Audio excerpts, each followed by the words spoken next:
Good morning, and welcome to the Saturday morning matinee. I am your host, Matt from the past, and today we have an Orson Welles double feature as our main attraction. It is David and Goliath and The Stranger, which The Stranger is one of my all-time favorite thriller films, so you're in for a real treat there. Orson Welles gives one of the best performances of his career, so it has that going for it. Plus, interesting bit of trivia. While the film at the beginning credits S.P. Eagle as the producer, you may be wondering who on earth S.P. Eagle is. Well, it's Academy Award and Thalberg Award winning producer Sam Spiegel. He used S.P. Eagle when he was trying to dodge bill collectors. Not even kidding. That's exactly what he did. He also used this moniker to dodge taxes, and when that failed, he was known to fake heart attacks. So, rather colorful individual. But before we get on to our feature presentations, we have cartoons, various shorts, maybe an episode of an old TV show or two, some surprises that won't be listed in the timestamps, and of course, we have Chapter 4 of Radar Men from the Moon. So, without further ado, let's get on with the show.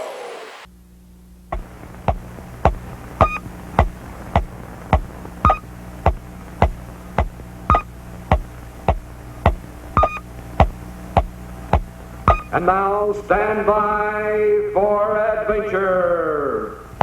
3, 2, 1. In the exciting story of the Fire Bomb.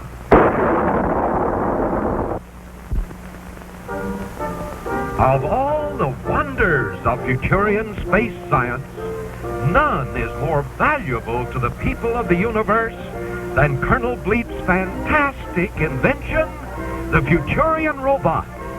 One by one, these mechanical marvels have been skillfully trained to master every important duty of modern space life. The Master Robot Guidex is in full command of busy Space Station X-1. Control Robot Synchro guides all traffic through the Milky Way Turnpike. Special mechanical engineers man all interplanetary transportation craft, from roaring space trains to small but speedy skyway cars. Step aboard, please. Indeed, without these skillful mechanical men on the job, interplanetary space life would quickly grind to a halt. But there is no need to worry about that, for there is enough high-precision Robolube in the great Futurian oil well to keep every robot running on perfect schedule forever. Fill me up, please. Yes, my clever mechanical friends. Fill up while you can, for at midnight you shall be dry. First, I shall empty your tanks, then this powerful fire bomb is set to explode at 12 to destroy your life-giving oil wells. Up, Grizzo! There's work to be done. Sizzling Saturn, Dr. Destructo and his pet gorilla are off to empty the oil tanks and set fire to the Robolube oil well.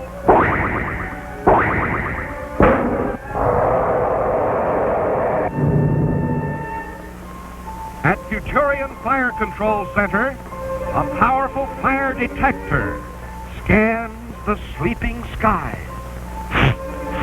Ever alert for the telltale smell of smoke. Smoke! Great galaxies, Grizzle's firebomb has exploded on schedule. The Robaloo oil well is a mass of flames. Robot firemen leap to the call. But look, Destructo has emptied the tank. The entire brigade is grinding to a halt. The wicked plan is working. The mechanical robots have stopped. There's no one left to put out the fire. Hold everything. Here comes Colonel Bleat with Squeak and Scratch. They'll put out the fire. But how? The Colonel knows the frosty foam from this supercharge of frigid plutonium 505 will do the job if it can only be placed directly into the blazing oil shaft. But who could survive those terrible flames? Without delay, the fearless deputies volunteer. But little Squeak is a puppet made of wood. Surely he cannot go. And Scratch? But where is Scratch? Oh, no! There on the robot fire truck! It's the caveman himself inside a fireproof fireman suit! There he goes! Carrying Fleet's supercharge of foamy frigid plutonium! He's risking his life to save the priceless robot oil supply! It's working! The flames are dying down! The fire is out! Hooray! And there's good old Scratch, safe and sound in his fireproof fireman suit. And so, for his bravery, the gallant caveman was made honorary chief of the Futurian Robot Fire Brigade. All of which goes to prove that oil's well that ends well.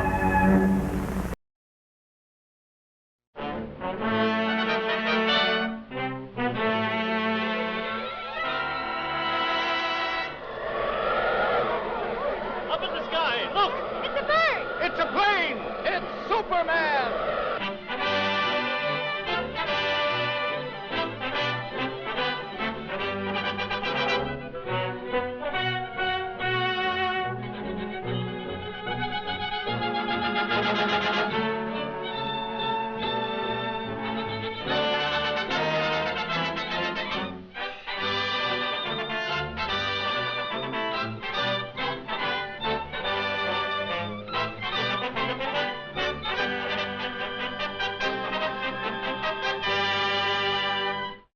Faster than a speeding bullet, more powerful than a locomotive, able to leap tall buildings at a single bound, this amazing stranger from the planet Krypton, the Man of Steel, Superman. Empowered with X-ray vision, possessing remarkable physical strength, Superman fights a never-ending battle for truth and justice, disguised as a mild-mannered newspaper reporter, Clark Kent.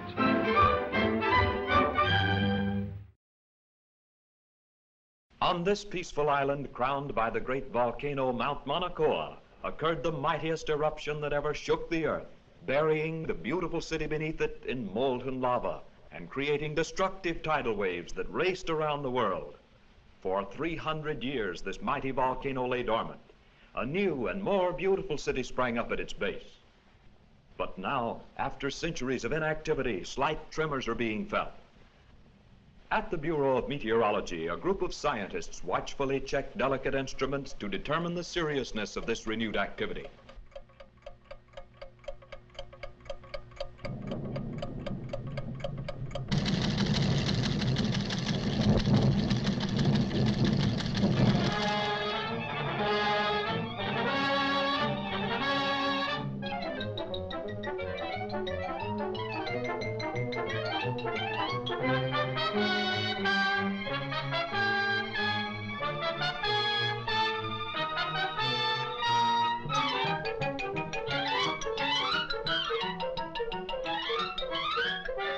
And I want you to send me some real stories. Now, here are your steamship tickets, and here are your press passes.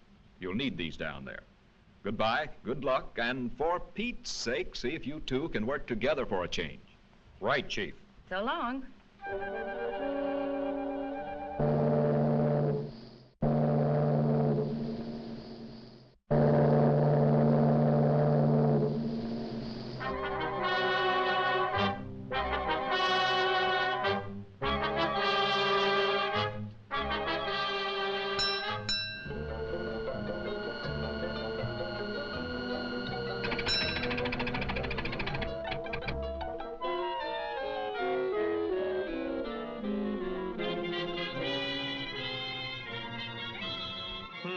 That's funny. Say, Lois, do you have my press pass? What makes you think I've got it? Sorry, sir, but you'll have to get one down at headquarters. Thanks. You go on ahead, Lois, and I'll join you later. Now, what did I do with that? Poor Clark. Too bad he lost his pass.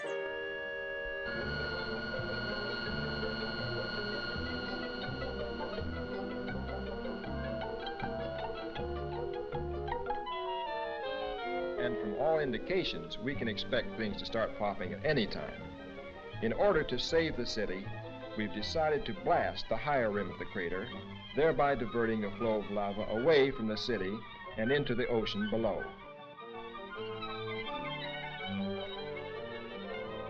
Is the chief in? I'd like to see him about a press pass. He'll be back shortly. Won't you have a seat? Thanks.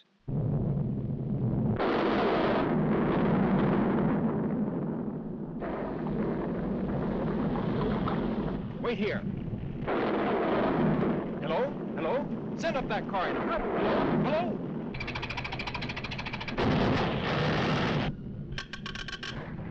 Hello? Hello? Miss Lane?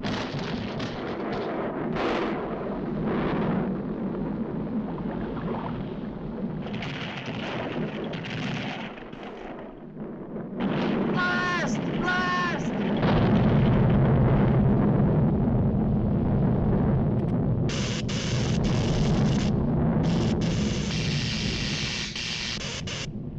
Look out! No, Miss Lane, this way!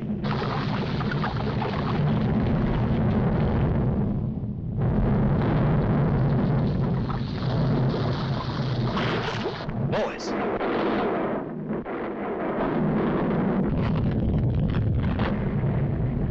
This looks like a job for Superman.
How's the story coming, Lois?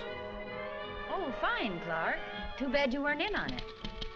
Maybe I would have been if I hadn't lost my past.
wonderful wings. There'll be no trouble and woe, 'cause he's got wings. Wa-doo, wa-da, the little bird sings, oh how he sings. 'Cause he's got wings, 'cause he's got wings. He can fly way up high, 'cause he's got wings. But here are we, with a worry and care, and all our dreams get us nowhere, get nowhere. And now he's got wings, oh he's got wings. Wonderful wings, oh wonderful wings. Glory be, he's so free, 'cause he's got wings.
America is many things to many people. To a 17-year-old kid, it's the malt shop on the corner.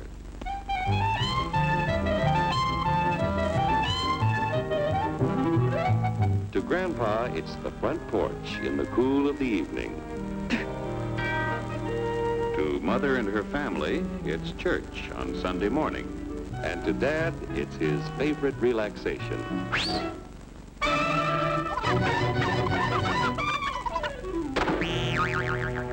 It's the Cracker Barrel philosophers in Crabtree Corners. And it's the tycoons in Wall Street. It's all races, creeds, and religions. It's freedom to work at the job you like. Freedom of speech and to peaceably assemble. Freedom to own property. Security from unlawful search or seizure. Where's your warrant, Flatfoot? The right to a speedy and public trial. Protection against cruel punishments and excessive fines. The right to vote. And to worship God in your own way. It is these freedoms that have made America strong. Okay, so we got our freedom. But management's lousing up everything. Labor is at fault. It's ruining the country. My constituents, as your elected representative, I can assure you Labor's right. Management's right. I'm strictly neutral. Labor, management, politicians, phooey. They can't tell corn from oats. Work! Hurry, step right up, folks. Here's the answer to your problems. Dr. Utopia's sensational new discovery, ism. Ism will cure any ailment of the body politic. It's terrific. It's tremendous. Once you swallow the contents of this bottle, you'll have the bountiful benefit of higher wages, shorter hours, and security. Enormous profits, no strikes. Remember, you're the big boss. Government control, no worry about votes. Name your own salary. Bigger crops, lower costs. Why, ism even makes the weather perfect every day. And now then, because we are introducing this amazing item for the first time in this country, it isn't going to cost you 1 cent. All you have to do is sign this little scrap of paper, and you get your bottle absolutely free. I hereby turn over to ISM Incorporated everything I have, including my freedom and the freedom of my children and my children's children, in return for which said ISM promises to take care of me forever. I was here first. You paid too much. Get out of the way. Pardon me. Pardon me. And who are you, my good man? I'm John Q. Public. Ah, my fine friend, you're just in time to share this generous and gigantic offer. Sign right here. Mind if I read it first? Hurry up, Don't bother to read it. Ah, no, let me see. I was here first. Let me see. Keep your shirts on, boys. Including my freedom. Freedom? Well, sign away my freedom. Why, this is ridiculous. Don't be corny, brother. Sure, our system of free enterprise isn't perfect. But before we throw it away for some imported double talk, let's turn the clock back a few years to see what it's done for us. For example, back in the 1890s, Joe Dokes was just a guy who liked to tinker around his barn. Some people thought Joe was lazy. Some even thought he was nuts. But one day, he had an idea. And because he was free to dream his dream and tinker, Joe had a chance to make something of himself and his idea. So,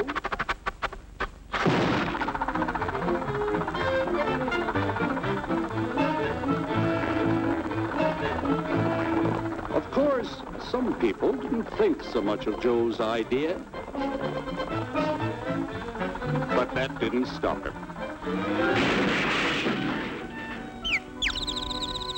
So Joe got some money from young Aunt Minnie and Uncle Angus and Grandpappy and Mr. Titus.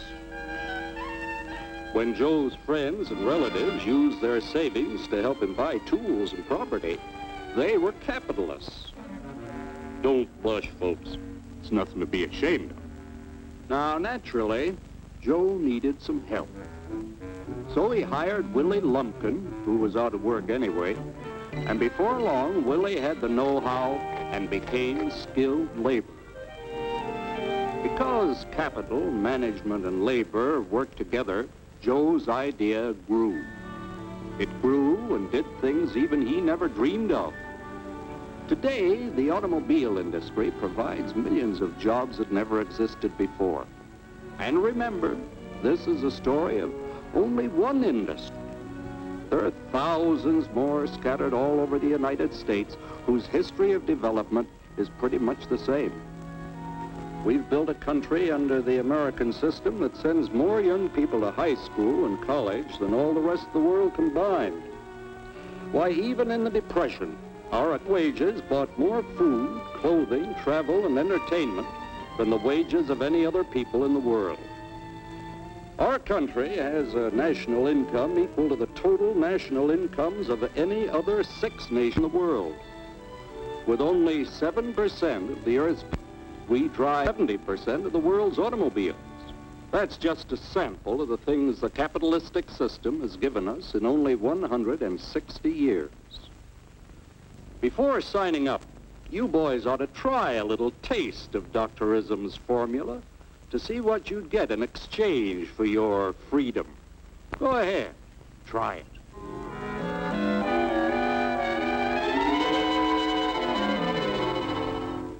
You can't do this to me! I'll strike!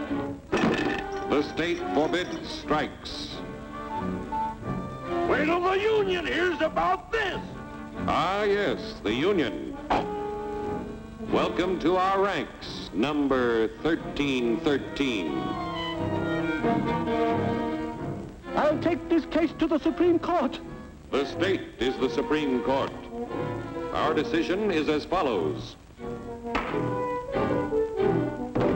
No more private property. No more you.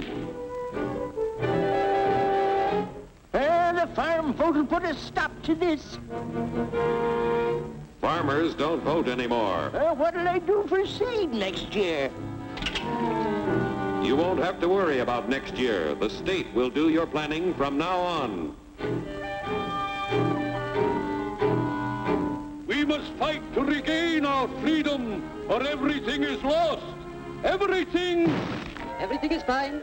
Everything is fine. Everything is fine. Everything is fine. Everything is fine.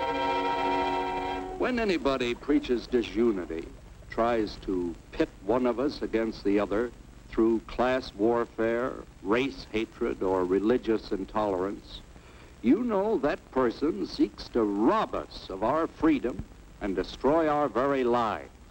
And we know what to do about it. And now, gentlemen, no violence, please. And don't throw those bottles. Don't throw those bottles! No! Oh, no! No! Hey! Oh, hey!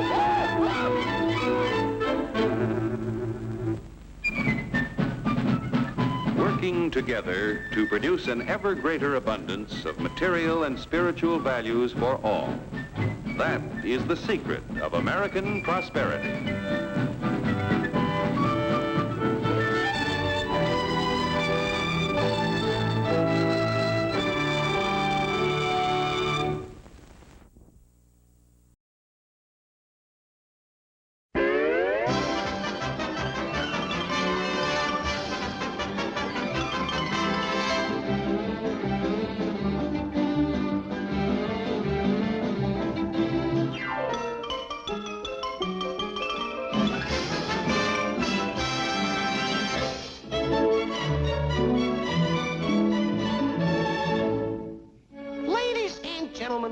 Tonight it gives me extreme pleasure to present our interpretation of a familiar fairy tale entitled The Big Bad Wolf and the Three Little Pigs, set to the delightful music of Johannes Brahms' Hungarian dances. As the scene opens, we find the three little pigs building their respective houses. I'm the little pig that builds my house of straw.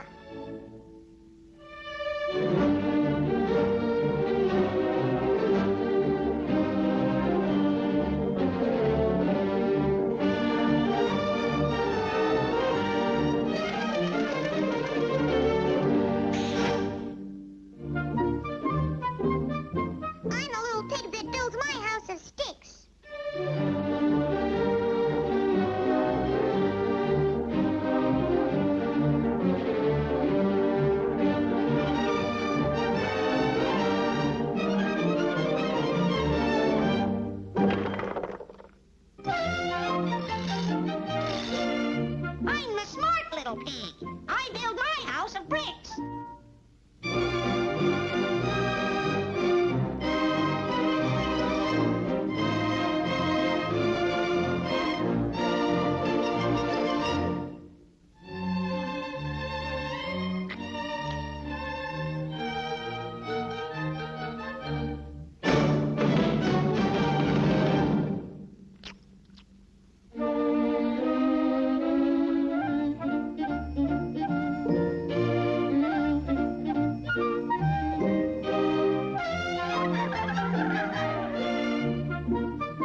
Fine, you varmint. Fetcheth me my hat and cloak. Here it you are, Bosk. Backeth to work, you riffraff, while I goeth off to wed ye princess. Gee, I wished I was going to the ball.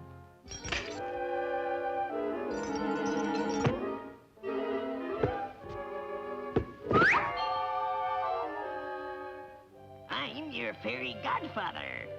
Fetcheth me a can of spinach, or you'll be late for the ball. The ball? Oh, boy.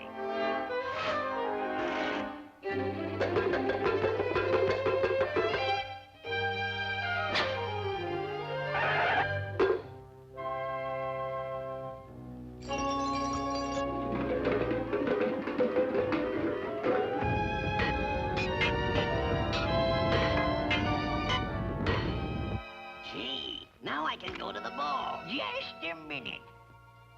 You can't go in them rags.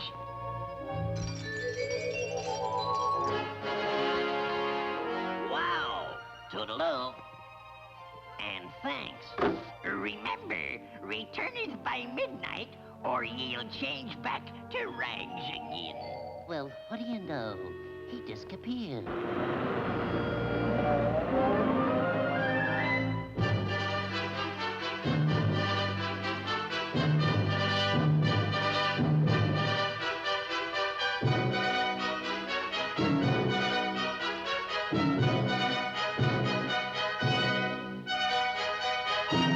Ye Princess Olive!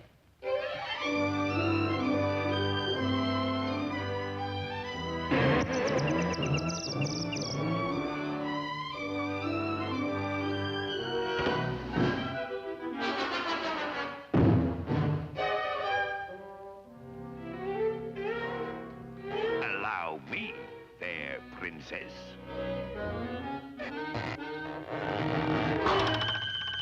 Oh, thank you. Just trying it on for size, baby. Cinderella!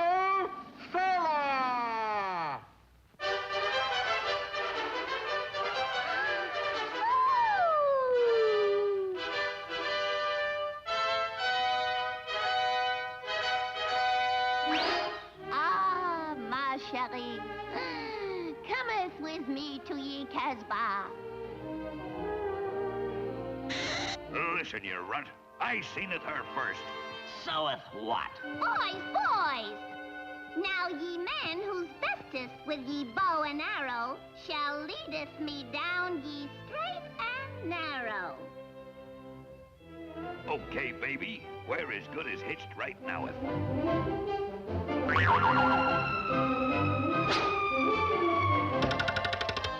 Ye bullseye!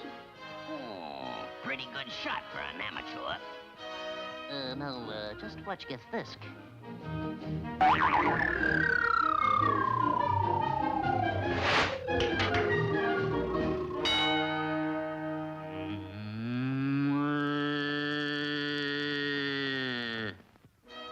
Real bullseye!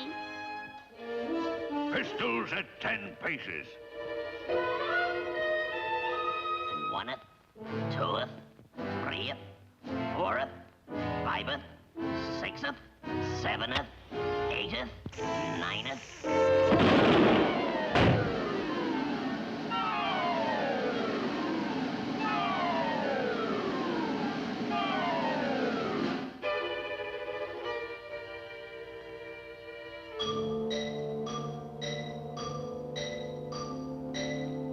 Cuckoo! 12 o'clock, and all ain't well.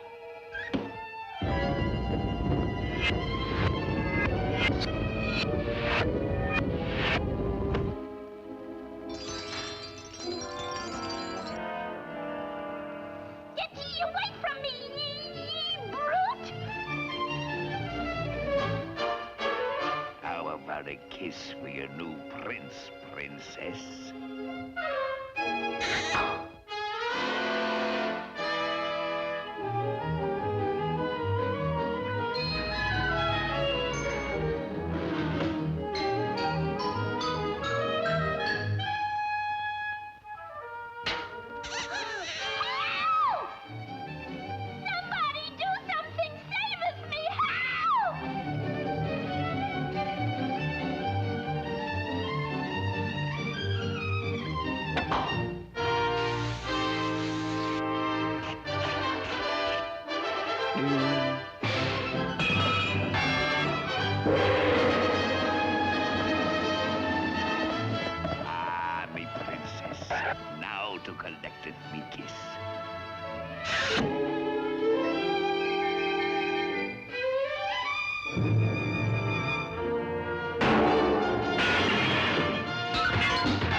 the one that found me.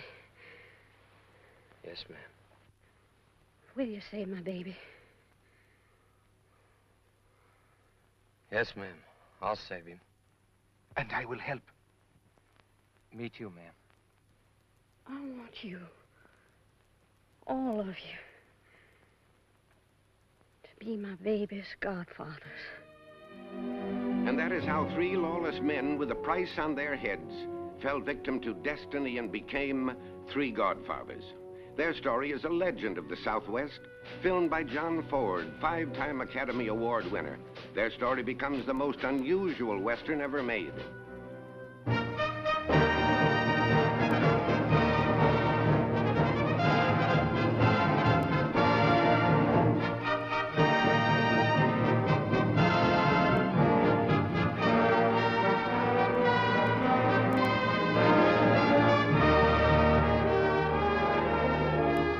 In my opinion, gents, taking a bath is the least of the troubles confronting little Robert. Robert William Pedro. Why didn't somebody stop me before I promised that woman? Well, I don't want to grow no long white beard in the Yuma Penitentiary. May my beard grow clear till it gets down to my foot. May it get a nest of prison rats before I break my promise to a dying woman. Who said I was Why breaking don't you my kill promise? the little fellow I didn't now? say I was Sure, gonna- feed him to the Why, you coyotes. chilly Devon horse thief! Horse thief! Yes, horse thief! A lot of boys stick up stagecoaches and banks and one thing or another. But a man that'd dynamite a water hole in this kind of country is downright criminal. You heard Mr. Latham when he said $100 dead or alive. I'll add $50 to it. I'd like 'em dead.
To Yucca Flats, Nevada, where KTLA's cameras are stationed atop 9,000-foot Mount Charleston, ready to bring you complete coverage of the Nevada A-bomb test.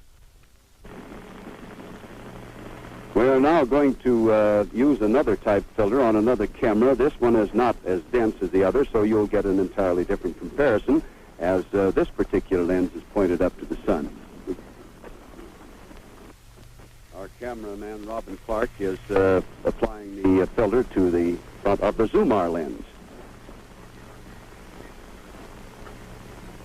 On this camera here, still pointing at the sun, is Galen Westfall. That was a quick take.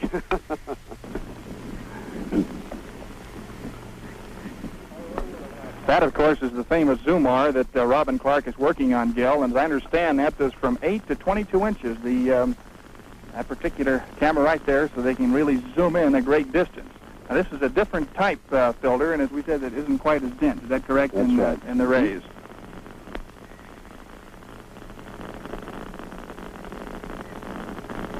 We are now showing you the severe filter. Robin is locating the sun with the less dense filter. I might say this is quite an accomplishment here. These boys have to practically get down on their knees and point it. Well, these are the last of the tests, Gil, in preparatory for the actual atom blast, and so we will have the proper filters on at the proper time, and of course with that 40-inch lens, we'll bring the atom blast very, very close to our KTLA cameras. The use of these filters is playing a very important part in today's atomic blast. Mr. Landsberg has spent a great deal of time in ascertaining the correct densities of these filters to make sure that nothing is lost. It may require a particular density of filter at one point, a lighter the next, and then as the bomb presumably rises to a point where the intense fire and heat has dissipated itself somewhat, then there will be no filters used, and you will get the full clarity and impact of the bomb's shape and size. All right, our cameras are all set up now. The filters are ready. I feel an air of tenseness, and I think everyone else does around here. I'm watching my watch now. Just about 30 seconds. 25 seconds. In 5 seconds, I'm going to count 1, 2, 3, 4, 5. That should be bombs away. And now for the 36-second long count.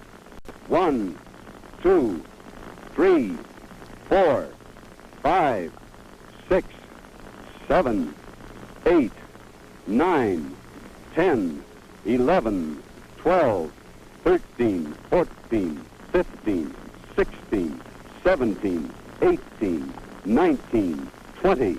21, and there it is, that brilliant flash, that white light that precedes the explosion of the atomic bomb number 17. 40 miles away, a brilliant white flash, almost blinding, with those rocket trails coming out of it. The fire is dying now. It's turning to a dull red, not quite the brilliant orange and purple and green of past atomic bombs, but a beautiful sight. The typical funnel shape rising into that giant mushroom cloud and now blossoming out like a big ball of cotton. An amazing sight, even from 40 miles away here as I adjust my glasses. It's taking on now a purplish hue as I'm bringing it into focus. There's still fire in the top of it, that Dante Inferno red that I described before. And now the purple tinges are coming up. But this is different. This is not the typical giant mushroom shape of atomic bombs before. It has a typical mushroom shape, slightly doubling into a broader base and then narrowing down into that shock sandblast that is typical of all atomic bombs. This bomb is not mushrooming as did the former one, the one on April the 22nd. However, from where we stand here, 40 miles away, it does look as though it is more intense. There seems to be more fire, more power in this particular bomb. Let me adjust my glasses again. Stan, can you hold this microphone? And now it's beginning to go into a totem pole effect. Again, losing that mushroom effect quicker this time than it has ever before. This is more like a spouting geyser, a giant jet of water shooting up into the sky, but still retaining those beautiful colors of purple, white, and mostly gray now as I see them through my glasses. I can't see it through the naked eye. It's almost lost, but I go back to my glasses and I'm still able to appreciate the beautiful colors. We did not. And now let me take you down to the base of the explosion. Here we see a typical sign of the shock waves that have spewed out the sand, and this is the fire smoke rising thick at the bottom, narrowing somewhat, narrowing again, and then blossoming out to another width, and then up into a disjointed mushroom. And now here comes the full effect of the mushroom, and I wouldn't be surprised if in just a few seconds we do get the shock wave and the heat. I presumed that it would have come earlier, but we have not felt it up here at a 9,000-foot altitude, and that's possible because the bomb might have been exploded at a lower altitude and been absorbed by the nearby mountains. It is still a gorgeous sight, a frightening sight, a sight that one should never forget.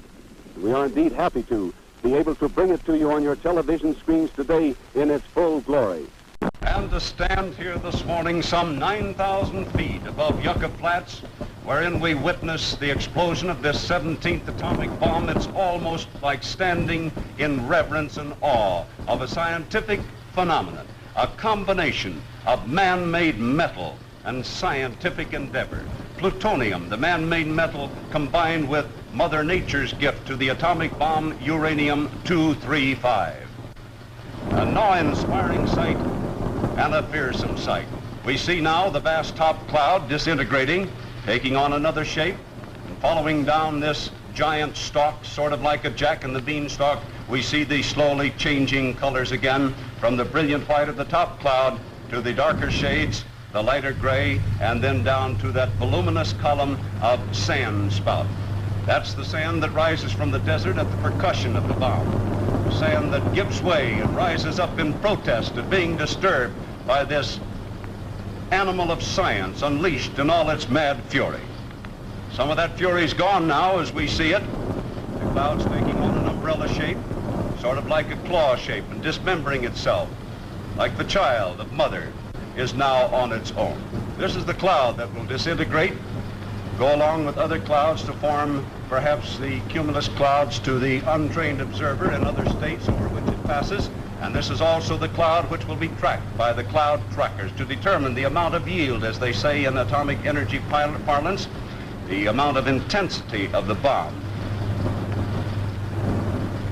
There again, we're focusing our cameras on that vast sand cloud, which is still reluctant to go back to its former place of rest. A beautiful sight. We are indeed fortunate, even though it is as fearsome as I've described it, and as fearsome as we see it here. That we have been privileged to see this morning as we stand here in this vantage point some 40 miles away. As I mentioned earlier, this bomb seems to have been the most powerful of the 3 or 4 that I've witnessed. Stan Chambers is here beside me now, and Stan hasn't seen one before. Stan, by the way, what is your reaction to this sight? It's a tremendous thing, Gil. That huge ball of fire on that, almost the horizon there, and jumping up into that tremendous mushroom cloud, it really scares you. I have a lot of respect for that bomb, even from 40 miles. I think to stand here, words almost fail to describe what we see, and it is with the most inadequate words that we pay tribute to this fearsome creature that we sincerely hope will be used only in a peaceful effort and not in other ways.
is Alfred Hitchcock, and I would like to tell you about my forthcoming lecture.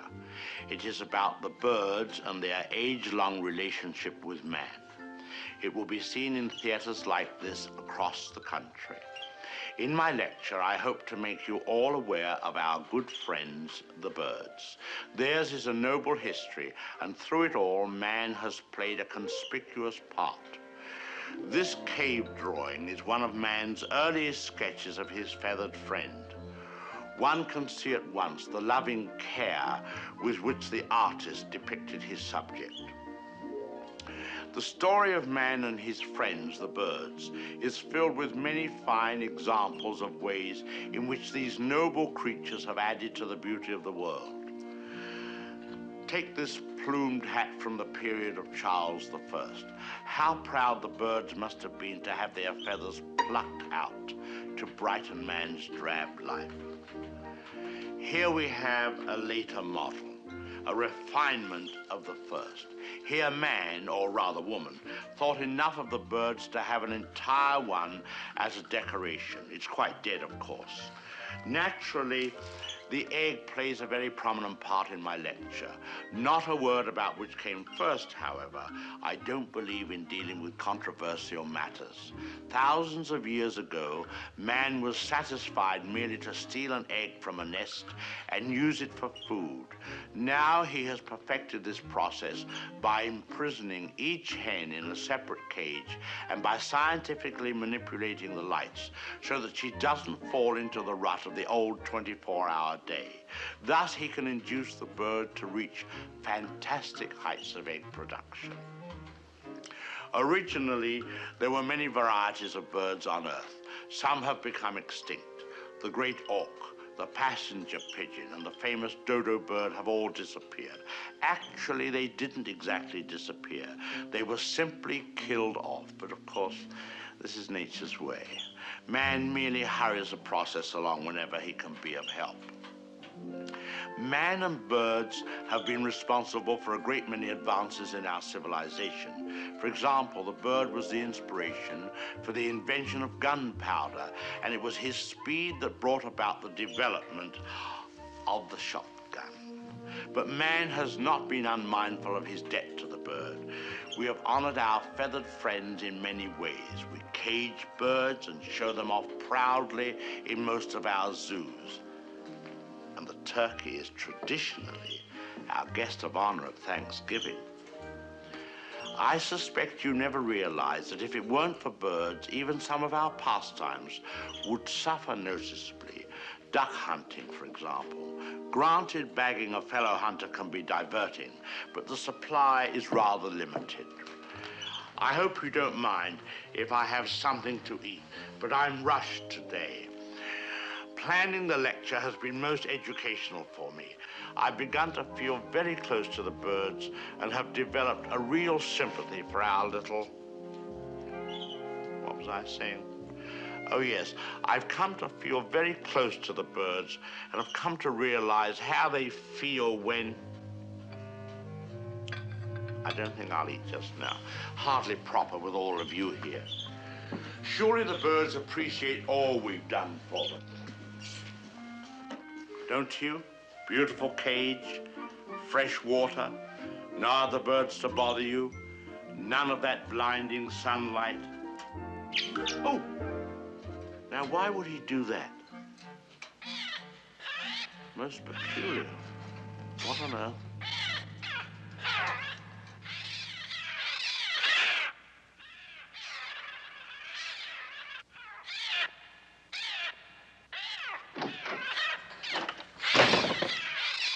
They're coming!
Haddon?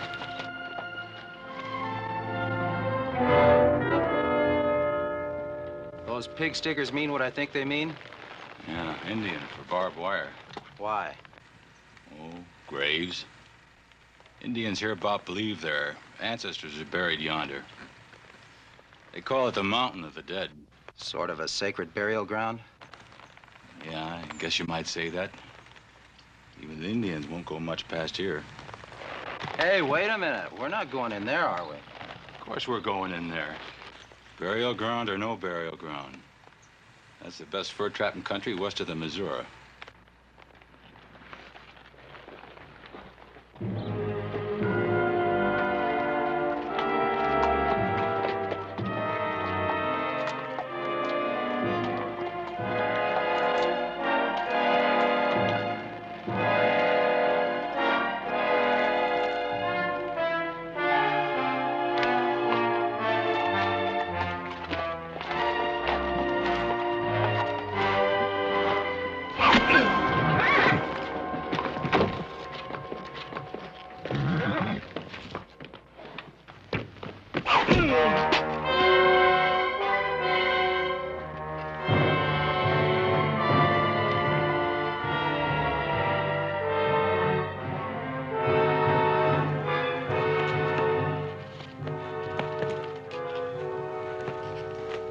No. The white trappers passed the Lancers. They set foot on the mountain. They were punished. We are not here to take scalps, but to find the spirit of White Buffalo Woman. Darko, you are my son, but I ask that you go beyond the place of the Forbidden Stone to seek the spirit.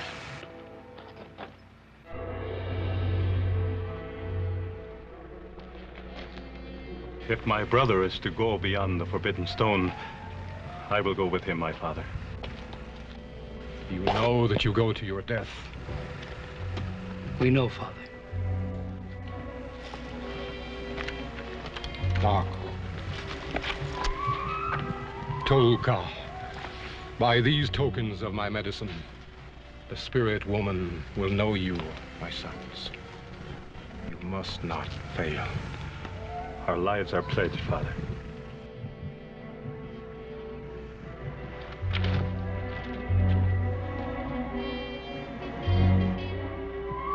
Let the lances remain as a warning to others.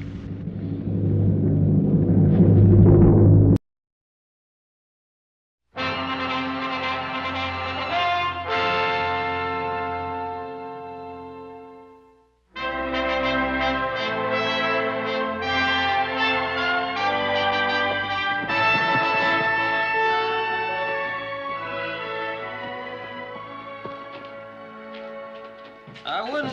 Because we've got cattle to move. That's why. We've got fences to build, timber to cut. What do you mean I wouldn't? Right now, this is Yorktown, Bunker Hill, and Valley Forge all rolled into one. I'll say this just once more. This is no time for a trip to Nevada City. Pa's winning. The only time.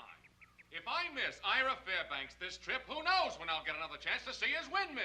Listen, anytime Adam's talking like that, he's winning.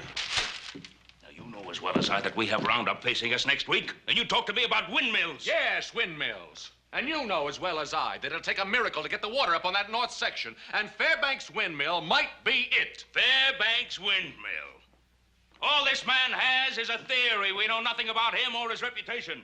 Now, you can't leave us short-handed just to go to talk to a man who's probably a crackpot. Crackpot? Yes, crackpot. A long time ago, a man fooled around with a thing he called a cotton gin. His name was Whitney, and they called him a crackpot, too. And they said the same thing about a man called what? Until his steam engine made history. And before that, there was a man who thought the world was round. You missed one. Who? In between those last two gentlemen you mentioned, there was another man who rode around looking for windmills, and his name was Don Quixote, and he was a crackpot. You and your education. Education is progress. Now, what have you got against it? I don't have anything against education, as long as it doesn't interfere with your thinking.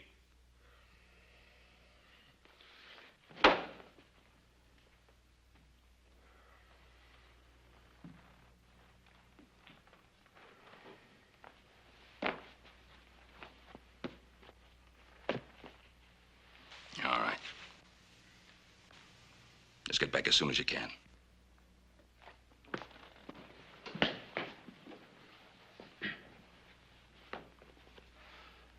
Thanks, Pop.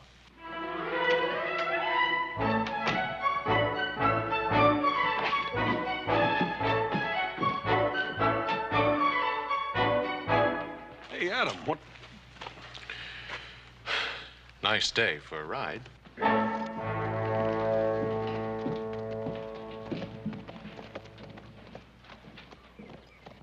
Hey, Poe, I'd have bet you'd have won that argument. Windmills. Guess a man just has to do something about them.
Listen to me. You must hear my word. Come down.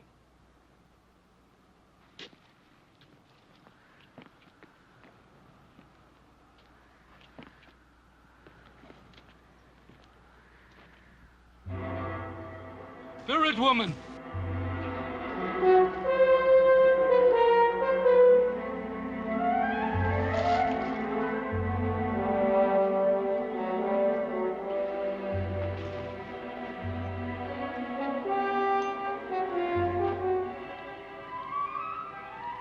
I carry the medicine of the Shoshone and the power of our shaman, my father Chato. Our people die in their lodges. We have need of your medicine. I'm sorry that your people are sick, but there's nothing I can do for them. I have already vouched my life. My people wait. I'm sorry. I promise to bring you back.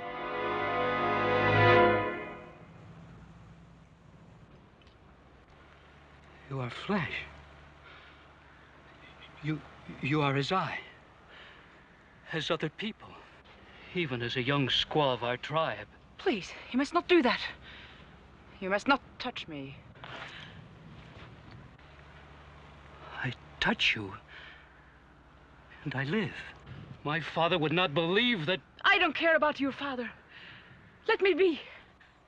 I will take you to my father. He must see that you are nothing but a white squaw, that you cannot help the Shoshone, that your very presence here on this mountain of our dead is a shame and a desecration. Get away from me.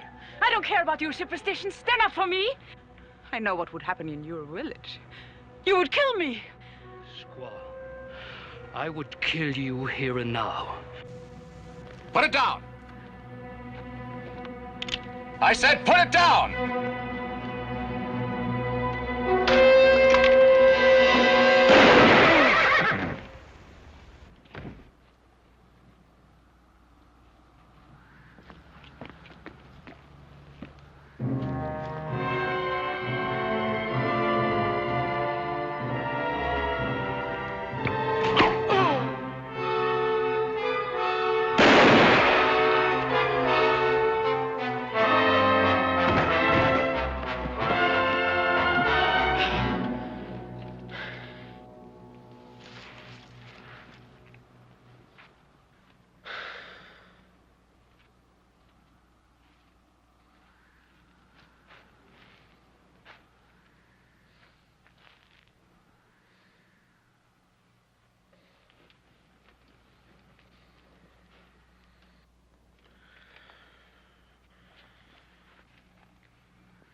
Who are you?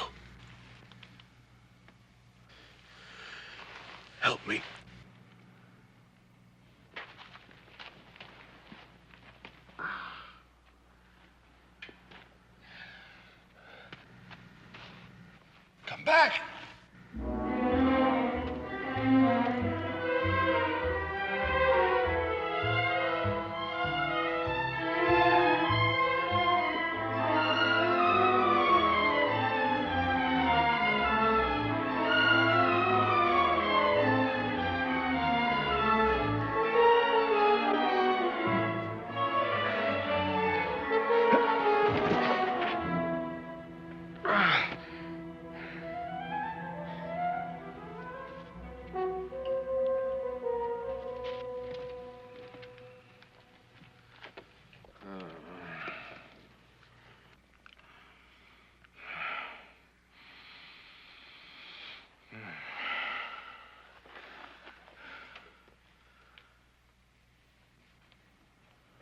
Who are you? I couldn't hurt you if I wanted to. If I wanted your life, I would not have returned.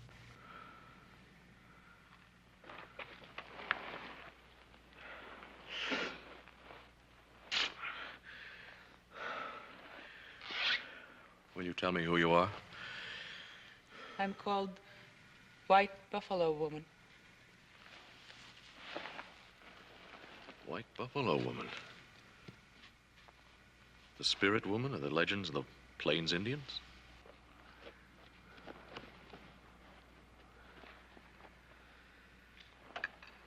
I hope you know what you're doing. Don't move.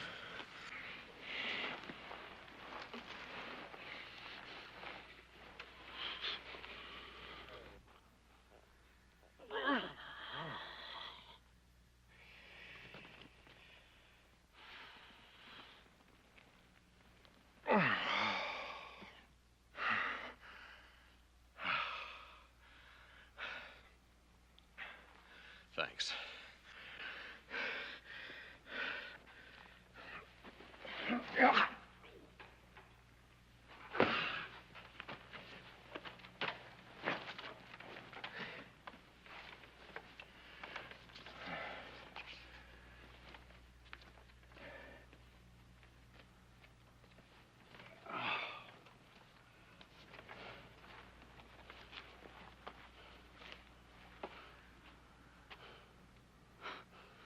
The great white warrior.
Hello?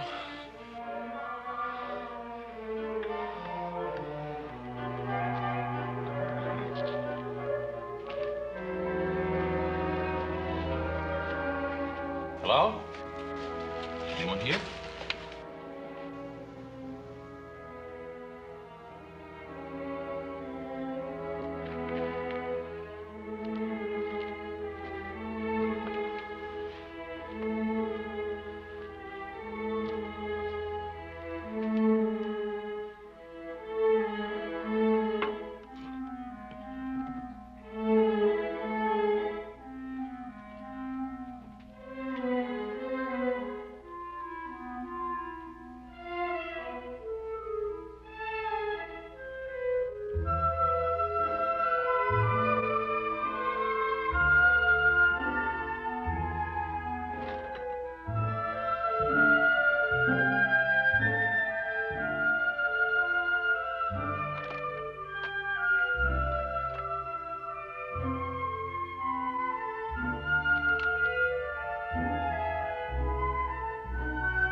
Olaf Halverson.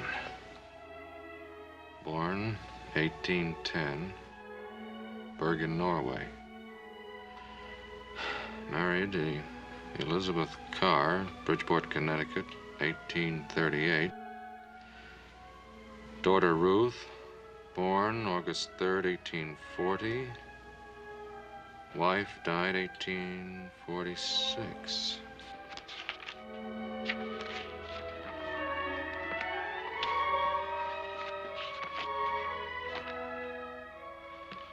July 14th. We left St. Joe this morning. The soldiers said it was too late in the season to start, but Daddy laughed at them. He is not afraid, for at home in Norway, he was used to hard winters and heavy snow in the mountains. October 8th. Our axle is broken, and Daddy left yesterday in the morning and hasn't come back yet. It is cold, and we can hear the howling of the wolves. That blade would not have missed in the lodge of a bannock. And in the home of Ruth Halverson? You heard my name? A white buffalo woman is a myth.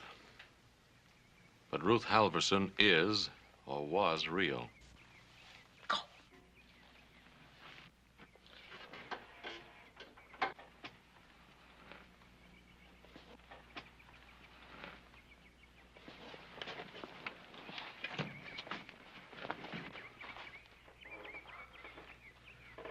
Remember this. You are here because you helped me. Stay until you can travel. But keep away from me, or I'll forget I owe you anything.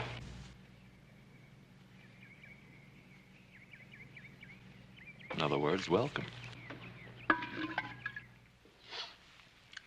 Aside from your many other accomplishments, I see you also run a trap line. I trade the pelts for supplies. Well, now, I'm a fair hand with hides. Could I help?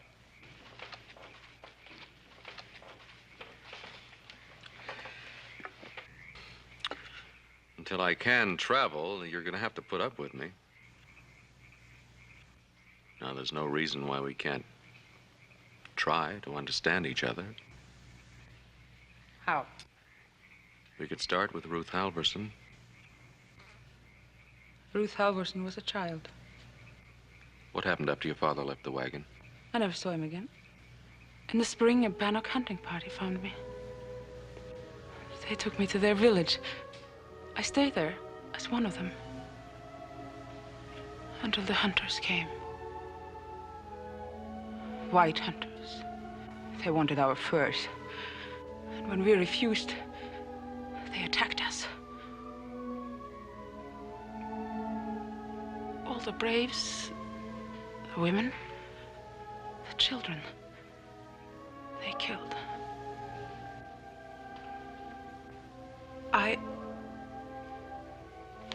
found my way here, to the mountain of the dead. Shoshone saw me. Told his people he had seen a white buffalo woman raised from the grave. To them, I'm a great spirit woman.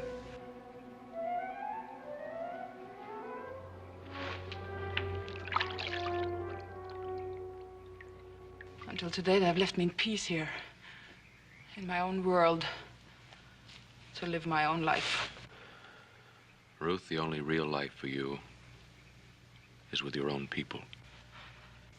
Since the Bannocks died, I have no people.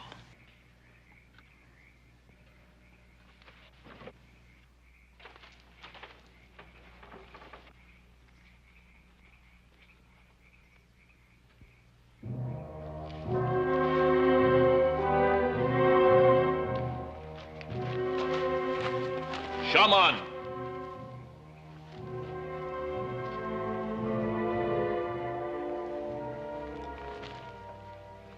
Where are my sons? We waited at the place of the forbidden stone. There is no sign of Daco or Tulka. They would have returned by now if they could. My sons have failed. But perhaps where a son fails, a father can succeed. I will go to the mountain of the dead. We shall go with you, shaman.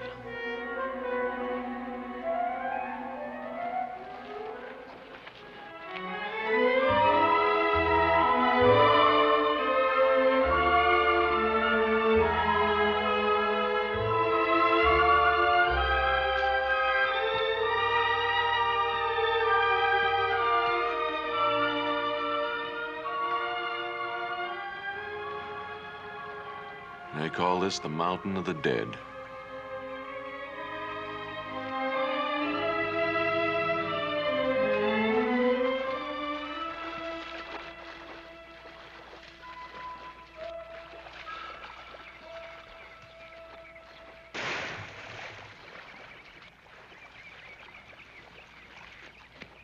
What do you want? Nothing, it doesn't matter. Wait. Is something wrong with you? No, there's nothing wrong with me. That's just it. Then what is it you want? Well, there was a razor with your Bible. Well, it can wait. Why do you want a razor? Well, for shaving. Shaving? You can't remember it. It's a little difficult to describe. You see, most men... I know. I remember watching my father. I'll get it for you. No. It can wait. There is something the matter. What is it?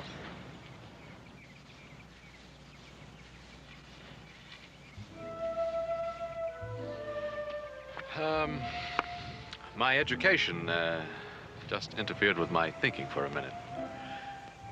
But it's all right.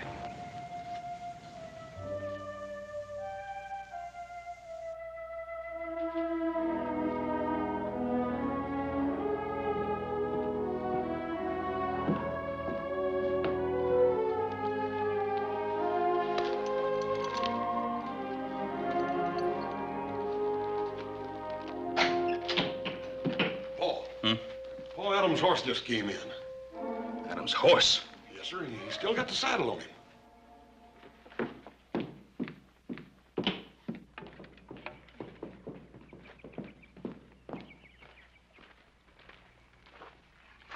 There's no marks on him, Pa. No, nothing.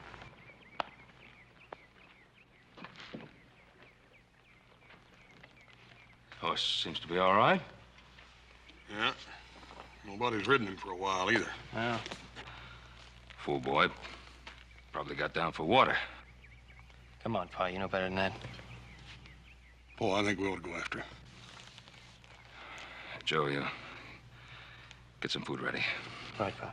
Hoss, saddle up the horses. Better bring a spare.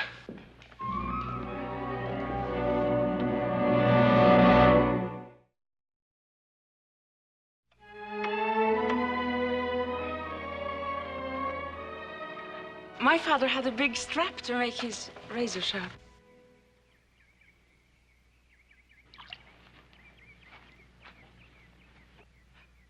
Does it hurt? Little. Has to be done, though. Otherwise, the beard would be down here. Some men let the beards grow, but others shave them off. Ouch. I think you would be better off with your beard down to here. You know, I think maybe you're right. You're very nice when you smile.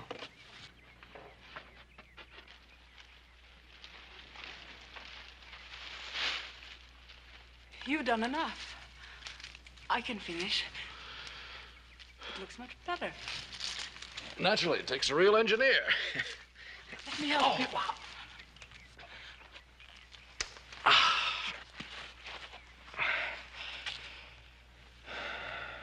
Anytime. Sit down.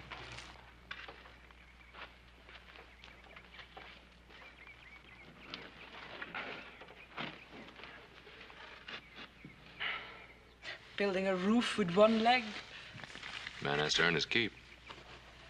Not with a wound like this. Do you know what your name means? My name? Ruth. Means compassion, pity. Until now, I never believed it.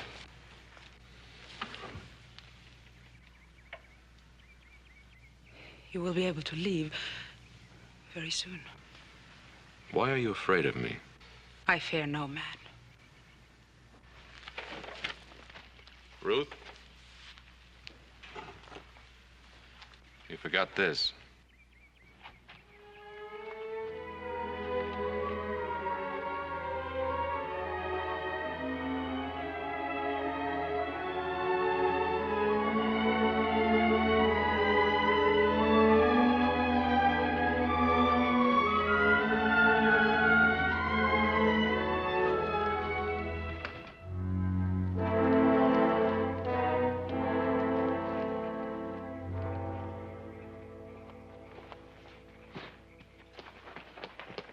No, Casca, no.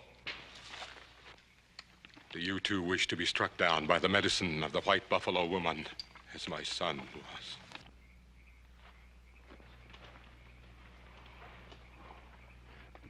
Her powers are greater than all the medicine of the Shoshone.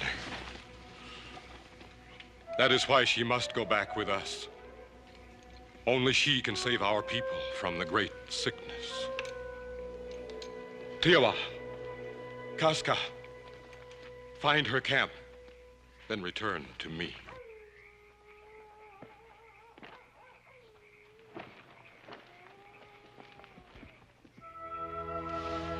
And a certain man of Bethlehem, Judah, went to sojourn in the country of Moab, he and his wife and his 2 sons. You read very well. The Old Testament book of Ruth. Like you, she had gone into a strange land. And the name of the man was Elimelech, and the name of his wife, Naomi. Entreat me not to leave thee. Or to return from following after thee. A long time ago, my father used to read it to me. That part of my life died with him. Finish the quotation. For whither thou goest, I will go, and where thou lodgest, I will lodge. And thy people shall be my people, and thy God, my God. Ruth, come back with me. Back? Where? Where you belong. Leave White Buffalo Woman where she belongs, with the graves of the past. I found peace here. The people who are buried here have found peace. What you found is a hiding place. What can your world offer me that I don't have right here? People of your own kind. I know nothing but evil of my father's people. Look, Ruth, you say this is your home where you belong. Well, it can't be. Why can't it be? Because you're alone.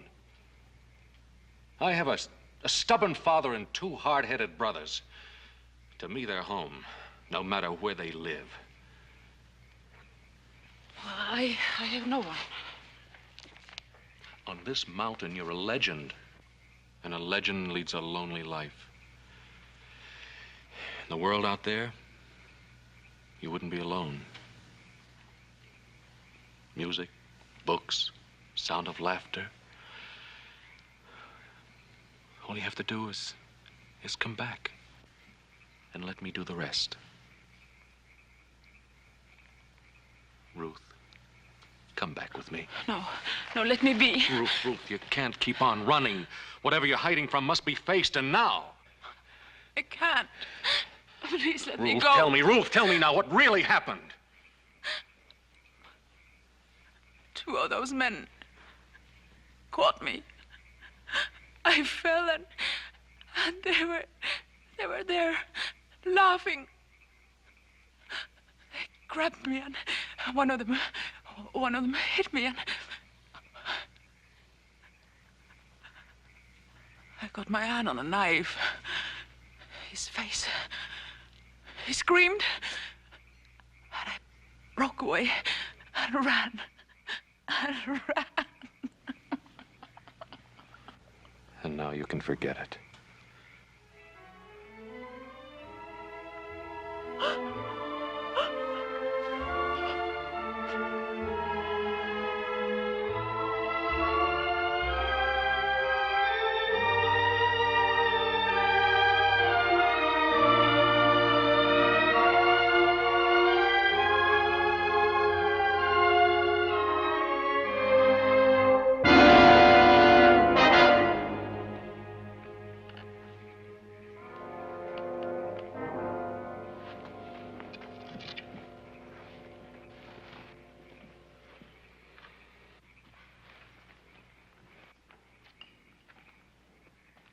Chato, shaman of the Shoshone, brings you tribute.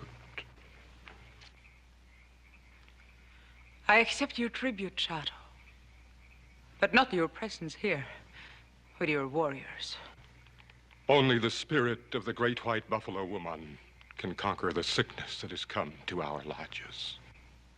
My heart cries for you people.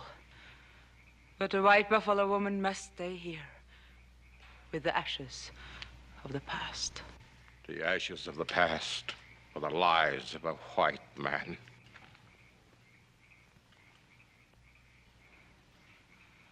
To the spirit woman, Chato, all men are brothers. It is for me to judge who is welcome on the mountain of the dead. You have my answer. Take your warriors.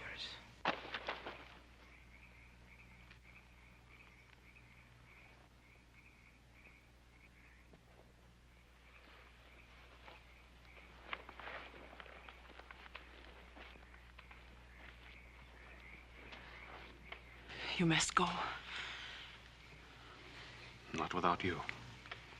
But Adam, don't you understand? They'll kill you. I won't go without you. Then we'll find a way past the Shoshone together. Wait here and watch. When the white man is alone, take him alive. She will hear my words or watch him die. Dear Lord, accept these souls into heaven. May they rest in peace forever and ever. Amen.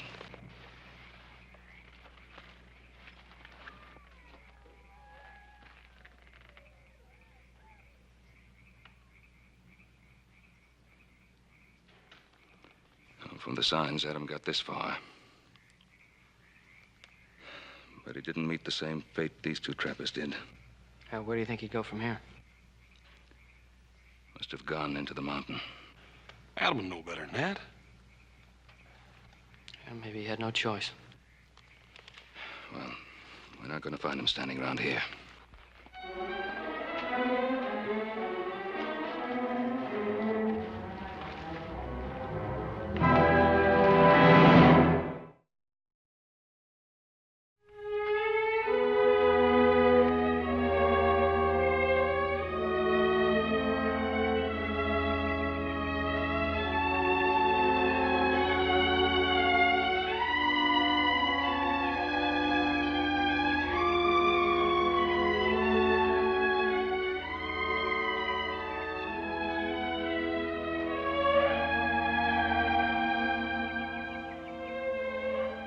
You weren't asleep at all.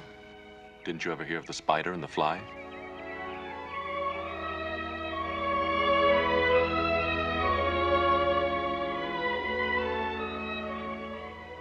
Now I know why they gave me my name. My folks must have known that I belonged in the Garden of Eden. I wonder if they knew about me and the Shoshone. Ruth, we'll leave tonight. I want you to have something. When a man is betrothed to a woman, He gives her a ring. And as long as she wears that ring, they belong to each other. Adam, I will be your wife. I love you very much.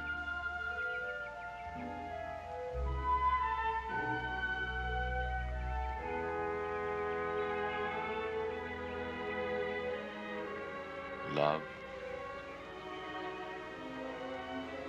honor, and obey. I kind of like that last word. That last word, Mr. Cartwright, we'll talk about when I get back.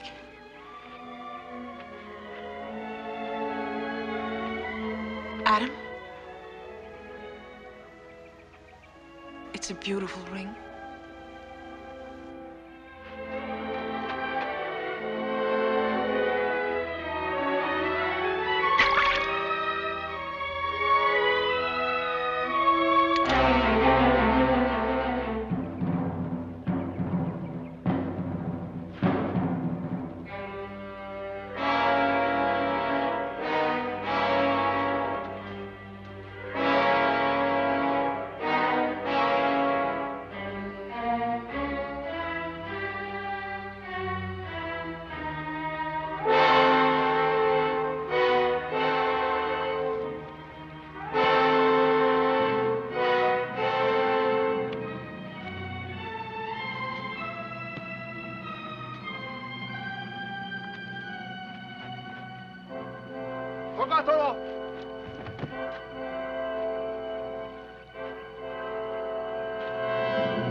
Joe.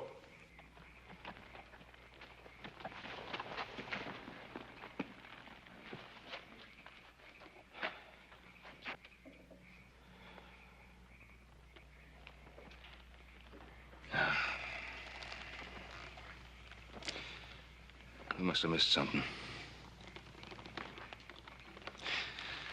There's only one thing to do. We'll go back to where we buried those trappers. And start all over again. Turn over every rock if we have to.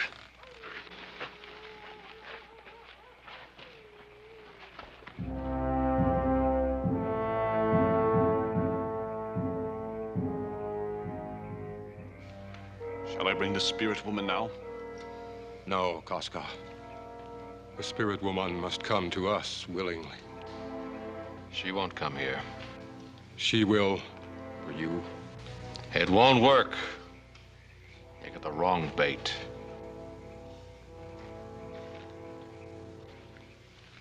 She is here.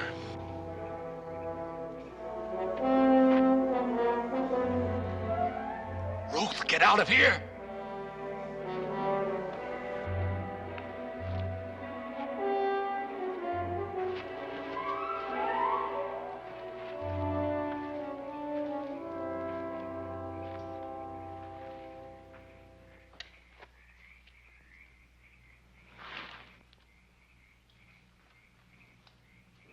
You dare violate the sacred lodge, a white buffalo woman?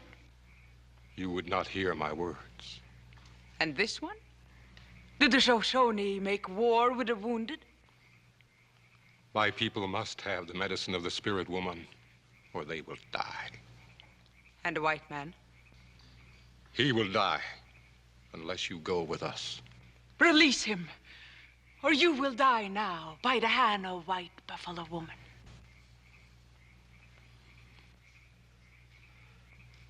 Then destroy us now. We will not go without you. My people need you. Ruth, don't!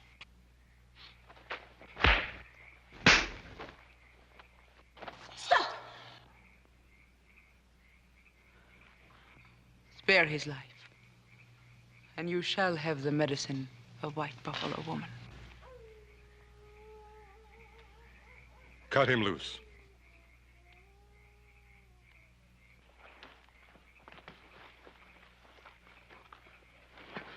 Ruth, you can't. I won't let you do it, baby. Ruth, no, don't run! Get out of here, Ruth! Ruth, go!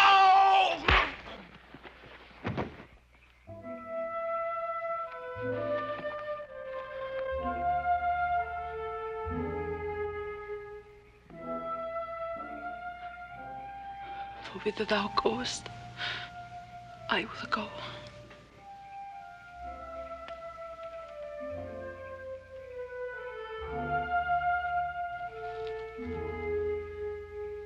I'm ready, Shaman. When we are beyond the mountain of the dead, take him to the camp of the spirit woman. He will find his way back to his people.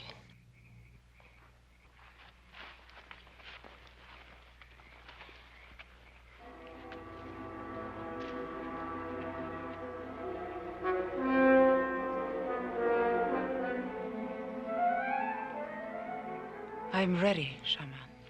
We must hurry, spirit woman. Already too many of our people lie dead. Even your sons. Even my sons. We will do all we can for the Shoshone who still live.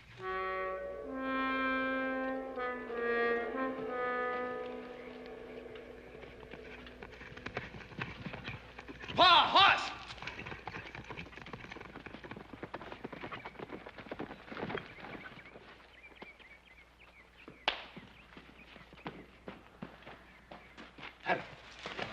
Let's turn him over. Easy. Easy with him.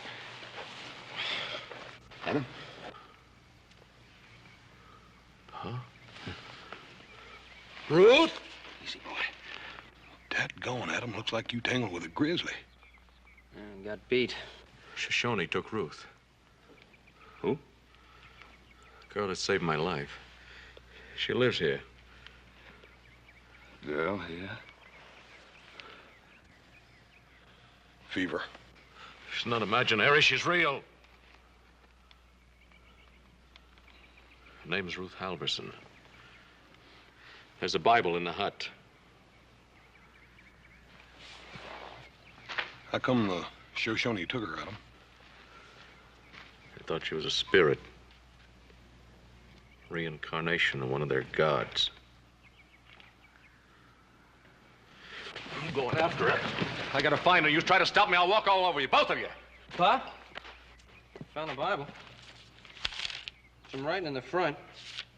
Olaf Halverson, daughter Ruth, born 1840. There's something inside marking a page.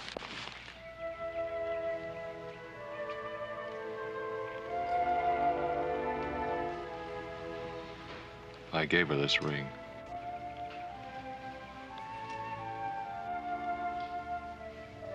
I wanted to marry her. If she left this ring behind, then she must have gone of her own free will. She did it to save my life. That's why I've got to go after her. If you do that, you sign her death warrant for sure. Now, she's a girl. She's not a spirit woman. That's true. But the Shoshone believes she is. If you destroy that belief in her, you destroy her. You destroy them, too. That's right, Adam. If they believe in her that strongly, then maybe she'll be able to be of some help to them. You've got to let her go for now, Adam. Maybe someday.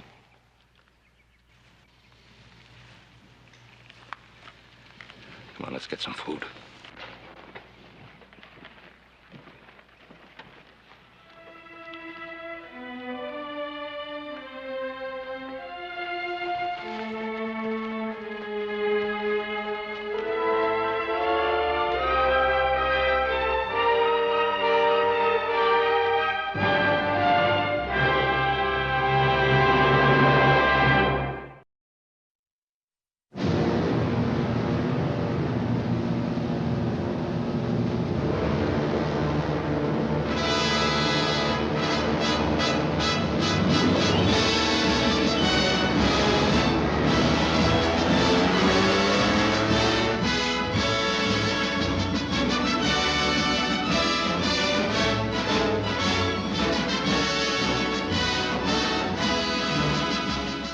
Bomber squadrons, 76, 24, 97, head for objective 14BX. Commander Blake answering. Bomber squadrons on way to objective. And their objective is to crowd the screen with all the thrills of their greatest triumphs. The U.S. Navy's dive bombers, the super pilots who fly America's super planes, heroically dedicating themselves to a fighting creed, to fly higher and dive faster. Now, for the first time in the Warner Brothers production dive bomber, this mighty air armada roars across the screen in thundering waves of unforgettable adventures. Errol Flynn as the sky-climbing, hell-diving pilot of the U.S. Navy. Fred McMurray is the squadron commander of the Navy's dive bombers. Well, well. What have I done to deserve this honor? Thank you, Commander. You took the words right out of my mouth. Did you get tired of Honolulu? Did you run out of women? No. Things just got a little dull after you left. Remember that pal of mine, Linda Fisher? She's getting into town tonight with a friend. How about helping me out? No, Soap. I got a lot of work to do. What's a friend look like? Alexa Smith as a blonde bomber, and she's ready for action. Lee, it's sure tough there aren't any women on the selection board. You'd be an admiral inside of a year. I understand I'm to do a little flying for you gentlemen. You gonna be the pilot? You can't feel any worse about it than I do, Lieutenant. If that's your attitude, why don't you give the job to somebody else? My squadron was ordered to furnish a pilot for a tough test job. In a good outfit, the skipper does the dirty work. What are the orders? She's sluggish on the controls. Too much ice. Give me oxygen.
The Jack Benny Program.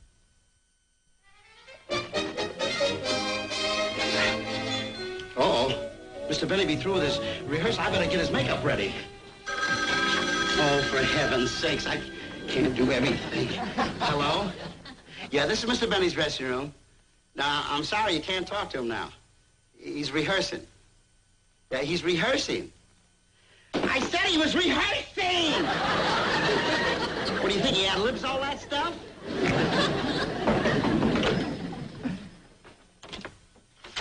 Telegram for Mr. Benny. I'll take it, boy.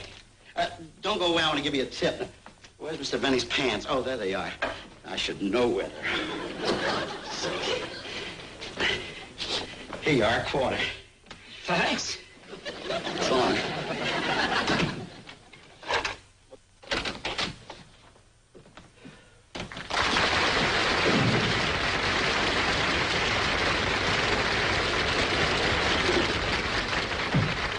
Boy, I'm tired. How was the rehearsal, Mr. Benny? Oh, fine, fine. Joe, give me my pants, will you? You know, before a show, I get so nervous. Here. I wonder if I need a shave. Here they are, Mr. Benny. Here's your pants. Oh, thanks. Now, Joey. Yes, sir? As I said...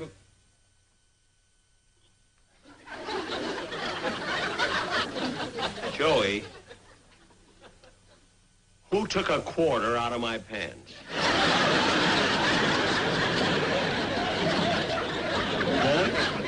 I did.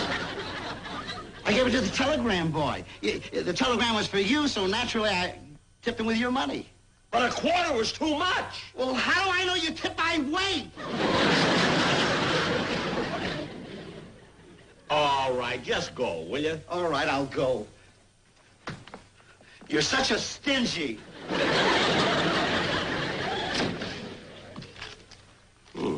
Wonder who this wire's from. Dear Mr. Benny, we want to thank you very much for sending us your orchestra. We're holding them over 2 more weeks. The Happy Valley Sanitarium. Gee, 2 more weeks. I'll hardly recognize the boys. Every time they dry them out, they come back 2 inches shorter. Oh, well. Come in. Hi, Mary. Hi. Well, we'll be on the air pretty soon. You like your part? Well, most of it, Jack, but there's something I'd like to talk to you about. What is it? Well, you know, I've been working for you for a very long time, and I think without a doubt you're one of the great talents of the American theater. Not only are you suave, debonair, and sophisticated, but you're also versatile in dramatics.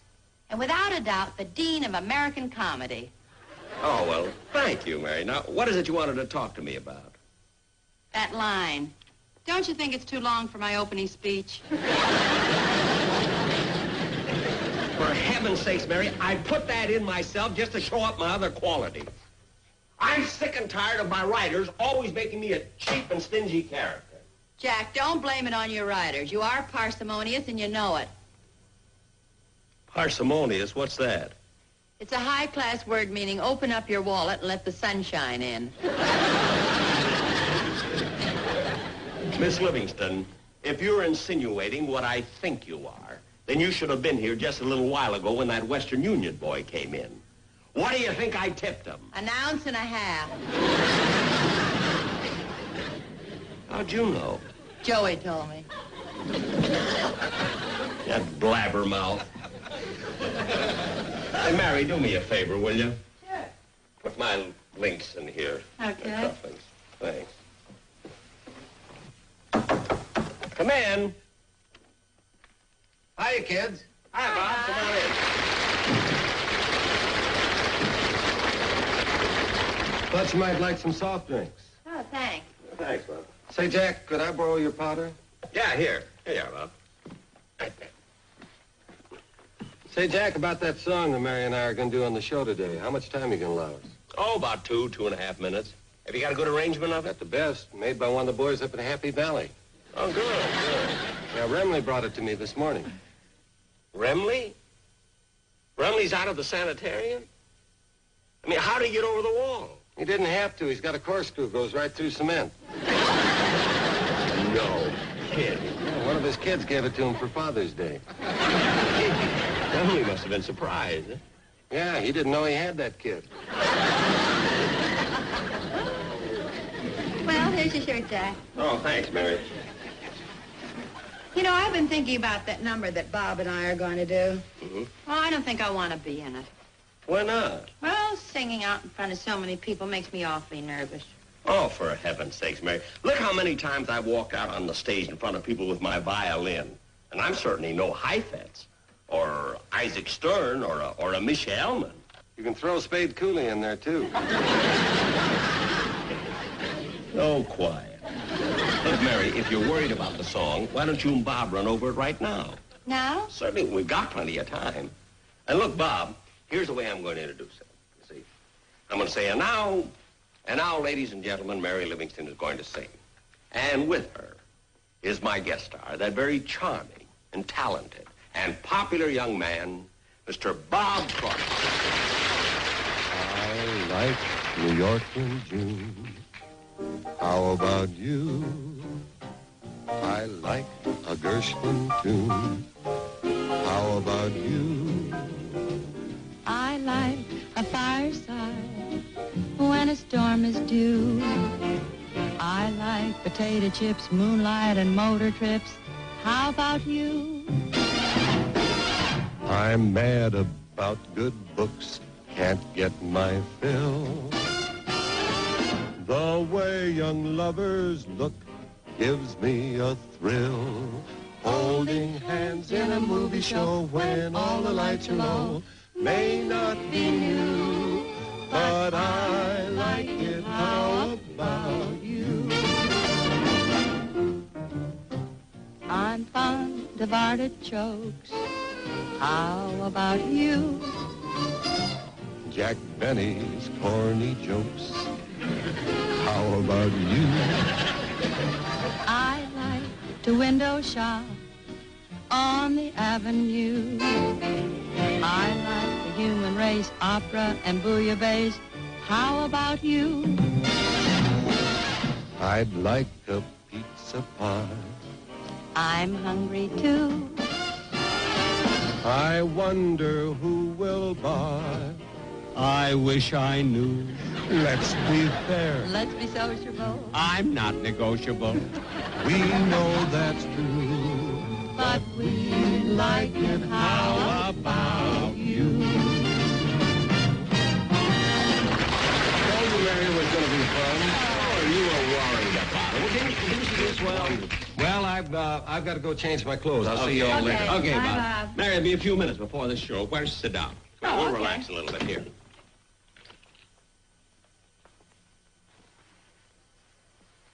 I hope the show is good.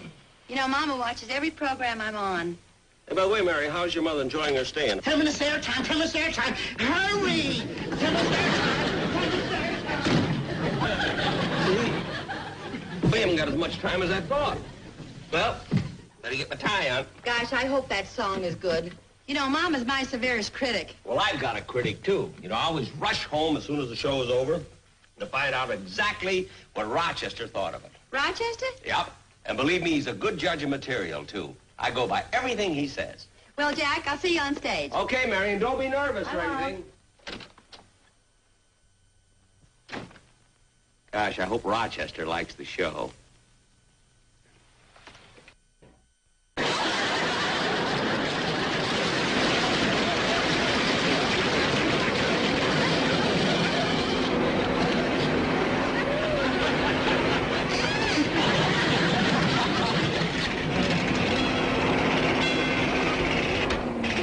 Oh, there's the door. There's the door. There's the door. There's the door. Come in. Come in. Quiet, Polly. Why do you always have to repeat everything you hear? Oh, all right. Hey, Rochester. I'm just straightening up a little bit. You want to give me a hand? Oh, I don't, man. All right. Gotta move this couch back here. Yeah, I just dropped in to see if you're still going on our little camping trip tomorrow. I sure am.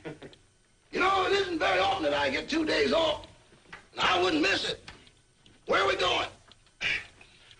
Oh, I got a little cabin up in the high Sierras. It isn't much. We'll only have cold water, have to chop a lot of wood to keep warm, but we'll have a lot of fun.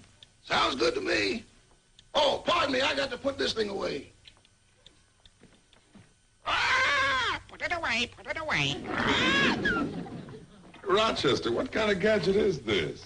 Oh, little secret of mine. Had it made at Sam's bicycle shop. I can clean the whole house in 20 minutes. Only 20 minutes? What do you do in your spare time? What did you say? I said, what do you do with your spare time? Roy, where Mr. Benny's concerned, the word spare only pertains to bowling. Well, I gotta be running along now. I'll see you in the morning. And don't be late. Oh, don't worry. I'm gonna pack tonight. Oh, good, good. Say, Roy, how much food should we take along with us? Well, we're not gonna take any food. There's a lot of game up there. If we get hungry, we'll take our guns and go out and shoot something. Sure sounds exciting. Well, see you in the morning. So long, Rochester. If Mr. Benny knew I could clean this house in 20 minutes, he'd really load me down with work. Sam's bicycle shop, Sam's bicycle shop. Polly, if you repeat one word of this in front of Mr. Benny, I'm going to take a pair of tweezers and pluck your eyebrows all the way down.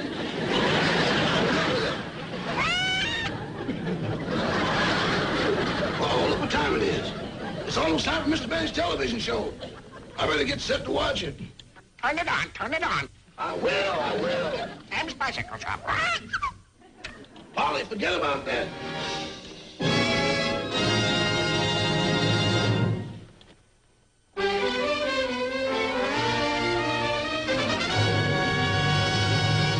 The Jack Benny Program.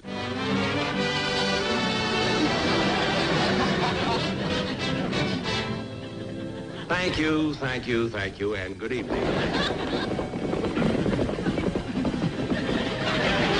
Which way did they go, Sheriff? They went that way.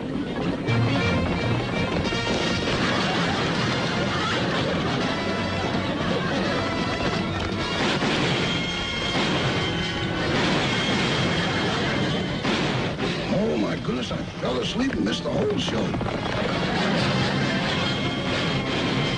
This is awful. If Mr. Benny ever finds out that I fell asleep during this program,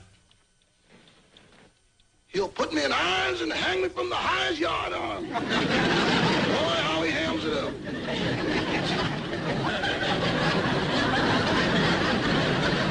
Mr. Christian.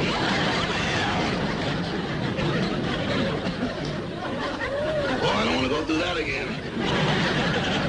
Well, I better tidy up this room. Hello again, this is Jack Benny. Holly, you heard what they said on Mr. Benny's show, and you can help me out of a spot. Now, tell me, what did they say on Mr. Benny's show? Tell me, what did they talk about? You know, you always repeat everything you hear. Now tell me, what did they talk about on Mr. Benny's show? And now for our guest star tonight. Yeah, that's it. Now for it. Who was it, Polly? Who was it? That charming, that talented. That charming, that talented. That popular. Is that popular? That Polly, who was it? Popular. Polly, that popular who? Sam's bicycle shop. Oh, there's Mr. Benny. I better hurry and get this room straightened up.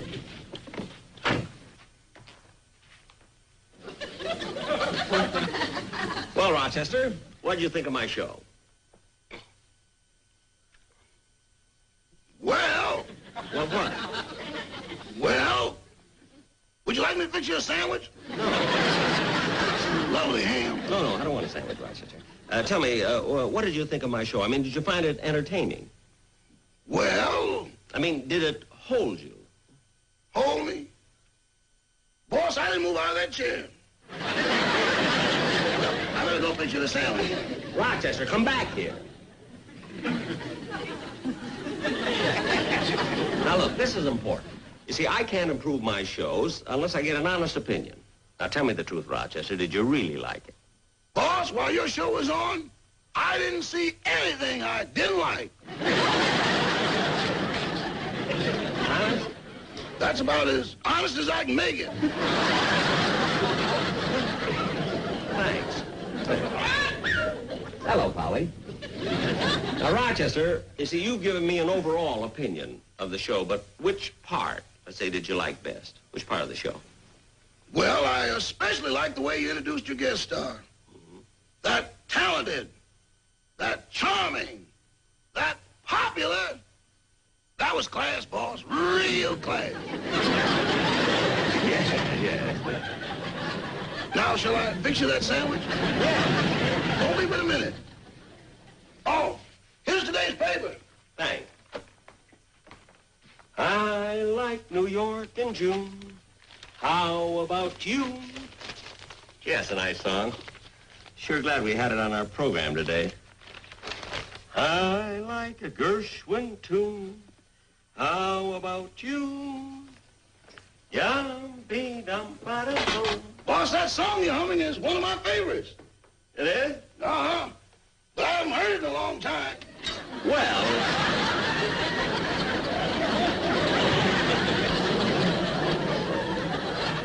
Rochester, you said you haven't heard that song in a long time? Not for at least 3 or 4 weeks.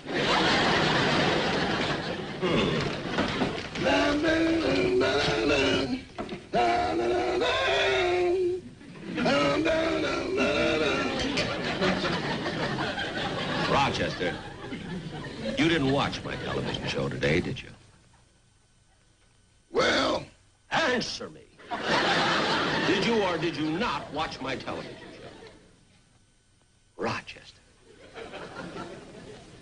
Well, you see, boss, it was this way. I don't care which way. What were you doing while my show was on?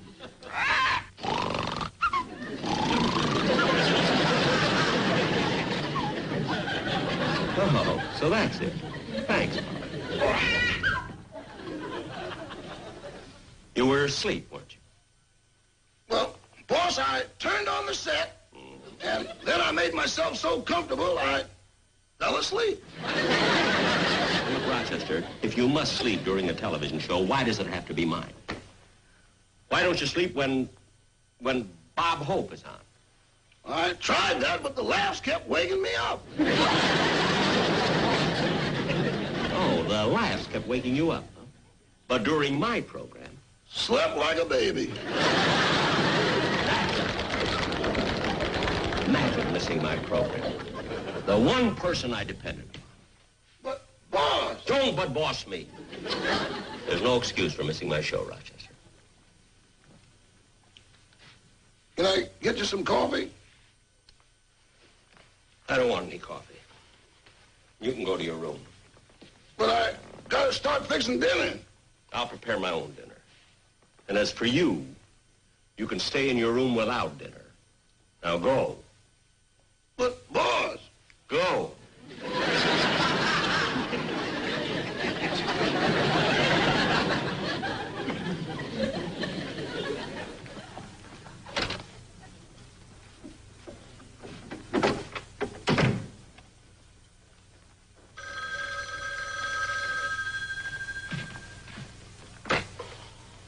Hello? Hello, Jack. This is Mary. Oh, hello, Mary. Jack, I just had to call you. You know, the funniest thing happened. What? Well, you know how anxious I was to find out how Mama liked the show? Yeah? But when I got home, I found she fell fast asleep and missed the whole thing. What? Isn't that funny? Funny? I don't think it's funny. Oh, Jack, you're just an old fuddy-duddy. Fuddy-duddy? Well, Jack, I've got to go now. I have to fix some lamb chops for Mama. What? You mean your mother missed the program and you're not sending her to her room without her dinner? I don't know what you're talking about, but I got to go now. Bye. Bye.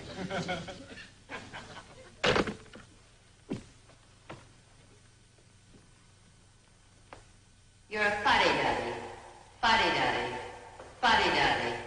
Fuddy-duddy. Fuddy-duddy. Blue-eyed fuddy-duddy.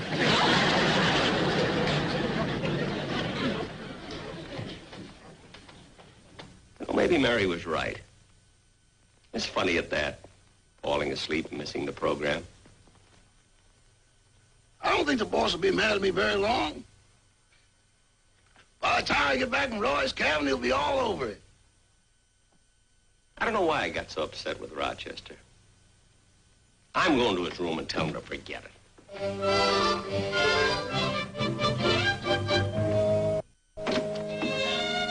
Rochester, I just thought the whole thing over. And it's... Rochester, what are you doing? I'm packing. Packing? Yeah, I'm leaving in the morning. Look, Rochester, if I said anything to hurt your feelings, I'm terribly sorry. I mean, can I help it if I'm an old fuddy-duddy? It isn't so terrible that you fell asleep during my program. Gee, I fell asleep once and I was on it. Look, Rochester, after all these years, don't leave me. I mean, don't walk out. Walk out? Rochester, look, if anything ever happened to you, I never forgive myself. I mean, Rochester, look, what are you going to do? I mean, where are you going to go? Oh, I don't know. I'll just wander around and probably end up at some cabin in the mountains. But Rochester, it'll be cold up there. Might even be snowing. I know. And I'll probably have to chop wood, keep warm. There won't be anything but cold water. So what are you going to eat? Don't worry about it. I'll take my gun along. And if I get real hungry, I'll shoot something. Rochester, I told you, I'm sorry for what I did. And believe me, I'll make it up to you. Look, I'll give you extra vacations. I'll give you a Labor Day off with pay. I'll even put a window in your room. And Rochester, you know what else I'm going to do? You know what? I'm going right in the kitchen now and make you a nice big dinner. Now, what would you like? Well, I am kind of hungry. Of course. You know what I'll do? I'll make you a nice big steak, you know, with mashed potatoes and gravy and hot biscuits and everything. Oh, you just wait right here. I'll be right here. And when you taste that steak, it's delicious. Looks good. Never mind. I'll get it. Hello? Rochester's for you. Just take a message, please. I'll take a message. Yes, Roy? Yes?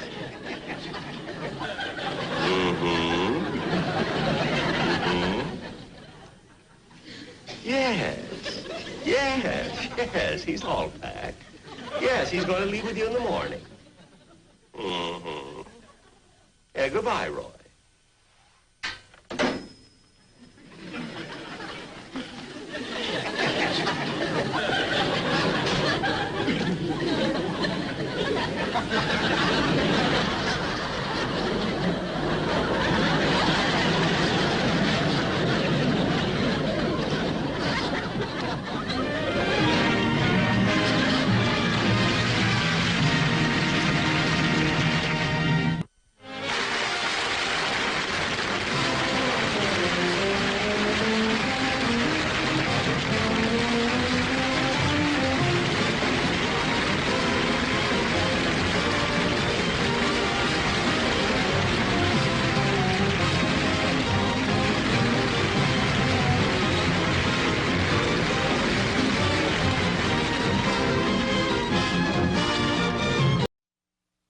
X-ray, read all about it. Army payroll stolen. X-ray.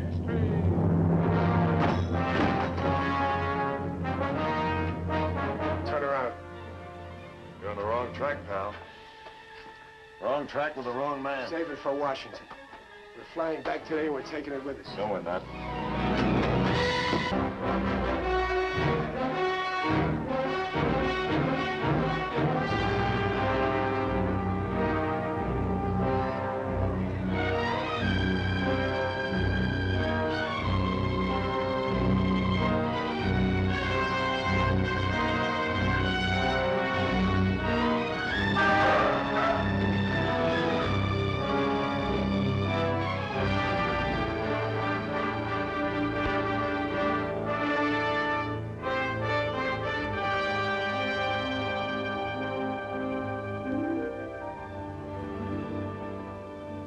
are you looking for?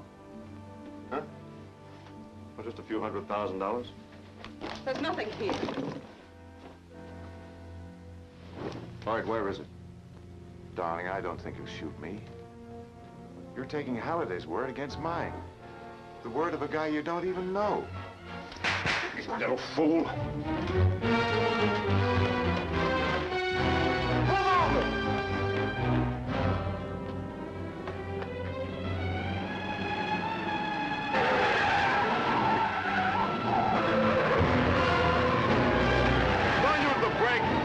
Second, that way you won't lose speed. This is a fine time to give driving lessons.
So, the people on the moon are planning a direct attack on the world as soon as their saboteurs have softened up our defenses. What do you think their chances are of succeeding? You've seen what the ray guns have already done here. If they send out a fleet of rocket ships armed with atomic weapons like those, or perhaps even larger ones, it would be difficult to hold out against them. Perhaps our best move would be to attempt an attack on the moon. We'd be at a terrific disadvantage. I don't even see how we could land ships there in face of their ray guns. We just can't sit here and wait to be attacked. No, of course not. Reddick, the ruler, told me they plan to attack after their saboteurs here have accomplished their mission. If we could round up the gang operating here, we may stave off the attack until we are better prepared to meet it. Yes, that's certainly the first thing to do. You know some of the saboteurs, don't you? Yes, well, that is by sight. And my flying suit gives me a considerable advantage in running them down. Right. I'll have you notified whenever there's another attack. In the meantime, we'll put every available man on this case. Goodbye, Cody. Goodbye, sir.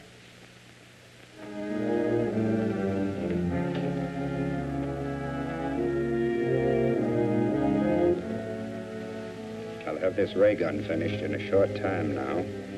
So you'd better arrange to get another truck to mount it in. Okay, but I'll need some more money. You'll have to sell some more of those jewels you brought down from the moon. I've only a few of them left, and I must keep those for an emergency. It will be necessary for you to take up your career of bank robbery. Not me. I'm already on parole for that. I know. But you would be wise to continue to obey my orders. Your more recent activities would be of extreme interest to the authorities.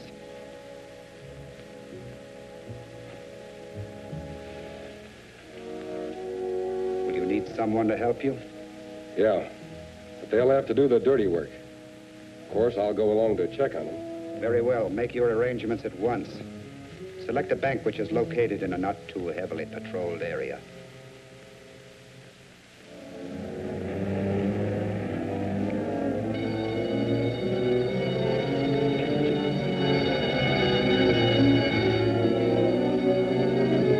Something went wrong.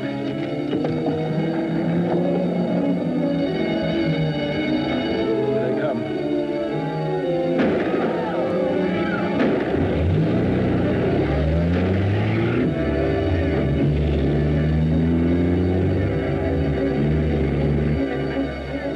After that guard. Step up.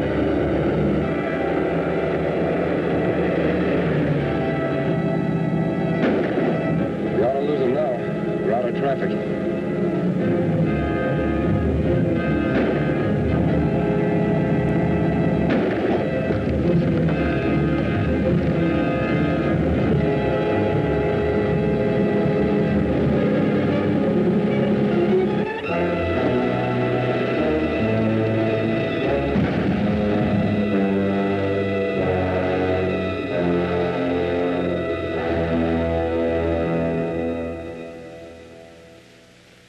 But we must have more money. You've got to get it somehow.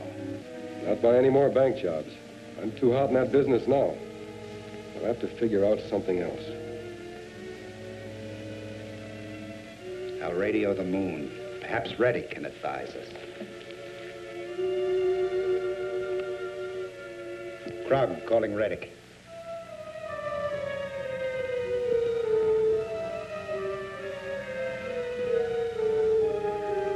Krog calling Reddick. Krog calling Reddick. Come in, Krog. I have to report that our scheme for obtaining money was a failure, Your Excellency. Can you suggest some plan that might be more successful? I think I can. From what I hear of activities on Earth, kidnapping important persons and holding them for ransom has proved highly profitable. Commando Cody, who flew his rocket ship to the moon, is very valuable to the defense organization of his country. I suggest you select him. An excellent idea. We shall carry it out at once. It'll be a rough deal, but a lot safer than robbing another bank. Of course. Commando Cody should be worth at least $100,000. Shall we bring him here? No. Hire a plane and take him to...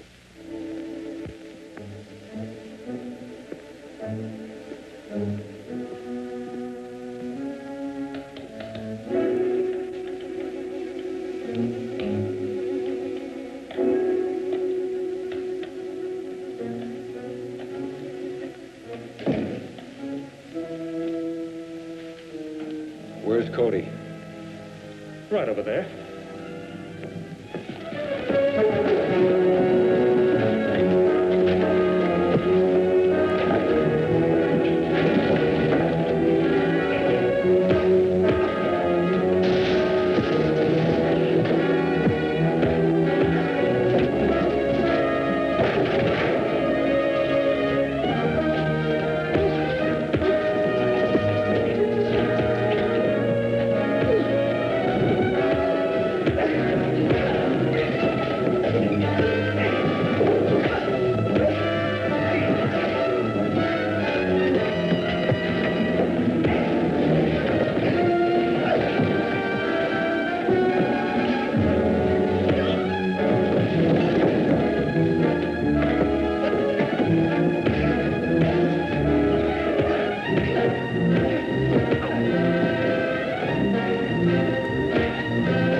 to tell us where Cody is? I don't know. Why don't we grab her and use her to trap Cody? That's an idea. On your way, sister. Wait a minute.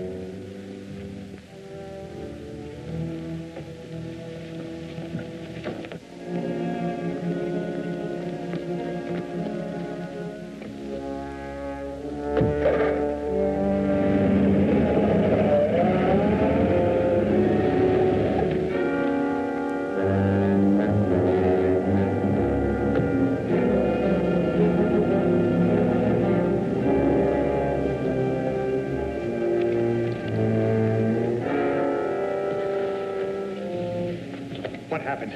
Those same two men who wrecked the ray gun. They came after you. Where's Joan? I don't know. Maybe they took her with them. 2 men and a woman drove away from here just as I came in. They were too far away to be recognized, but it must have been them. Police headquarters.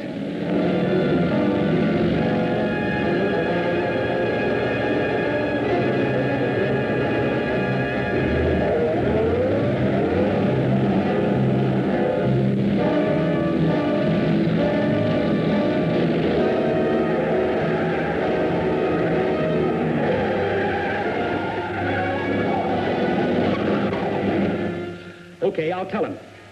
The police found out that the car went to the East Side Airport, and a man took off with Joan in a chartered plane. They left just a few minutes ago. If I'm lucky, I can catch them.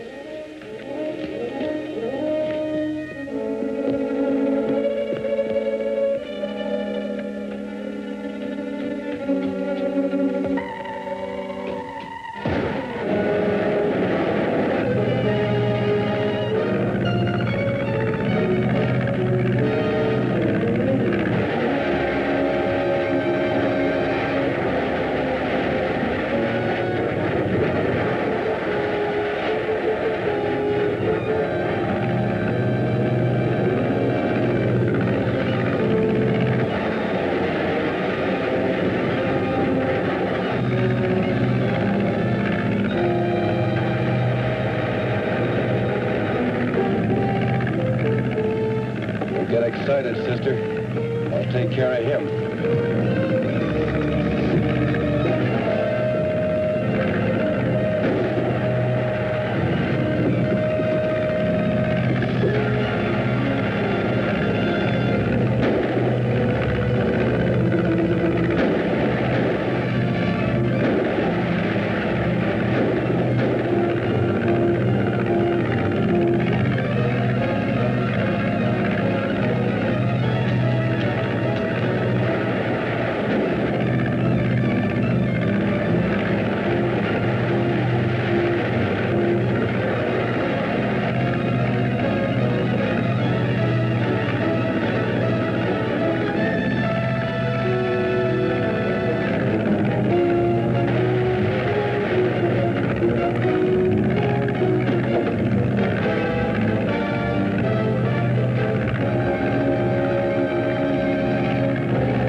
Places, please. Overture, stand by.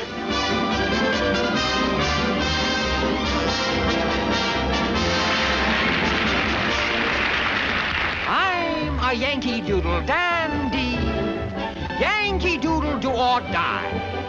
A real live nephew of my Uncle Sam, born on the 4th of July. He's got a Yankee Doodle sweetheart,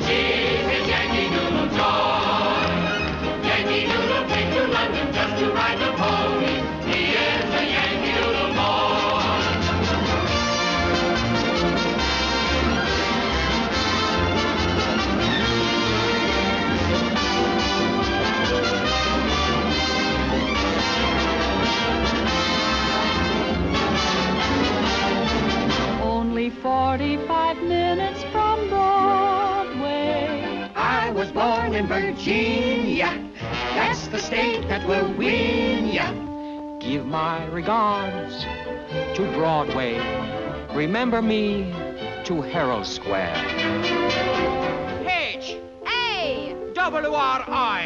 G-A-N spells Harrigan. So long, Mary. Mary, we will miss you so. You're a grand old flag, you're a high flying flag. For it was Mary, Mary, plain as any name can be. My mother thanks you. My father thanks you. My sister thanks you. And I thank you.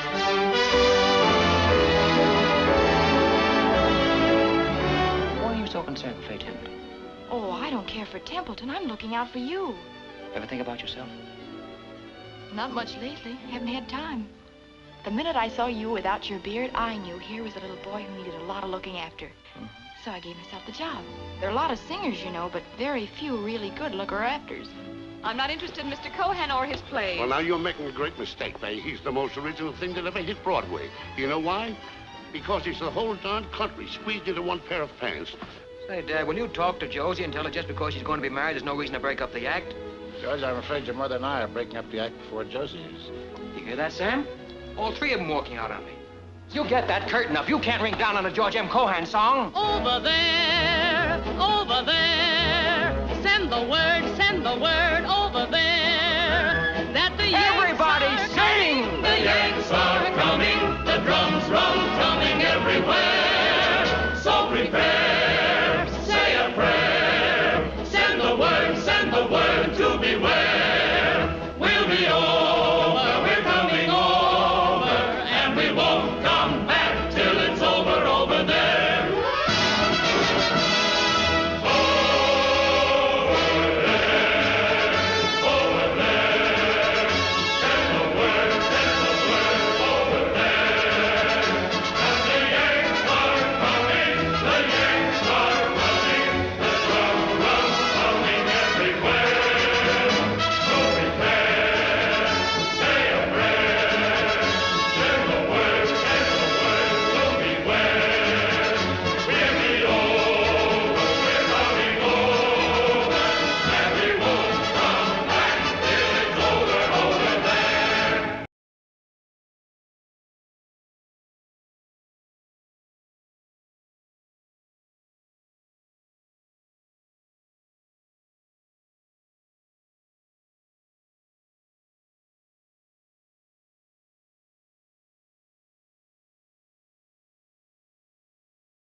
Samuel the prophet. That old man in tattered rags is Samuel? He is the only man of whom Saul is afraid.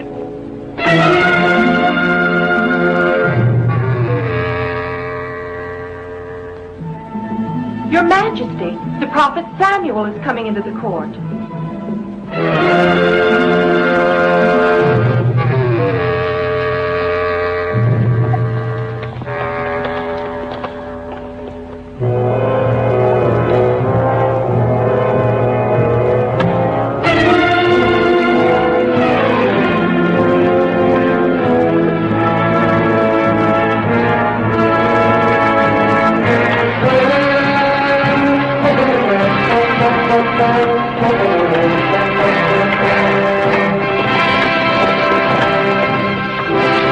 Samuel, thou hast been a stranger to our court. We bid thee welcome. Who is that man? Thou knowest not the young captain of the host. His name is Abner. Saul hath him as his counselor at court. And these are they the sons of Saul, then?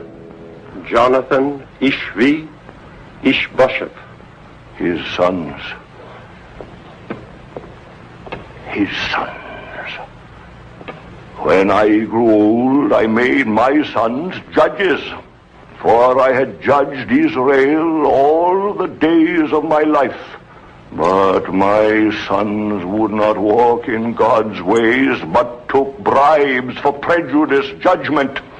And then the elders of Israel came to me, and ye did say unto me, Give us a king to judge us, like all the nations, a king. And I prayed to the Lord, and he said, The people of Israel have not rejected thee, but have rejected me, the Lord God. They have forsaken me and served other gods.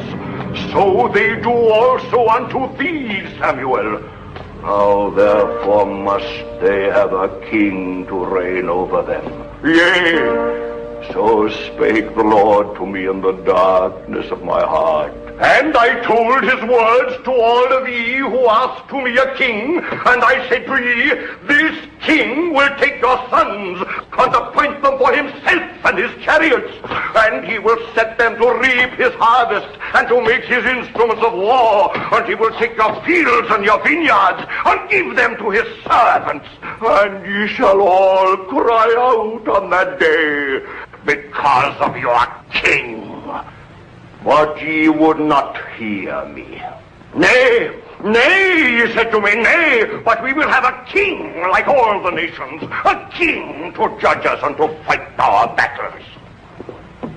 The Lord told me in my ear, I will send thee a man out of the land of Benjamin, and thou shalt anoint him king over thy people Israel, that he shall save them out of the hands of the Philistines. Saul, when I saw thee, the Lord said unto me, Behold the man who shall reign over my people.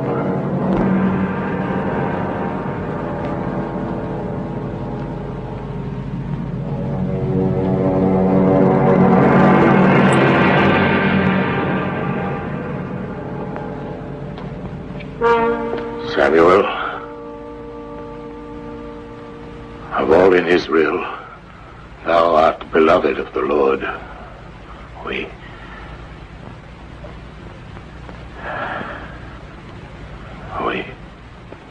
We honor Samuel, of course. But the last of the great judges of Israel hath not called out the whole court of the kingdom, only to tell us the old story that all of us know so well. Saul, I will tell thee what thou dost not know. I will tell thee what the Lord said to me last night. Leave us.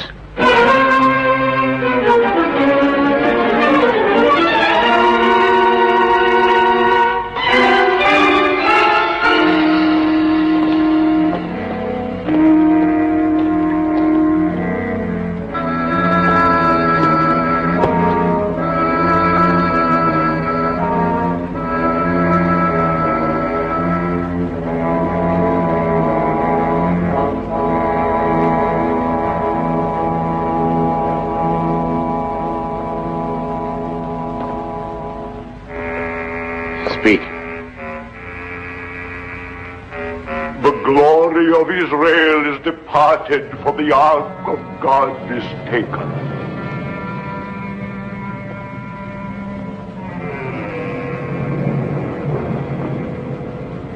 In all of my kingdom, Samuel, everyone is aware that the Ark of the Covenant is in the hands of the enemy.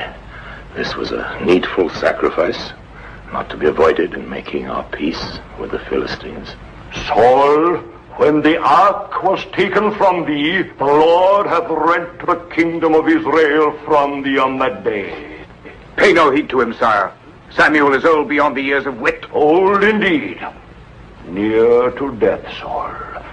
Yet last night the word of the Lord came to me again. Leave us.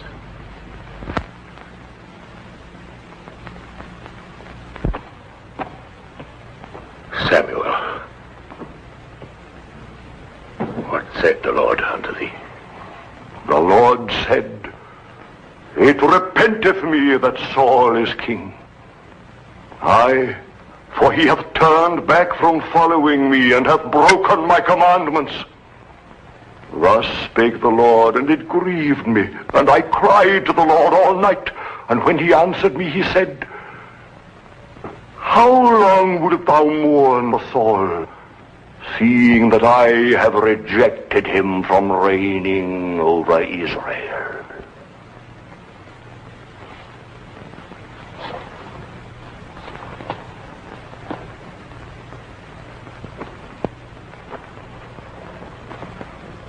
Am I not king? Look with thine eyes, Samuel. Do I not sit here before thee on the throne of Israel? The Lord hath said, I have provided me a king. Another. Thou art a goodly young man, Saul. There was not among all the children in Israel a goodlier person than thou. When thou wert little in thine own eyes, did I not make thee head of the tribes of Israel? And did not the Lord anoint thee to be king? Why then didst thou do evil with thy sacrifices? I have obeyed the laws. I have followed the ritual. Thou art a rebel in thine heart, Saul. Thou hast made an insurrection against God. Because thou hast rejected the Lord, he hath also rejected thee from being king. Samuel, if I have sinned, if I have transgressed the commandment of the Lord, and thy words, it is because I feared the people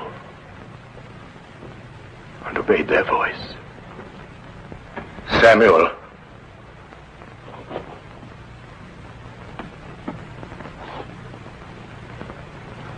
who is he?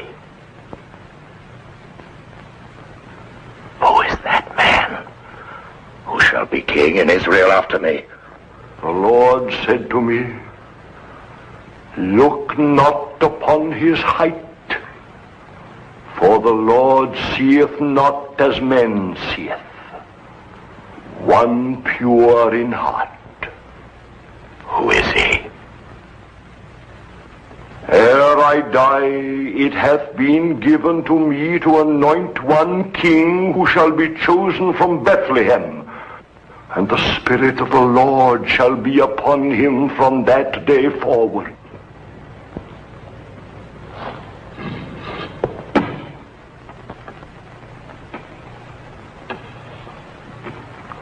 Who is that man? I have not come to thee with prophecies, but to bid thee farewell. The Lord hath departed from thee. An evil spirit hath made its home in thee. I shall come no more to thee, Saul, and nevertheless, I mourn for thee.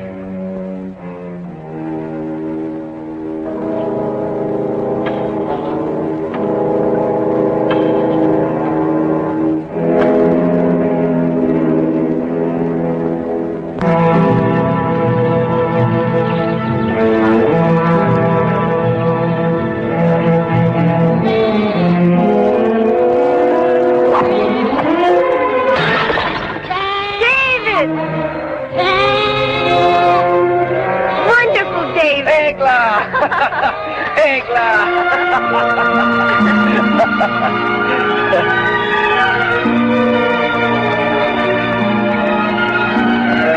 I have been awaiting thee, Egla.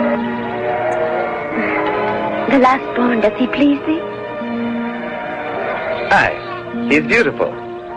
Make him walk. No, he's too little. Oh, come now, let's put him down. No, David, dost thou think he's grown enough for that? Now, see how he walks? Look, he goes to his mother. He's very funny. Look at him. Come, Egla. Close thine eyes. Why? Now, David, no questions. Open them. Oh! 'Tis beautiful, Egla. I'm in need of this. I thank thee. I must try it right away. Stay here and watch, Egla. Egla, why art thou sad now? I had a very bad dream. Oh, thou shouldst not think of it. Do not laugh, David. I dreamed that I had been taken far from thee, very far. No one could ever separate us, beloved. I would that what thou sayest were true, but... Egla, thou shouldst trust me. The same way that I trust my sling. Watch this. If I do not smite that tree, thy bad dream will come true. No, wait! David, I'm so afraid.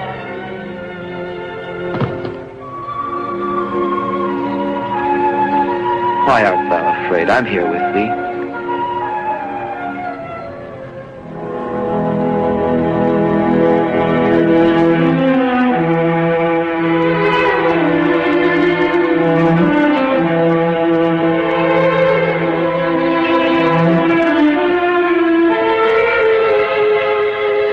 Thine eyes frighten me sometimes, my love. But were they otherwise, then perhaps I would not love thee as I do. Dost thou love me truly?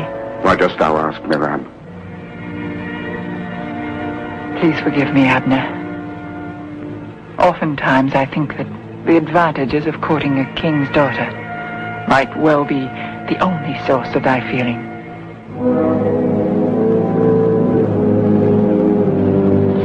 It will not be easy to carry out our plans if thou art assailed by such doubts, Mirab.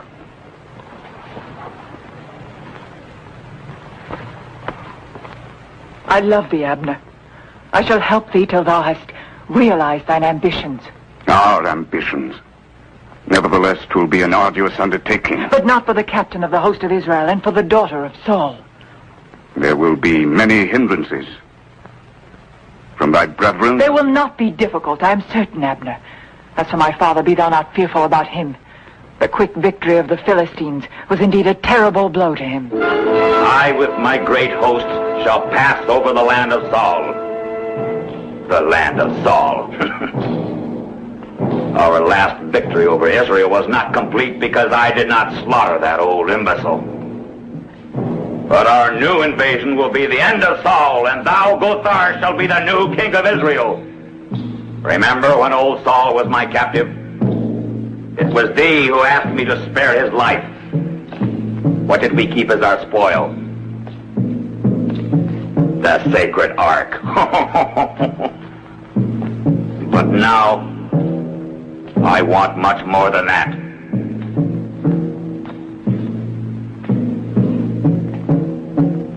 Now I will have old Saul's blood.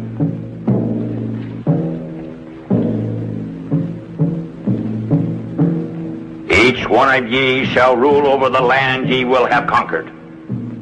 Yea, as kings. As monarchs governing by our laws and rituals, ye shall command absolute obedience, receive tribute, and pass judgment.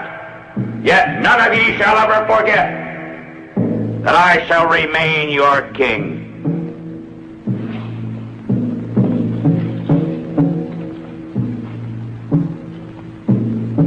The King of Kings.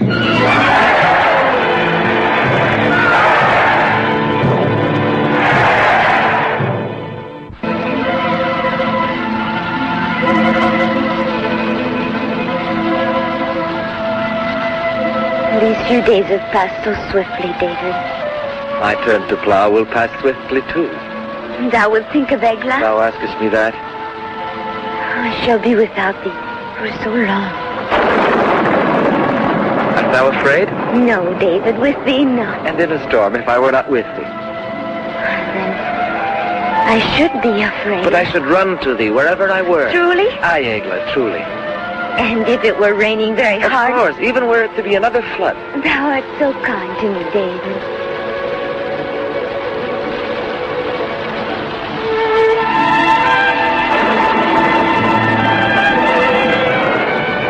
But, David, I must go now. Please, Egla, wait here. It rains still. I must not tarry. 'Tis late. Don't go.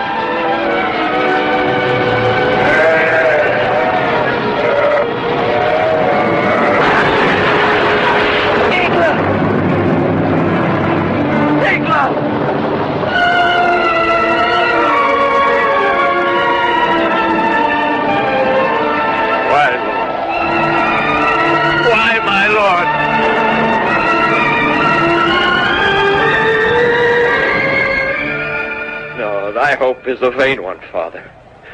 I know better what I do than one who attacks innocence and slays it without just cause. David, the Lord alone knows the scope of his own deeds on earth, and there remains naught else for us to do save yield to his will. But the death of my Egla, this has destroyed my life, Father. God by this deed hath only destroyed thy mortal love, David, but yet also rendered thy love more beautiful, for he makes of it a spiritual thing. Thou shalt love another time, thou shalt see, and then this will indeed comfort thee. It will comfort thee to think of Egla.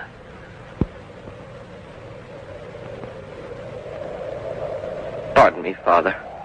'Tis of the Lord that thou shouldst ask pardon, not of me.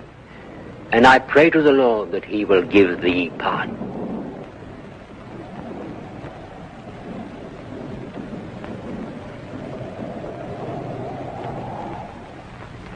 King, the agility and power of the Persian chariots have inspired this model. The chariot is drawn by 4 horses and is entirely armored with leather and bronze.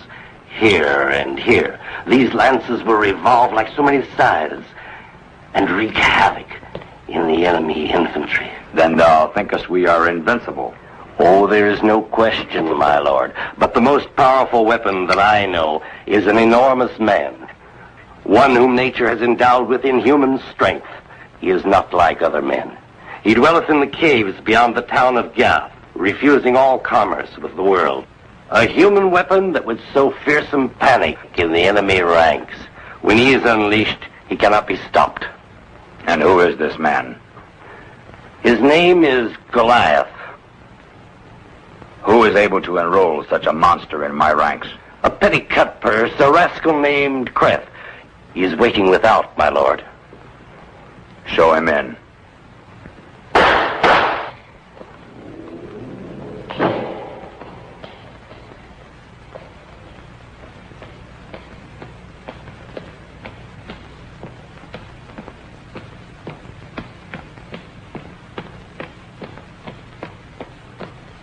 Glory to thee, O King of the Philistines! Art thou Creth? Aye, O flaming torch of my life, flaming paragon of all our virtues, thou art the most powerful, the most generous, and the most enviable of... Dost thou know Goliath? He's my friend. He does all that I bid him do. I want thee to bring him here. Bring him to the feast of the god Dagon. If he is, as my captain says, I shall give thee thy weight in gold. Oh, but I'm very heavy. As heavy as a camel. Out with him.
What dost thou want, Fred? My brother and friend and brother, at last I see thee again after all these months. Greetings to thee, Goliath, from thy humble servant. How many times I have thought of thee. I have jealously cherished in my soul the recollection of thy affection for me. And now, at long last, I stand before thee. Now I can greet thee as the flaming paragon of my life, the only comfort of my tormented existence, the shining guide of my wretched fate. Oh, how can I thank thee, Goliath? But first of all, allow thy slave to pay tribute to thee with a tiny word of modest praise. Thou art invincible, Goliath. Everyone knows thou art the strongest man in the world. No, please! No, don't kill me! Don't snuff out the wretched existence of thy only friend. Have I not always brought thee gold? And wait till thou seest the gold thou wilt get this time, enough to fill thy cave.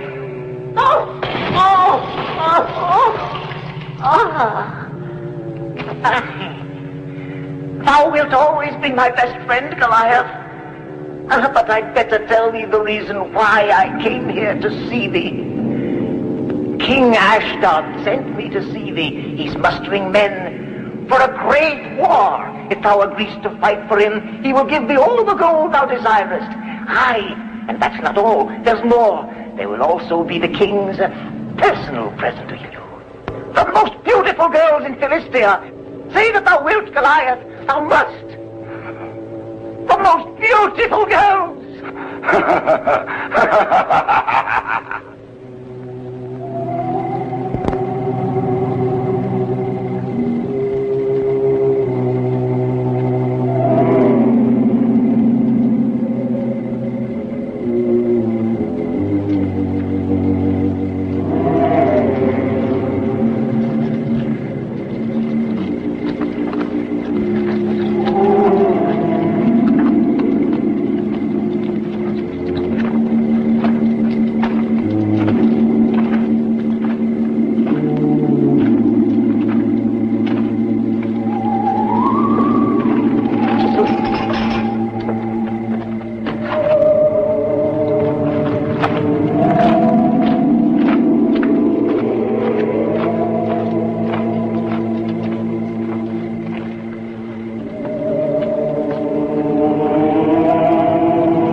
throne has never been lifted aloft by one man since the distant days when Samson himself lifted it.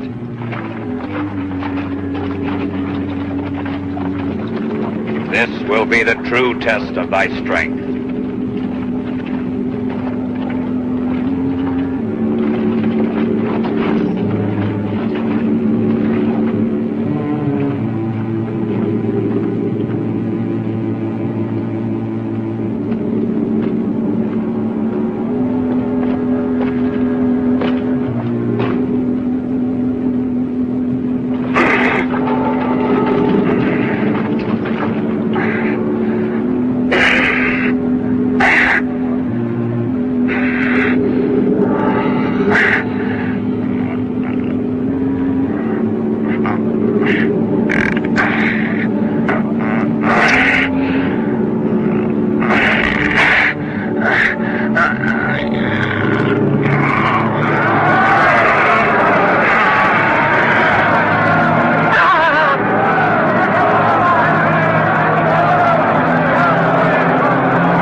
And the Lord said unto Samuel, Fill thine horn with oil and go.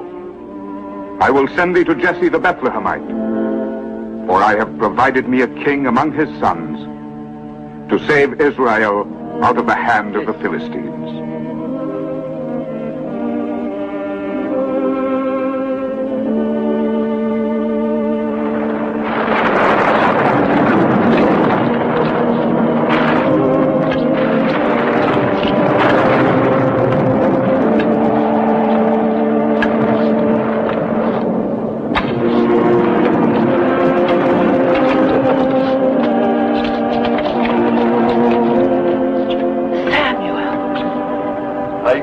Wife of Jesse, the Lord hath chosen one from amongst thy sons, and I am come to find him whom the Lord shall name unto me.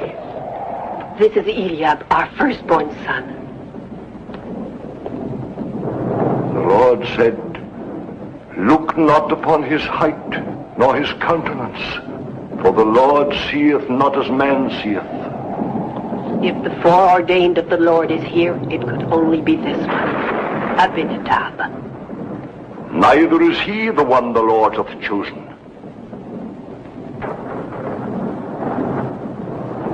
Nor hath he chosen any of these.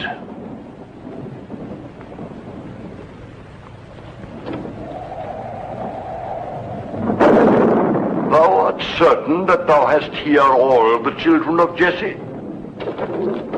Blessed be thou, Samuel. Jesse, thou hast here all thy children? David. All save my youngest son. Here he is, David.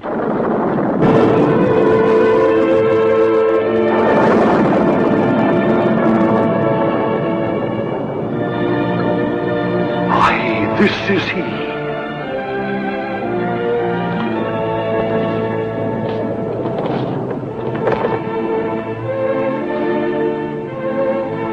David, son of Jesse, the Lord hath appointed thee to be prince over his inheritance.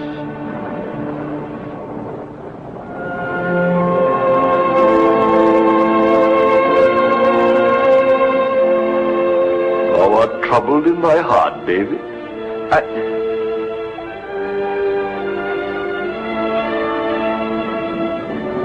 'Tis true.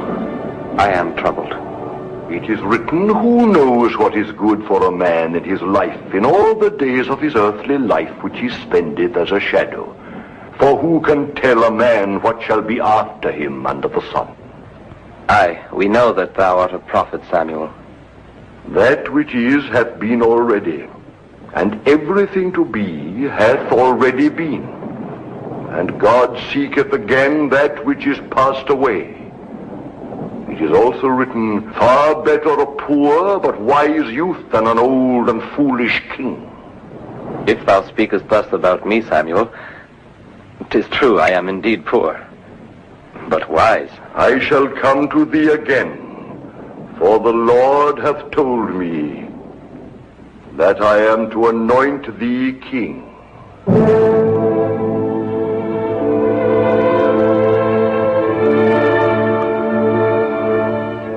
Saidst thou, King Samuel? Aye, Jesse.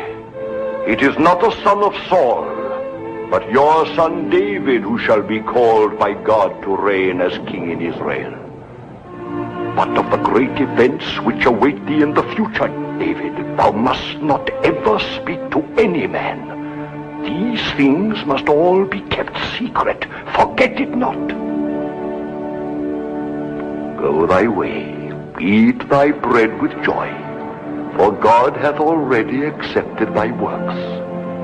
The Spirit of the Lord shall be upon thee from this day forward.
I could not.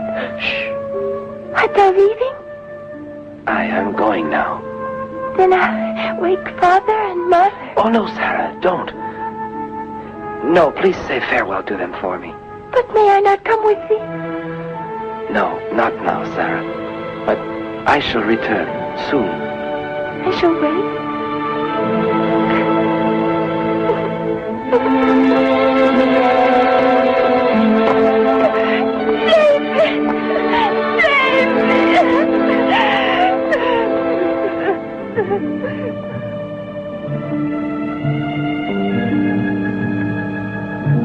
Thy will be done, O Lord. Thy servant hath left his loved ones that he may devote his life to serving his people Israel. May thy servant prove worthy of this mission with thy help.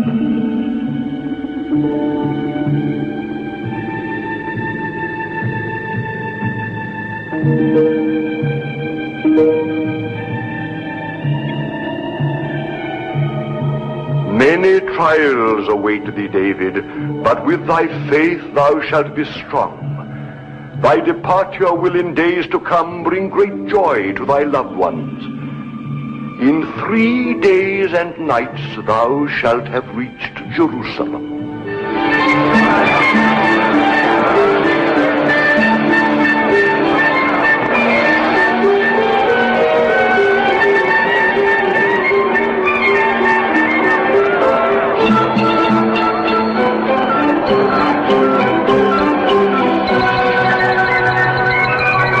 Oh, blind man, help me. Oh, have pity on me.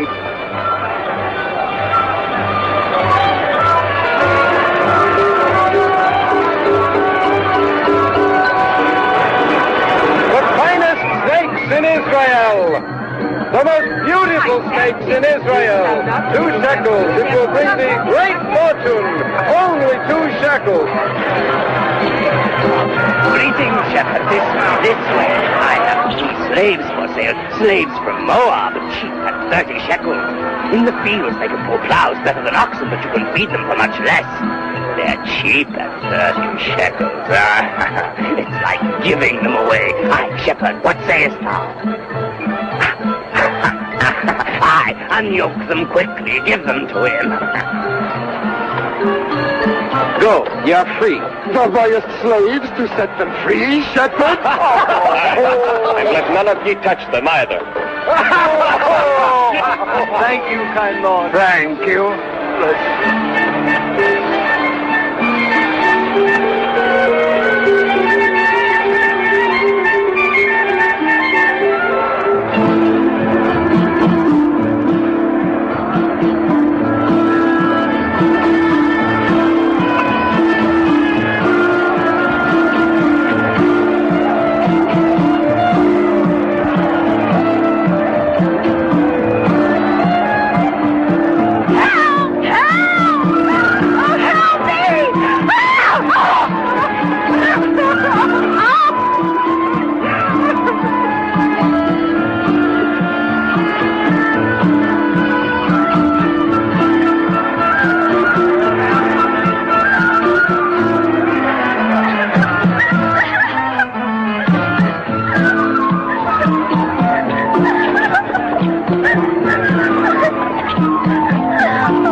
Why are these men being punished? Because they had rebelled against Saul's captain, Abner, and were condemned to die in this place of thirst. They are my sons. In 3 days they've not had a drop of water. Why should they let them die like this? How can the Lord permit this?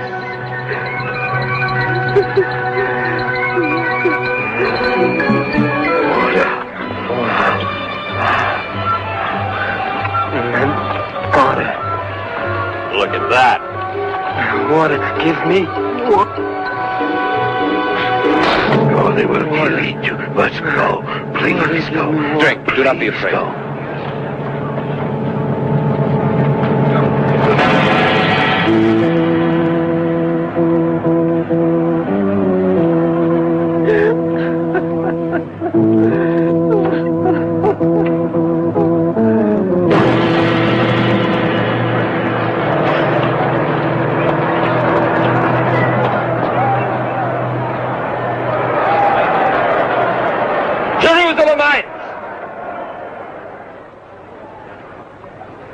Jerusalemites! Why are ye the curse of your own people? Ye are a prey to godlessness, wickedness, and cowardice. Ye have trampled our laws underfoot and destroyed the foundations of our faith. Why? Why? The spirit of evil is in ye. But the spirit of evil is yet stronger in those who govern ye. Saul! Saul! Thou art to blame for it.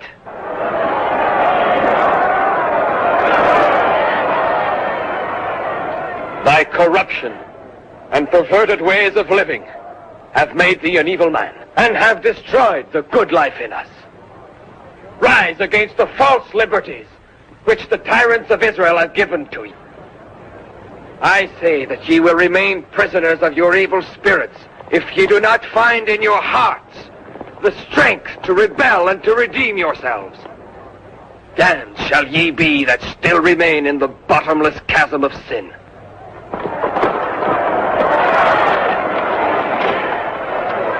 I come to arrest this man. This man is under our protection.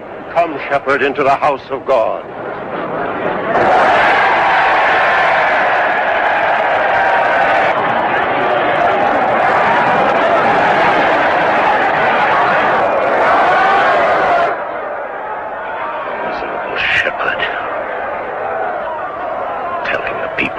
Against the king. Father, thou shouldst not fret too much over all this, nor exaggerate the importance of it. Exaggerate, thou sayest? Yes. A shepherd dares to accuse the king of Israel, and moreover receives the protection of our own high priest in the house of God. Are we to attach no importance to this? Have you all forgot? Have you all so soon forgot? The last prophecy of Samuel. For he did not speak of ye, my sons. He did not say of one of ye, not Ishvi, not Ishbosheth, not even Jonathan. Ere I die, he said, ere I die, it will be given to me to anoint one king. Your Majesty, when Samuel anointed thee king, the first to reign in Israel, he chose a warrior, a mighty man of arms.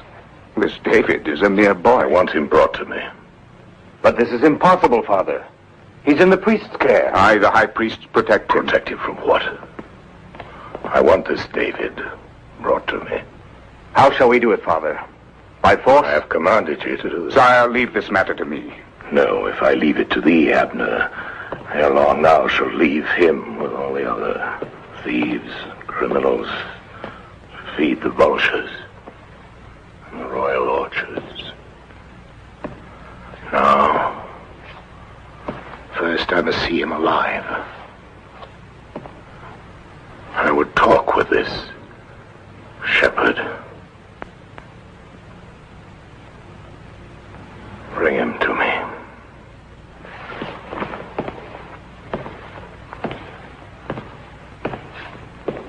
Aye, Father may well be right. This young shepherd should have things of interest to tell us. What dost thou think, Abner? What I may think is not thy concern. I apologize for having put a question to the captain of our host.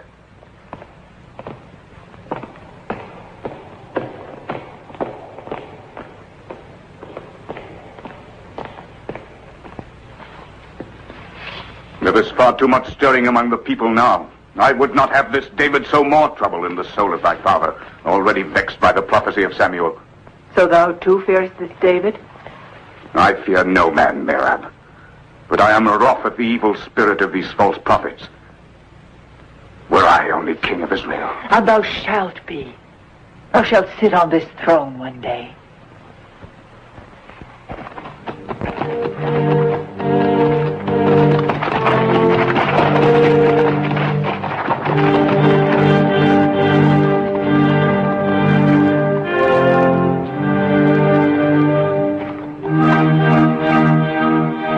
I tell thee it is no desire of mine to advocate rebellion against royal authority.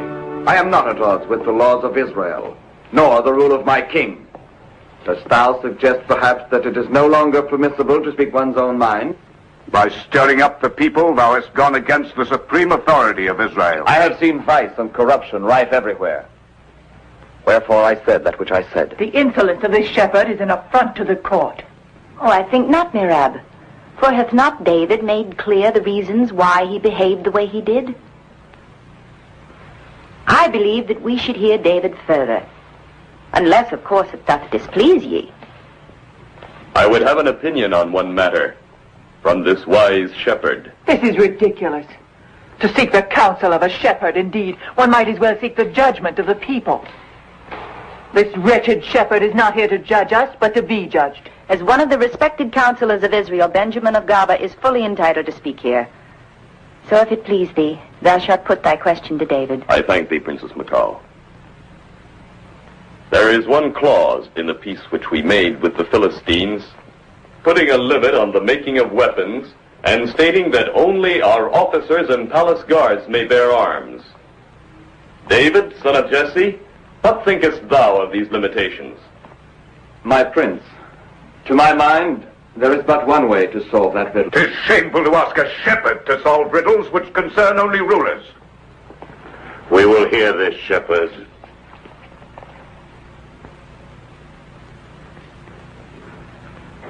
Leave us. Leave us, I say.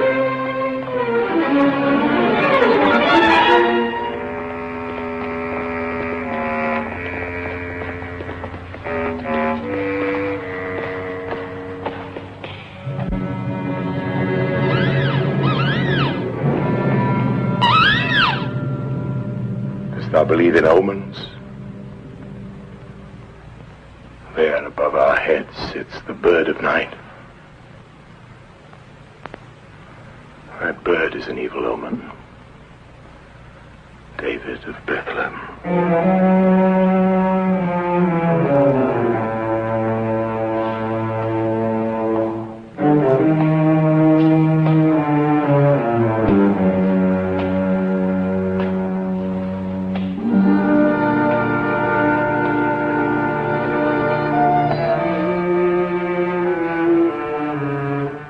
David of Bethlehem.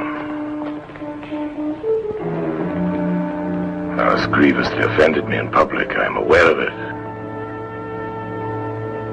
Thou art mighty of heart. Speak now of our peace with the Philistines.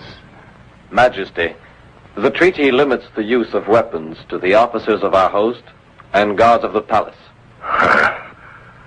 It is true that only my officers and guards may bear weapons. So then? But the treaty has put no limit whatever on the number of officers and guards which thou mayest have.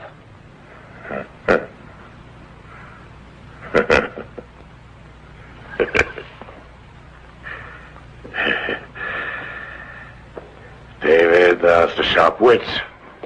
I have heard much of thy sharp wit. Yet I cannot hate thee. Come.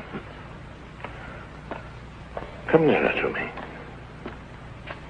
Come, David of Bethlehem.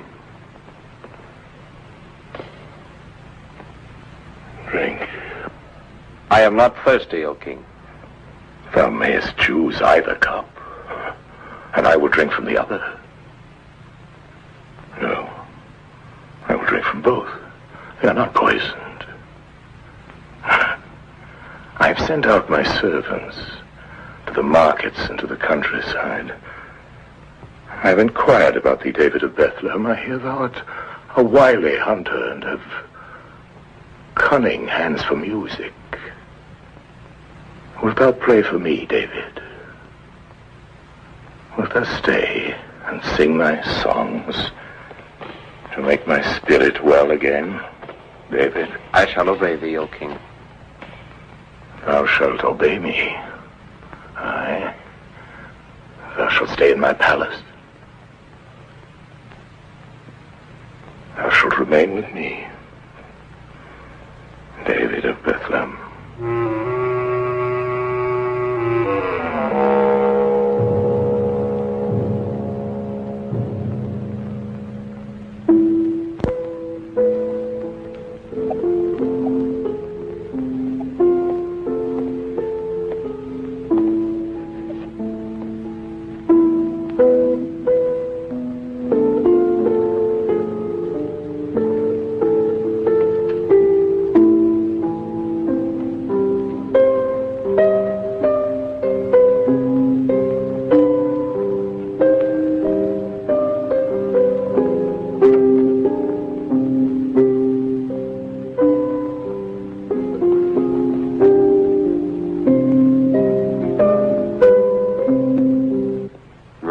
David over thy father waxes greater every day. We shall find a way to make him powerless ere long. I hope so, but I'm troubled most of all by the ways of thy sister. Thinkest thou that Michal might cause us vexation? Were David to fall in love with her, yes. Oh, I have a watchful eye, Abner. Accursed shepherd. And now the people praise him to the skies. Whilst he remains at court, our plans will surely be in danger. For some days it's been clear to me what David covets. What is that? The throne of Israel, Merab. Thou forgets the prophecy of Samuel? The spell is already on thy sister, Michal, and on thy brethren. Not on me! Not on me, Merab! Calm thyself, Abner. Calm thyself, for thy apprehensions are excessive.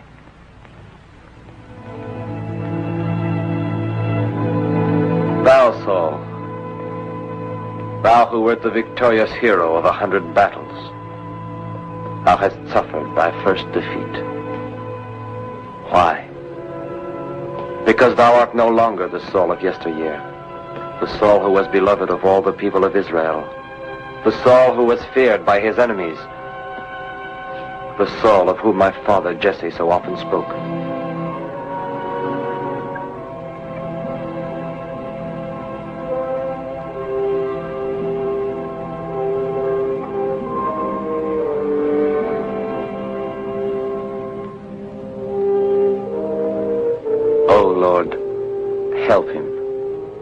Forsake him not, and defer that day when he will no longer be king. Restore to him his wisdom and thy protection, I beg of thee. David!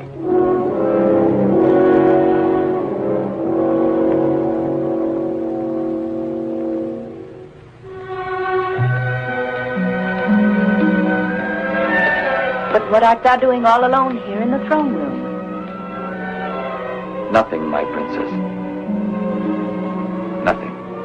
I was seeking thee, David. My father awaiteth thee in his quarters. He is weary and would hear thy songs again. I shall go forthwith, princess. My name is Mikal. I thank thee, Mikal. I rejoice that thou hast made my father calmer in spirit. Thy sweet presence and thy counsel are of very great help to him. Were it not that it had made its way into the minds of the wise, my counsel would be gone on the wings of the wind. Very true, but thou wert also able to do more. Thou hast made thy way into our hearts. When I said the wise, the one I truly had in mind was thee, Mikal. Go, David. My father awaits thee.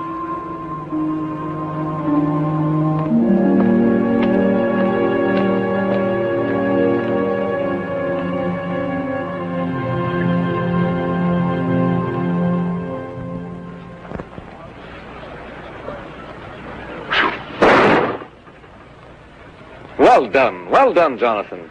Thine arm is a strong and steady one, like unto the arm of Saul. Aye, he was a great king in his time. But age is upon him, and with his wits he hath also lost his strength. He knows not in what dire straits Israel is now. Look at me. I am compelled to hurl darts at mere images of the foe instead of bearing arms so as to wrest the sacred ark from those accursed Philistines. Despair not, Jonathan. I tell thee, the day will indeed come, and that day is not far removed either. The day will come when the people of Israel will be once more as they were. David, thou speakest as a prophet. Long have I ceased to hope any more. Thou art wrong, Jonathan. I have not spoken as a prophet, but as a man who has faith in divine justice and is ready to serve its cause. Even by main force if 'tis needed? Aye, I would even use force.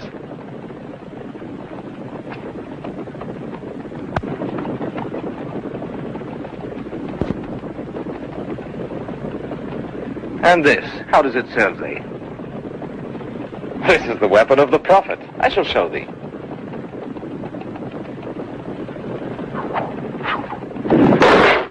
In thy hands rests the fate of Israel, Benjamin of Gaba. Saul trusts thy wisdom, and hence hath made thee emissary. To redeem the authority of the king, the sacred ark must be returned to Jerusalem. Thou knowest the bitter unrest that now grips our land. I shall try not to deceive his faith. Even were it to cost us all of the gold in Israel, whatever is demanded by the Philistines. Promise it. I will do as thou sayest, Abner.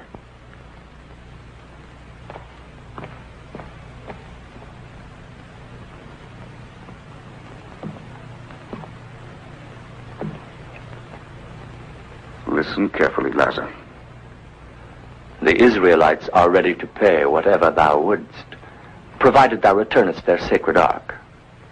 Abner, the captain of their host, who is my lord also, will send Benjamin of Gaba as emissary to thee. Though this emissary is a wise man and speaks with a silver tongue, thou needst not listen. 'Tis my lord Abner who asks me to tell thee that thou shalt never hear him, O king.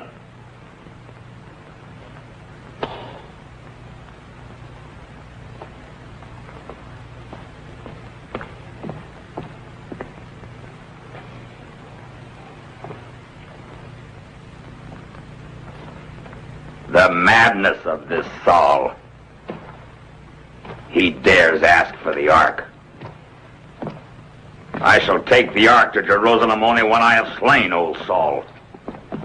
Send Goliath to the oasis of Gath to lie in ambush for the emissary.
And it is because of her that thou must always carry this with thee?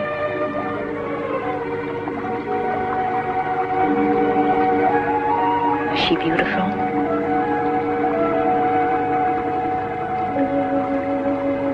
Aye, Mikal. A man seeks an ideal in a woman's love. In my eyes, Egla was everything. She was true perfection. Her presence alone gladdened my heart and soul. So with such a memory as this, thou wilt not love another woman easily. I know not, Mikal. Before I thought this was true, but now I'm not certain.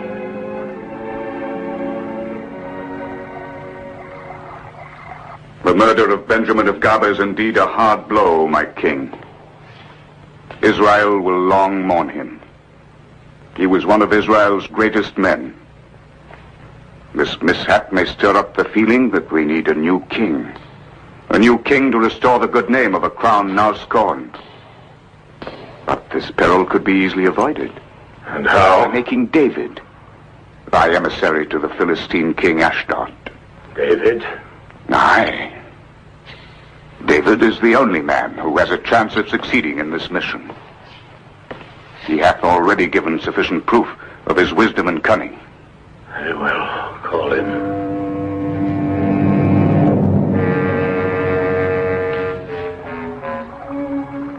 Thou hast been helpful to my father, the king, and thou art helpful to me. I thank thee very much. I am no more the sad and lonely girl that I once was. No, I'm happy, but how long will it last? Mikal.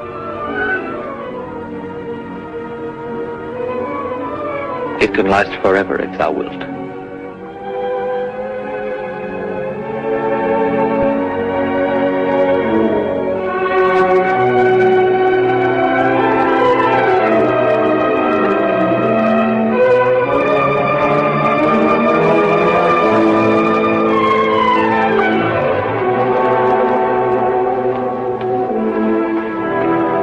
Mikal. David, son of Jesse. King Saul would see thee.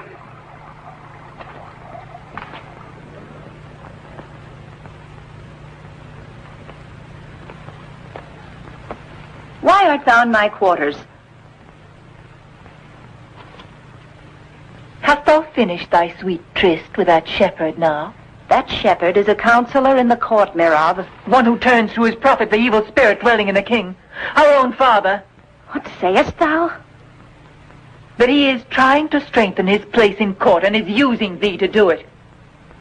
How is it possible for thee to say such things? David is deserving of the esteem of our people and of his king. He is worthy. And worthy also to have a royal princess love him. Surely, Mirab, worthy also to have a royal princess love him.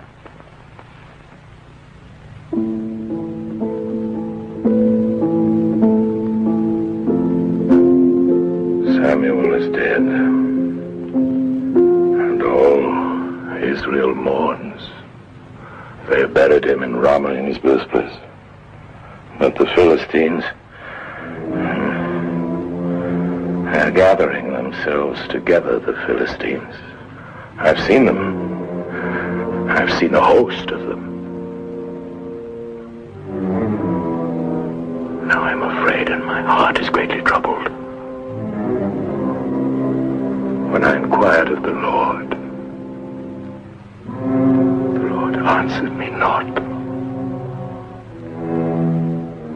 Neither by prophecies, nor by dreams. Aye, the Philistines gather their armies to battle. There goes out a champion from their camp named Goliath. Goliath of Gath.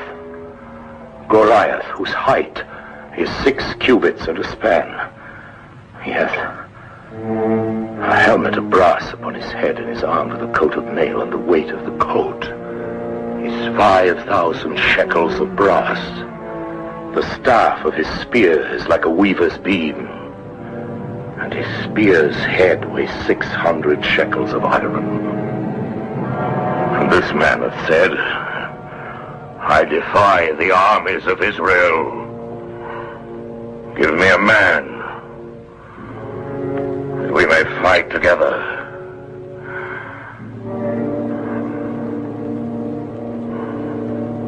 Am I that man? Am I?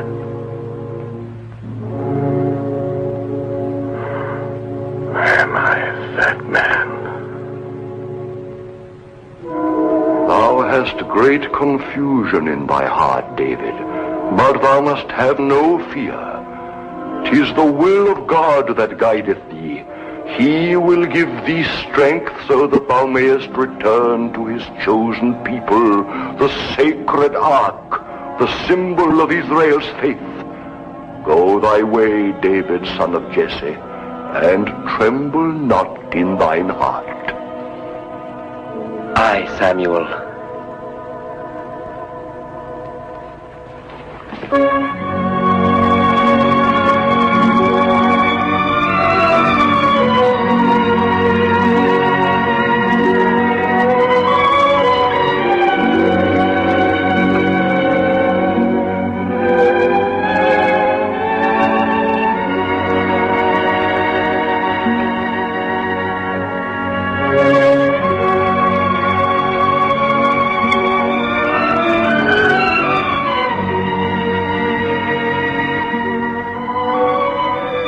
David, stay. David, thou would be slain as was Benjamin of Gaba. I beg of thee, David, stay. Thou must not ask me to stay, Michal. Thou knowest that I must go. If thou didst not return, David.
My lord, a great misfortune has befallen us.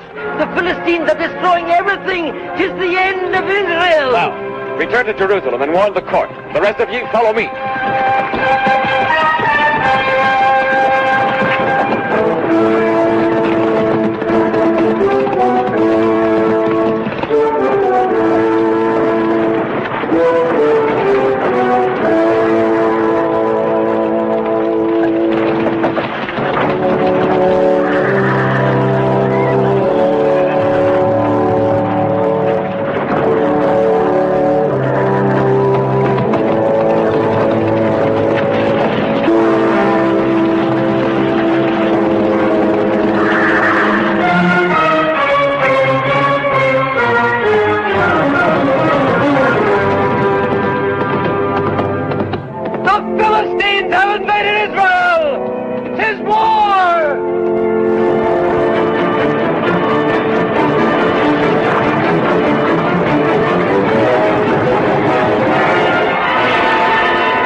Israel have done naught to bring about this grievous event.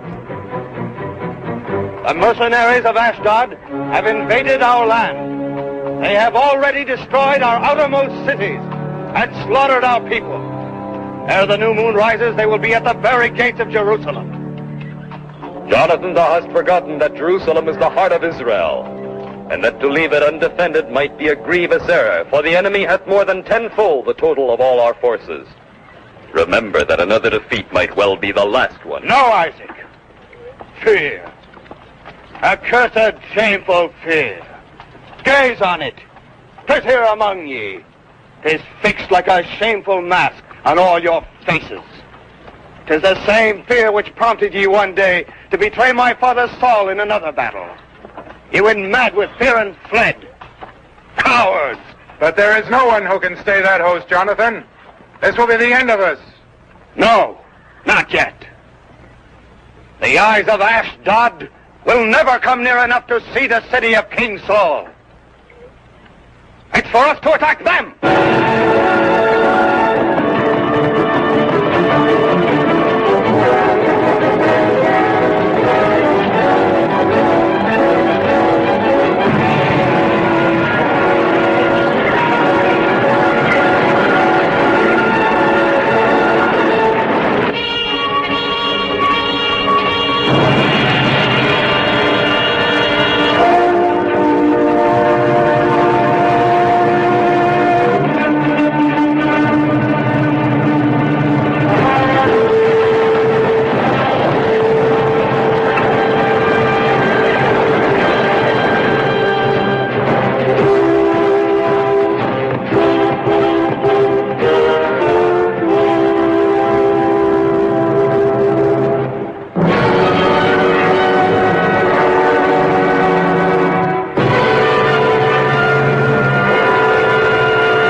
Of Israel, O King.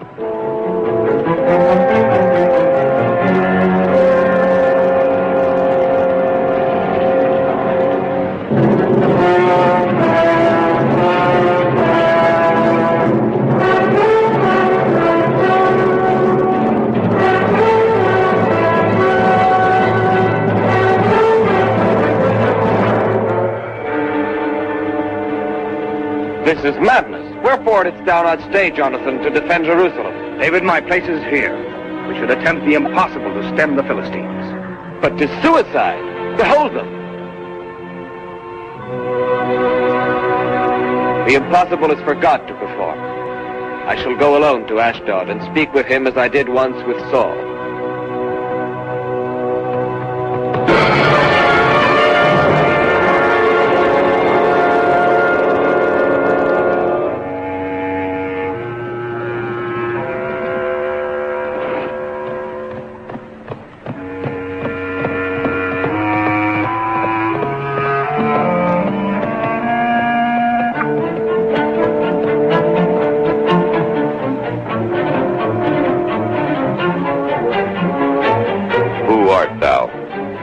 David, son of Jesse.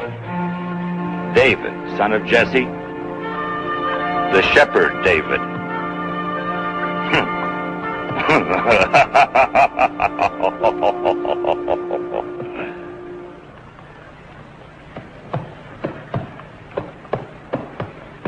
The renown of thy wisdom hath spread far and wide.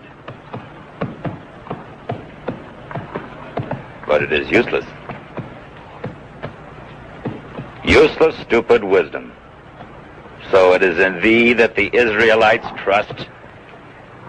Thou art the one who calms down that old fool Saul. What dost thou want? I tell thee in the name of the Lord to return to us the sacred ark, and not to pass with thy host on the land of Israel. Thou, shepherd, thy insolence hath no limits.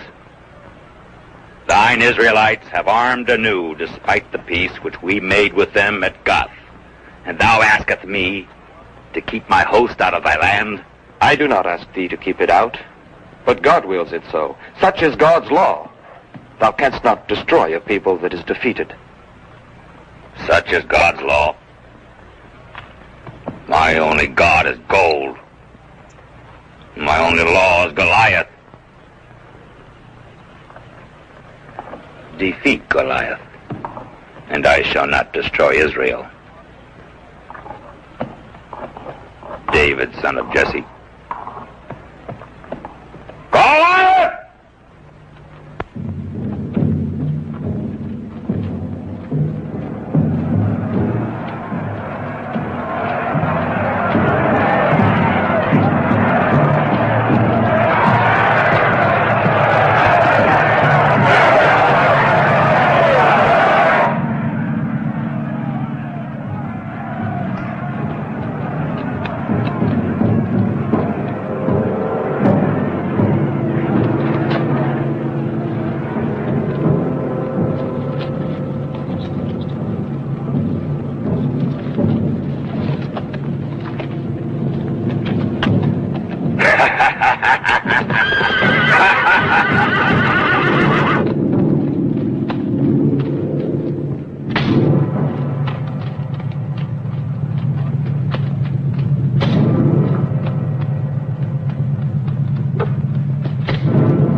Look at the sky, Goliath. The vultures augur ill for thee.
What is this?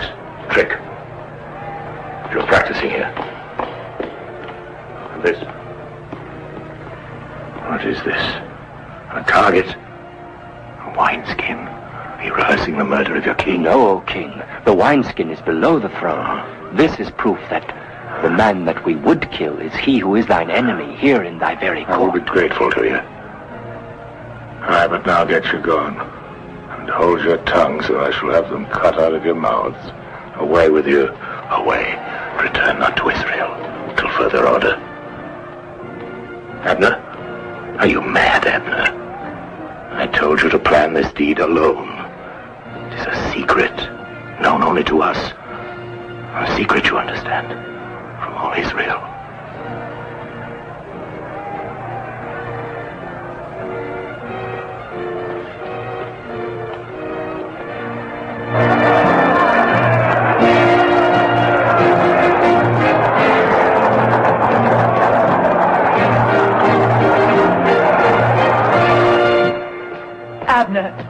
Abner! I beg of thee, listen to me. Do not do this. But 'tis now we must smite him, for it may well prove to be our last chance. The people favor David. They will rise. And father... Thy father has agreed. Thou knowest how he fears David. When we've finished with him, the people will bow down to the will of the king.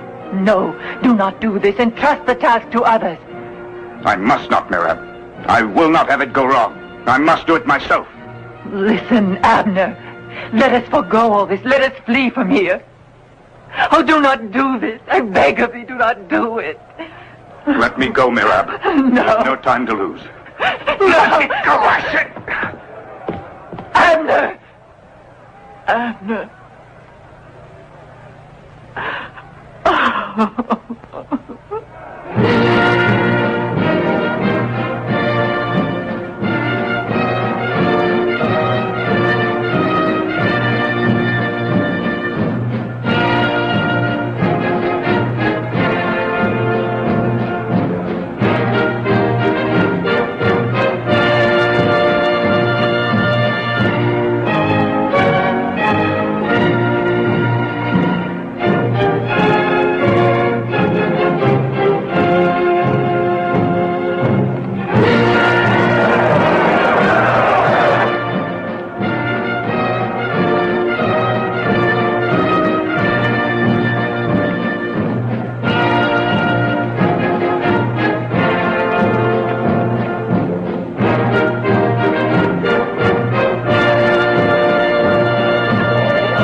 Now, my father, thou art free.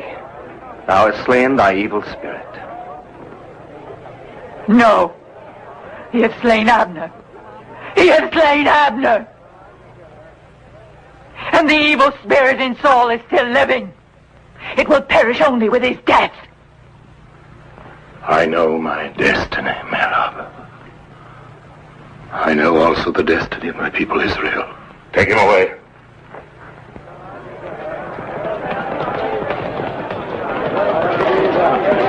Glory to David! Hear, O Israel! Long live David! Long live Saul! King of Israel.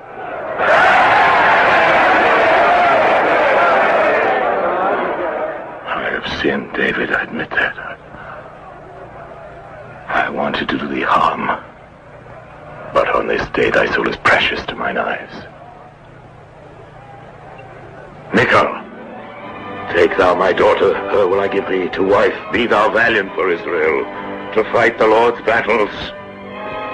Blessed be thou my son, David, for thou shalt do great things.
Then you ain't married to the champ anymore.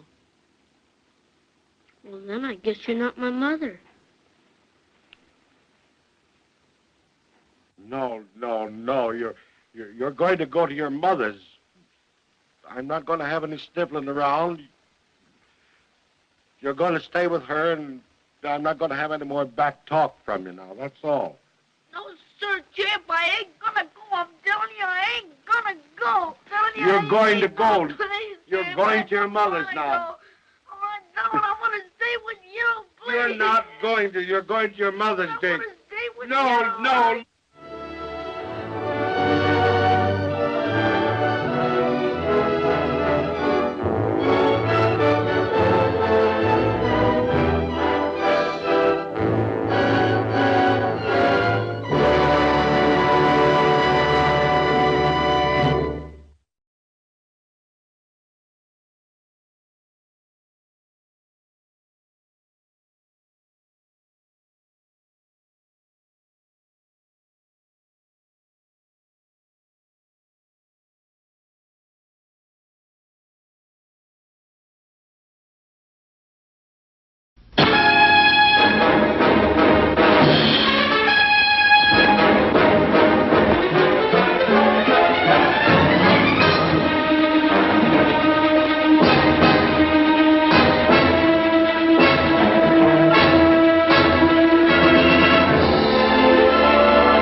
Cell door open.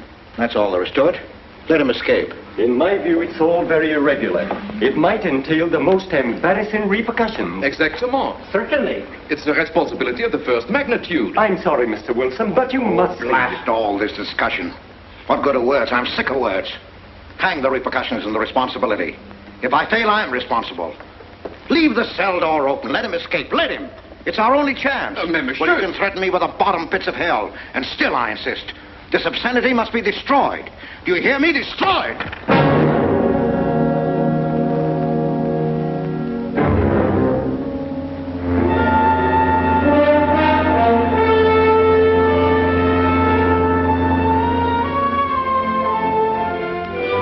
Todos los pasajeros desembarquen. All passengers ready to disembark. I'm traveling for my health. I'm traveling for my health. Tengan listos sus pasaportes. Get your passports ready. I'm traveling for my health.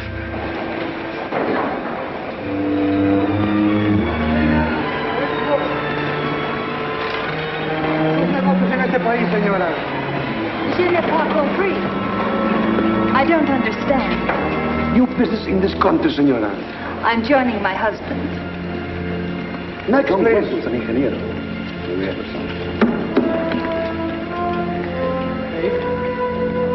Stepan Polaski. You take care of him, senor. Your business in this country, senor. I'm traveling for my health. How? I am traveling for my health. Oh. You are a native of what country? Holland. Oh, Holland. Trata permanece. Next, please. ¿Para qué vino usted a este país, señor?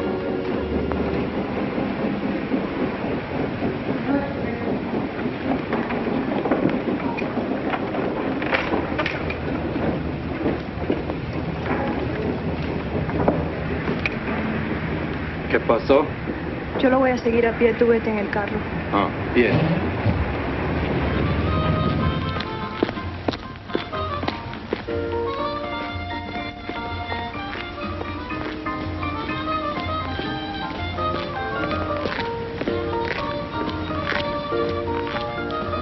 Hotel Nacional, 7702.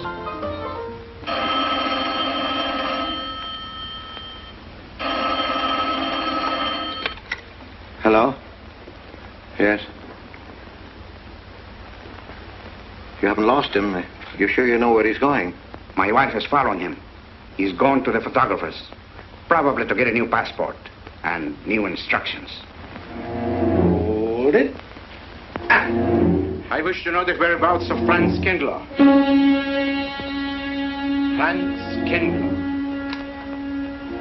There is no Franz Kindler. Franz Kindler is dead and cremated. It's a command!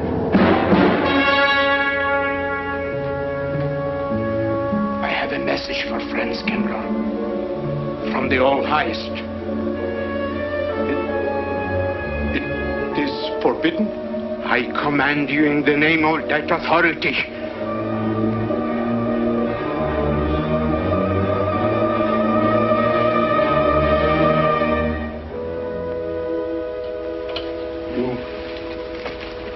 You know the name he is using?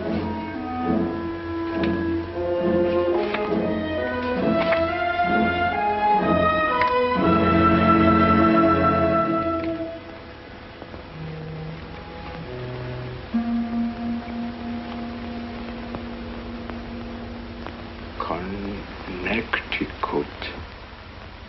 In the United States. The town of Harper.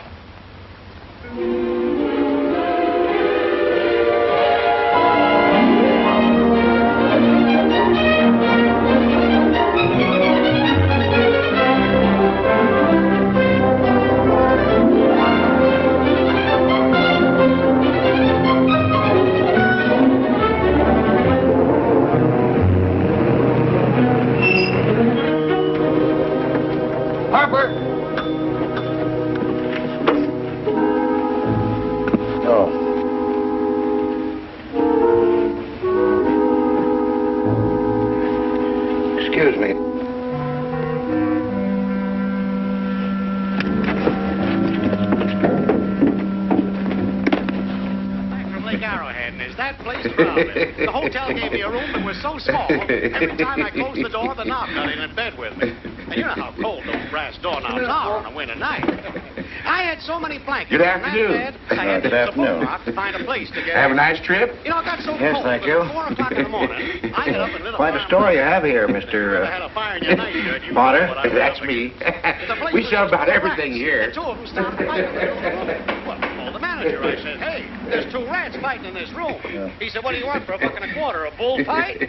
About 7 o'clock in the morning, the house detective knocked on the door. He said, is there a maid in your room? I said, no. So he pushed one in. She was a cute little chambermaid. Said to me, could you ever hear the double bed? I said no. So she said, I just cleaned it up. Of course, there was another fellow in the room with me. He was at the desk when I checked in. This suitcase, The clerk said, Mr. I could leave it here? There's a bag off. Oh, yeah, I don't assume no responsibility. Just put it up on the shelf. It'll be there when you want it. I'll buy this magazine. That'll be in time, mister. What's the best hotel in town? Best place to stay down at Mrs. Peabody's. It's just down the road here a piece.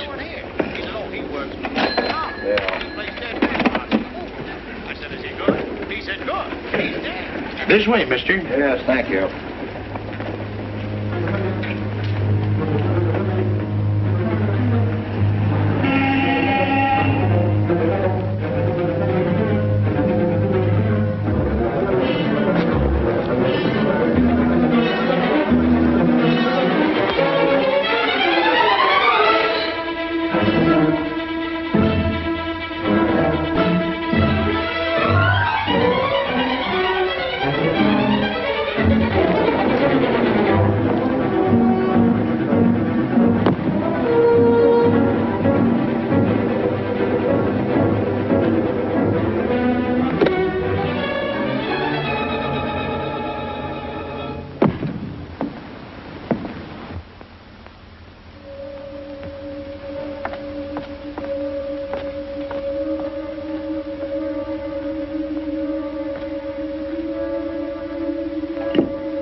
I may come in?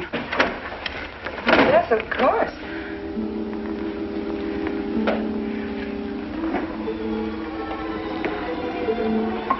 Does Mr. Charles Rankin live here? Yes, he does, but he isn't here right now. You expect him? Yes, in a few minutes. How soon? Well, a few minutes. A few minutes.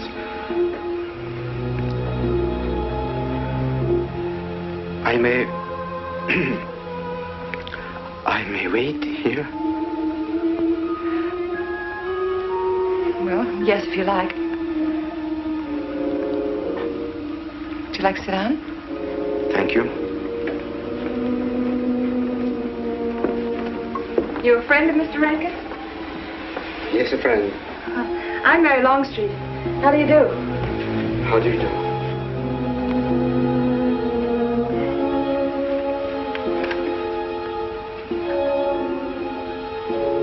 Mr. Rankin ought to be here now. Sometimes he stays after his last class, but he'll be coming straight here today, I'm sure. Because this is our wedding day. You're getting married? Yes, at 6 o'clock. I know it's most unconventional, my being here today, but I want to get these curtains up.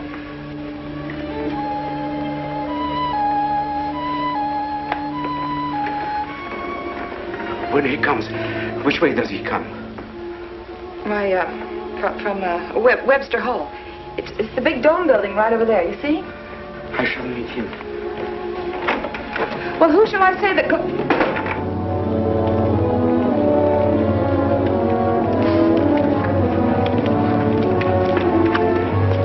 Franz. It's I, Franz. Heineke, we mustn't be seen talking together. Go back to the church, into the woods, you understand me? Follow the path. I'll meet you there.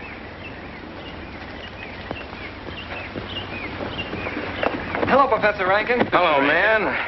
What are you up to? Paper chase. Oh, paper chase? I go ahead and lay the trail. You ought to have Jerry's job, Mr. Rankin, and take a little off that waistline. No, you ought to go with us, Mr. Rankin. Where to? The woods. Blondie. Oh, Buzzard. The woods? Well, I'd like to. I'm afraid I have a couple of things to attend to. Well, join us later. We'll be out till dark. All right. Oh, we'll catch up with you.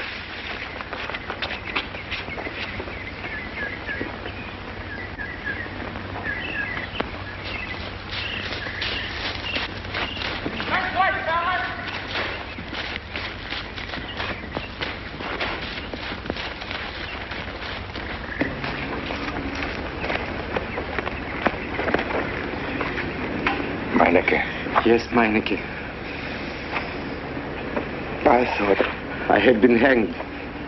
The others, but not I. A dead man could not stand face to face with you, Franz. Hey, no, wait for me. You're not much changed. But you're back in your old uniform. Look very much the same. Franz, I am a different man than before. I, too. I, too, am different, Conrad. You know how I gathered and destroyed every single item in Germany and Poland that might have served as a clue to my identity. Well, guess what I'll be doing at 6 o'clock tonight? Standing before a minister of the gospel with a woman's hand in mine, the daughter of a justice of the United States Supreme Court, a famous liberal. The girl's even good to look at. Yes, the camouflage is perfect. Who would think to look for the notorious Franz Kindler in the sacred precincts of the Harper School, surrounded by the sons of America's first families? And I'll stay hidden till the day when we strike again. Franz, there will be another war? Of course. War is an abomination, saith the Lord. It is to tell you this that I am here. He set me free that I might come here and tell. Who set you free? To you, the all highest. You don't mean? I mean God.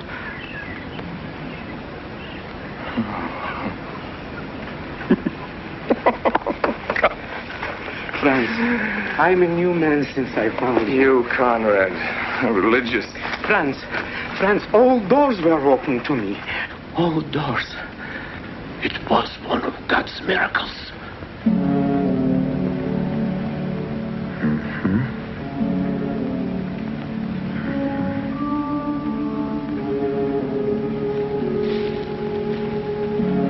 They freed you so you'd lead them to me.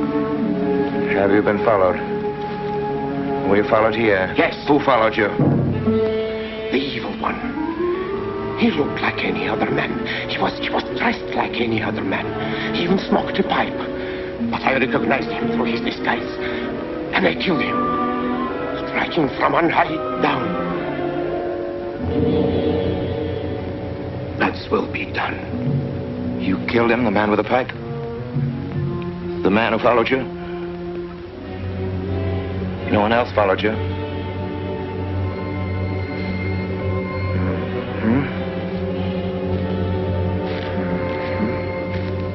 You must be brought to salvation, Franz. Confess your sins as I have. Proclaim your guilt. Only thus you can attain salvation. You really think so, Conrad? It will take strength. Such strength as can come only from God. Kneel by me, friends, and together we will pray to Him to give you strength.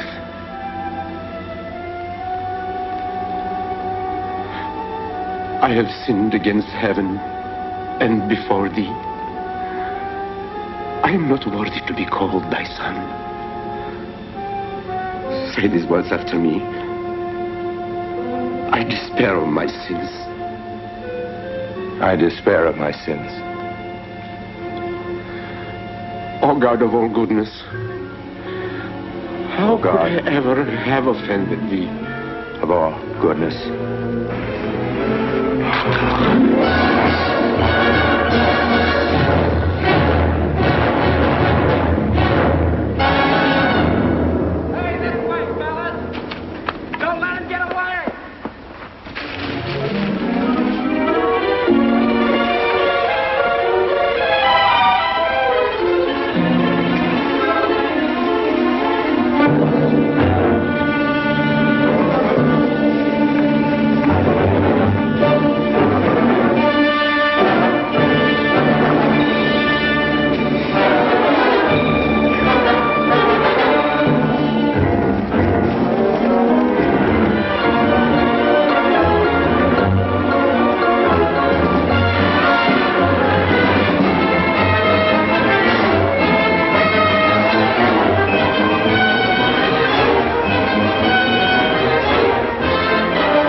Dearly beloved, we are gathered together here in the sight of God and in the face of this company to join together this man and this woman in holy matrimony.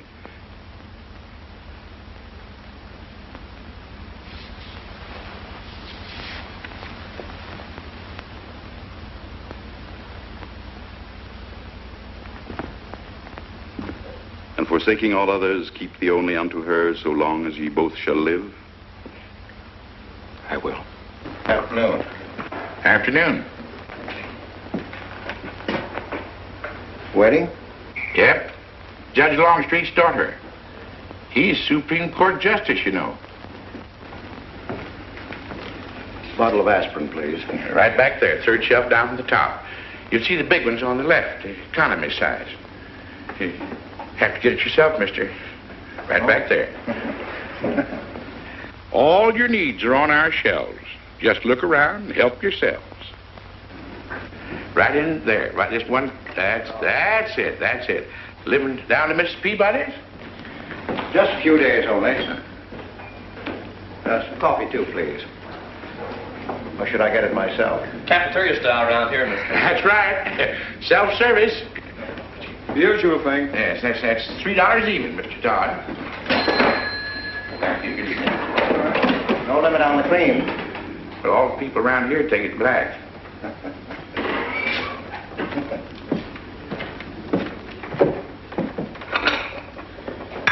The one on the right, mister. Oh, thank you. Who's Miss Longstreet marrying? One of the teachers down at school. A stranger in town. I issued the license. Oh. Yep. I'm town clerk.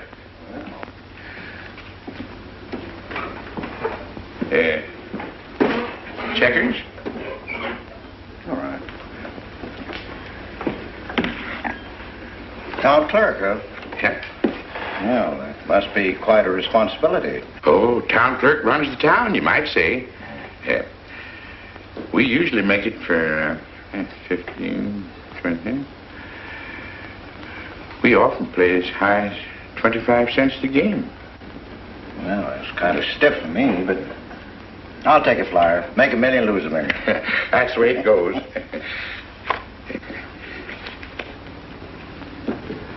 I move. All right.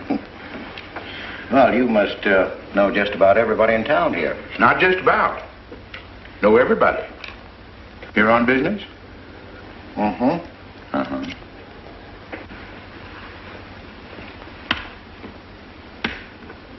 School business?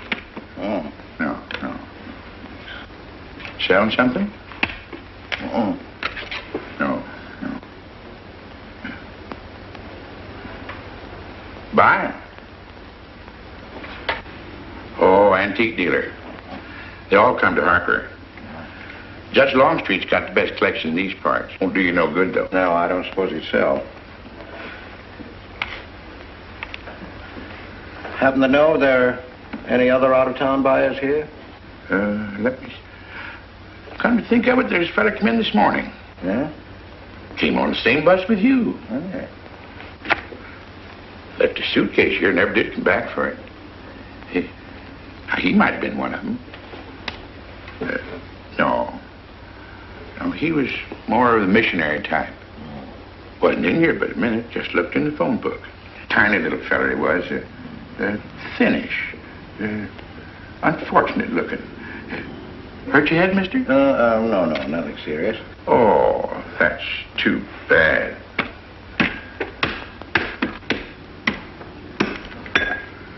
It's a game you got to keep your mind on. 25 cents, please.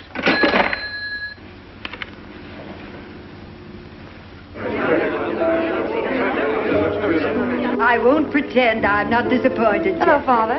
Has anybody seen my brand new husband? Don't tell me he's deserted you already. Yes, looks as if the brute. Listen, Red, have you seen Charles? You go find him for me. Go on, go find Charles. Hurry up.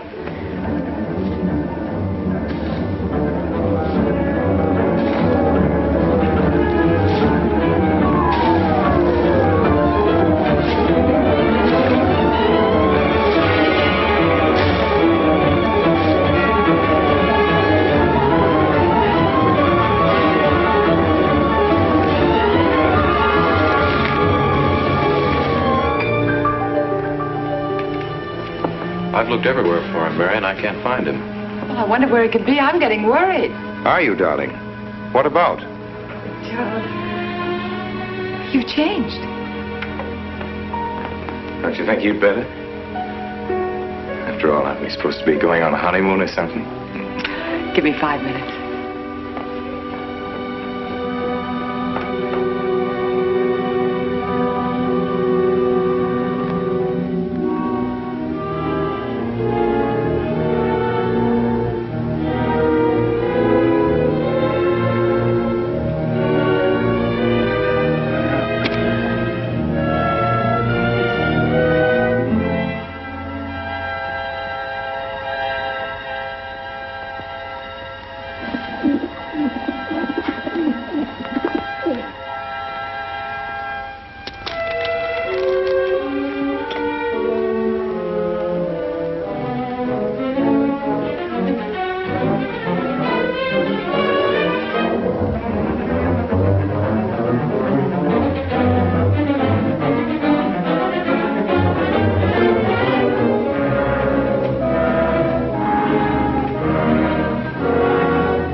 You working up there on the clock? No, I was just cleaning around it.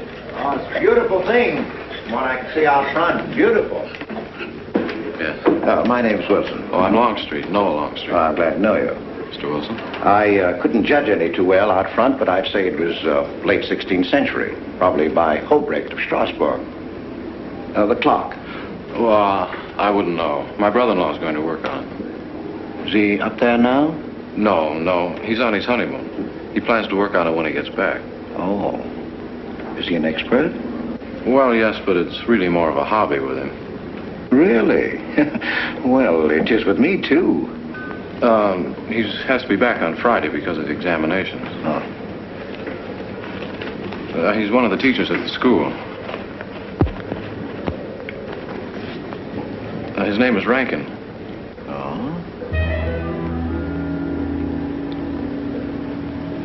It's nice to be able to show it to someone who knows what Revere Silver's all about. But personally, my specialty is pewter. Oh, yes, pewter. The Revere workmanship, although sometimes heavy in design, almost invariably shows the sign of a master craftsman. It's beautiful. Noah. Hello, Mary. Hello, honey. Hello, Mary, Adam. dear. Mr. Wilson, my daughter, Mary. Oh, how do you do, Mr. Wilson? I'm My glad to see son-in-law, you. Charles Rankin. How do you do? How do you do? I hope you don't mind my intruding on your homecoming. Good evening, Mary. Jeff, how are you? Fine. You're looking good. Welcome home, Miss Mary, dear. Sarah. Oh, Sarah, you sweet thing. If you don't sit down, it'll get cold. Come on, Jen. Charles. So glad. Well, sister, how were the mountains? They were perfectly marvelous. Mr. Wilson, will you come sit over here on my right? Jeff, your usual place, and darling, you're right there. You ought to see Charles on skis. He's absolutely wonderful. No. Yes, darling, you are, and I'm pretty good too, aren't I? Very. Well, for a beginner. Do you remember to keep your knees together and your apparatus in? Yes, Freshy, I did. Mr. Wilson here is compiling a catalogue of Paul Revere silver. How nice. Mr. Wilson is also an authority on clocks. Oh, really? That's Charles' hobby, too. Yes, so your brother tells me. I understand you're going to fix the one in the church tower. Well, I may try. Well, it's quite an undertaking. I'll show the kind of a wife I am. I hope he fails. I like Harper just the way it is, even to the clock that doesn't run. Have you been at Harper long, Mr. Wilson? Since Friday, a week ago. Well, you lost today. I patched you up on Friday. By the way, how's the head? Oh, very much improved, thanks to you, Doctor. You were hurt on Thursday, remember? The day of the wedding. Yes, that's right. Wednesday, I left Bangor. You were hurt, Mr. Wilson? Oh, nothing serious. Well, serious enough to raise a bump on his head the size of a billiard ball. The usual door. Good thing you're back, sister. That dog of yours has been inconsolable. Well, all right, Red. Wait a minute. Here you are. This is for missing me. How's that? Yeah, it's a good boy. How was your meeting, Adam? Oh, irritating. Foreign Policy Association. I read that fellow's report. Standish, yes. I think he's full of prunes. Well, that's the way we used to talk in the 1930s, Noah. Standish? The London Times man in Berlin. Yes, of course, he was quoting rumors mostly. Men drilling by night, underground meeting places, pagan rituals. Do you believe him, Paul? Well, anything's possible. I'm sorry, sir, but I think it's ridiculous. Well, there may be some fanatics, but no German in his right mind can still have a taste for war. Do you know Germany, Mr. Rankin? I'm sorry, I have a way of making enemies when I'm on that subject. I get pretty unpopular. Well, we shall consider it the objective opinion of an objective historian. Historian? A psychiatrist could explain it better. The German sees himself as the innocent victim of world envy and hatred conspired against, set upon by inferior peoples, inferior nations. He cannot admit to error, much less to wrongdoing. Not the German.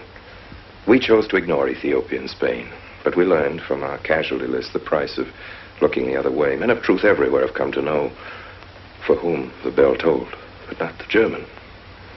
He still follows his warrior gods, marching to Wagnerian strains, his eyes still fixed upon the fiery sword of Siegfried. And in those subterranean meeting places that you don't believe in, the German's dream world comes alive, and he takes his place in shining armor beneath the banners of the Teutonic Knights. Mankind is waiting for the Messiah, but for the German, the Messiah is not the Prince of Peace. He's another Barbarossa, another Hitler. Well, then you have no faith in the reforms that are being effected in Germany. I don't know, Mr. Wilson. I can't believe that people can be reformed except from within. The basic principles of equality and freedom never have, never will take root in Germany. The will to freedom has been voiced in every other tongue. All men are created equal, liberté, égalité, fraternité, but in German... There's Marx. Proletarians unite, you have nothing to lose but your chains. But Marx wasn't a German, Marx was a Jew. But, my dear Charles, if we concede your argument, there is no solution. Well, sir, once again, I differ. Well, what is it, then? Annihilation. Down to the last babe in arms. Oh, Charles, I can't imagine you're advocating a Carthaginian peace. Well, as an historian, I must remind you that the world hasn't had much trouble from Carthage in the past 2,000 years. Well, there speaks our pedagogue. Speaking of teachers, Mr. Wilson. Yes, yeah. The faculty is coming for tea next Tuesday. If you have nothing better to do, would you like to join us? Well, I'd like to, but my work here is finished. I'm leaving Harper tomorrow.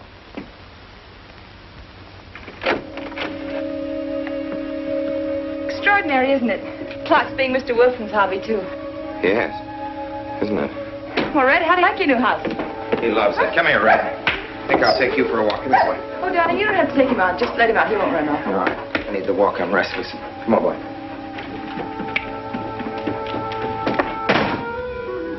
That's good. How are you coming along? I'll be in Washington tomorrow afternoon. You were right about Rankin. He's above suspicion.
Give me long distance.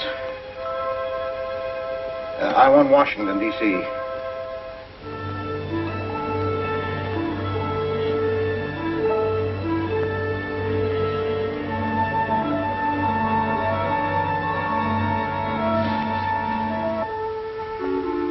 Well, who but a Nazi would deny that Karl Marx was a German because he was a Jew? I think I'll stick around for a while.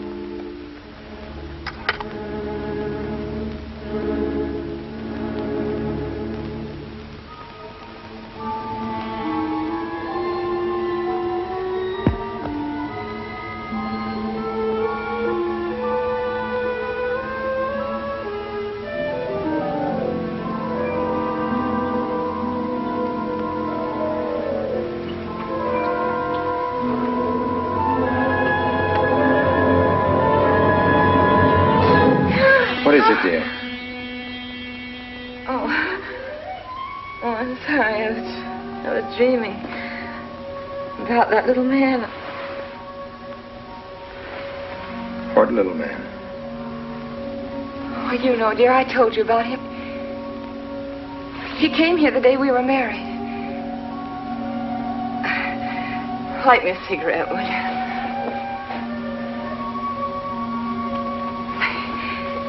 I've never had a dream like that before. It frightened me. Thanks.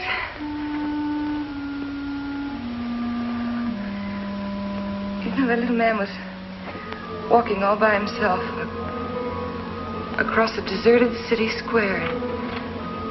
Wherever he moved, he threw a shadow.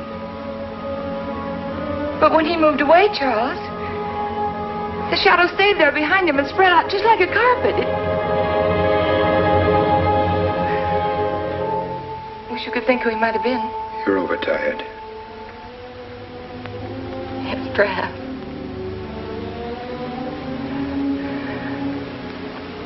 Here, dear, put this out, will you?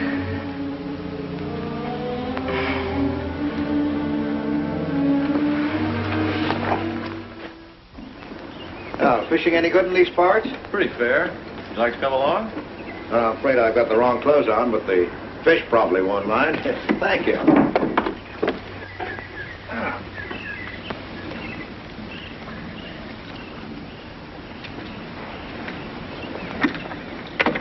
I'm just not lucky today, that's all. Would you like a candy bar? Well, I don't mind if I do. Thank you. Well, all your folks like fishing? Oh, my dad's great. He always brings in something. Well, what about Charles? Charles? Oh! I have to call him Mr. Rankin at school. I get a little mixed up sometimes. He spends most of his time on the clock, you know. Why don't you like him, Noah? What do you mean? Well, you don't like your brother-in-law. It's none of my business, but I wish you'd tell me why. Well, I like him well enough. I don't know any reason why I shouldn't. Don't tell me I'm butting in because I know I am, but I can't help myself. It's my business. I hate bringing you into this, Noah, but you're the only one I can turn to. I need your help very badly. Well, what is it? Your sister may be in great trouble. I know that you're man enough for what I'm going to ask you to do for her. The truth is, I'm not really an antique dealer. I'm sort of a detective. Well, what do you want me to do, Mr. Wilson? It would help me a lot if I knew every move Charles Rankin made on the day of his wedding, right up to the ceremony. Well, I should be able to. Unless Charles realizes what I'm doing. I'll keep him busy.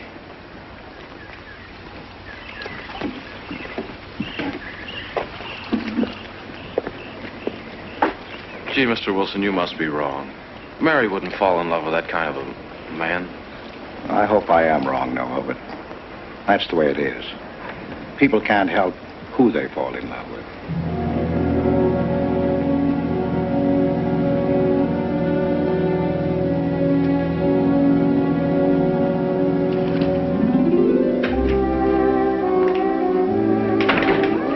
Evening, Mr. Potter. Evening, Mr. Wilson.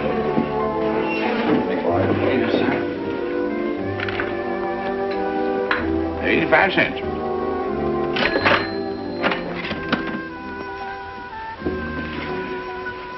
Here you and Professor Ankton aim to fix the clock. That's right.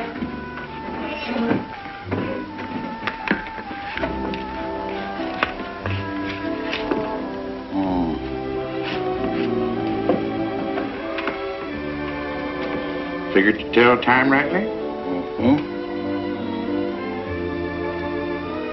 And will the angel circle around the belfry?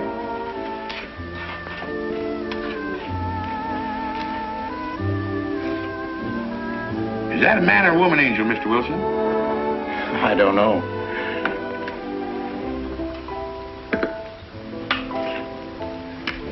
Well, reckon it don't make much of a difference amongst angels. Well. Give up? No. We'll play it out. That's my privilege, 25 cents. Yeah. So, by the way, did Mr. Rankin pick up his supper this evening? No. He trying to get Sue up there about now. Oh. Yes, I know.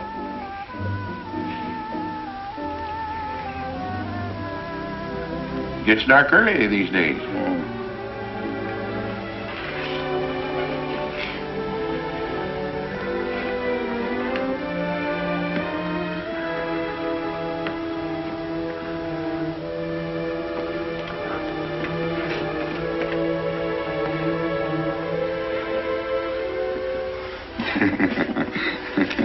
Our little man never did pick up his suitcase, did he?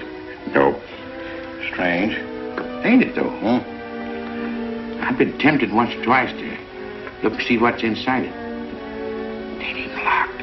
Well, it seems to me that under the circumstances that you have a perfect right. You do? Well, I wouldn't want to do it without a witness. Oh, that's me. It is? Well, that's all I wanted to know. I'm trying to look in that thing to see what's in here. Wonder what's in it. Soil linen. Sweater. Soap and a razor wrapped in a towel with SS Cristobal written across it. Pair of old shoes. Yeah. Nothing but religious pamphlets. Yep, that's all. Evening, Mr. Potter. Oh. Hello, Mr. Wilson. Hi, Mr. Wilson. Hi. You, Mr. Rankin. Mr. Potter and I have been poking our noses into somebody else's business. That suitcase. Some chap left it here, and he never did call back. That's been more than 2 weeks ago. Did he say what he was doing in Harvard? No, looked in the phone book, didn't telephone. Kind of funny looking he was. A scrawny little feller with big, starry blue eyes. Had a queer walk. Like any second, he might break into a run. Did he have a foreign accent? Why, yes, he did. But not so much of an accent as a foreign way of talking. Do you happen to know who he could be, Mrs. Rankin? Why, no. I was just trying to complete your mystery for you. Don't all foreign strangers have to have foreign accents? Mary, have you seen Red? Why, no. Not since I took him home to you a couple of days ago.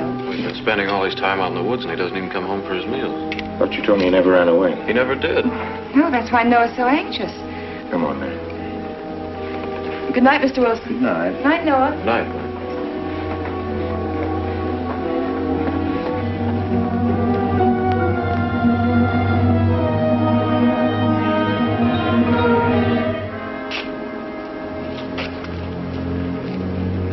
Were you able to find out anything? Matinee did go to Rankin's house, and your sister did see him. Did Mary say so? She started to. Now, your sister is a fine woman, Noah, but she must find out the kind of man she's married to. You don't know, Mary. She wouldn't listen to anything against him, much less believe. Noah, we must arrange it so that she finds out for herself. You understand? Yes. One thing's certain, she knows nothing now, nothing at all. Except that he didn't want her to admit having seen someone she did see. I'd give something to know what explanation he's making right now. I was a student in Geneva. There was a girl. The night before I was to leave, We went out on the lake together. She told me unless I promised to marry her, she'd never return to shore. Well, I thought she was joking. Naturally, but she wasn't. Before I could stop her, she stood up in the boat.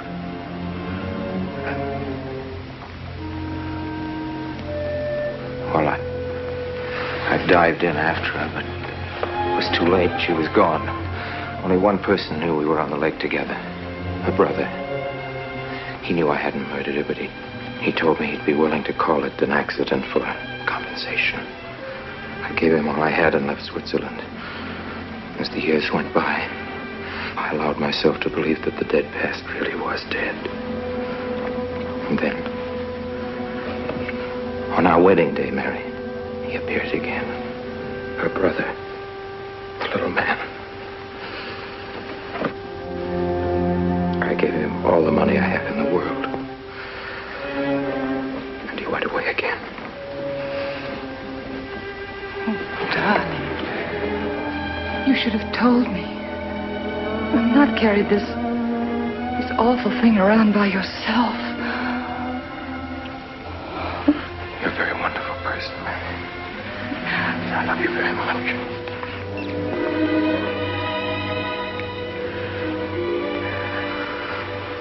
Oh, Charles.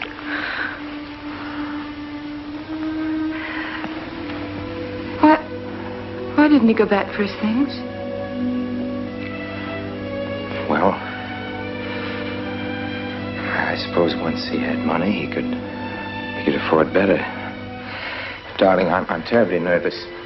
I think I'll work up in the clock alone tonight by myself. It will calm me. You understand, don't you? Of course I understand. Shall I walk you home? No, dear, there's no need for that. It's pretty late. That's all right. In Harper, there's nothing to be afraid of.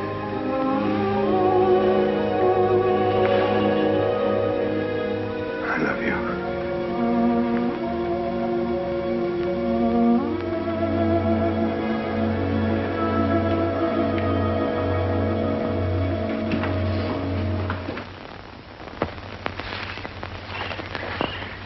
Poor old Red.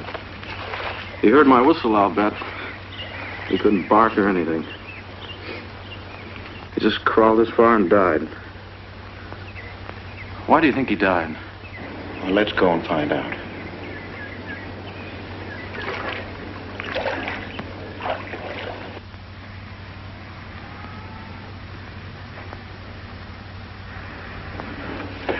That's young Longstreet's dog, Red. Looks like he's dead to me. Yeah. They're taking him up to Dr. Lawrence's office. Well, do you know anything about it? Wonder what in the world's the matter with him? Checkers? No, thanks. That Coke's a nickel. Thank you, Mr. Rankin.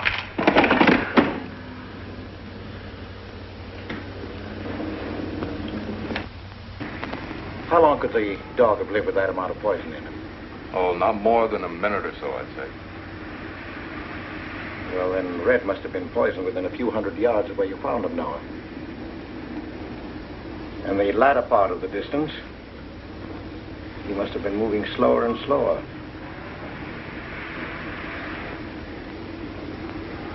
Thank you very much, Doctor. Thanks, Jim. Mr. Peabody, would you please get that magazine rack in and hurry up about it? Yes, Mr. Potter. Hurry up about it. Move along and... afternoon, Mr. Wilson. Afternoon, Noah. Bring him right in there. Will you please right in?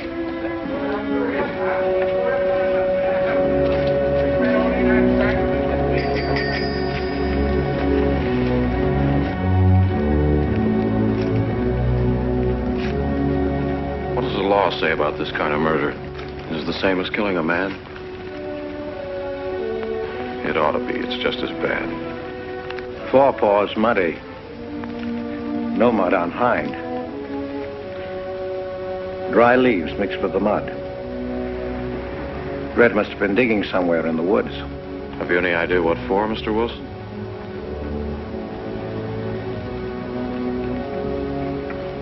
body, I think. Meineke's. The little man. Then...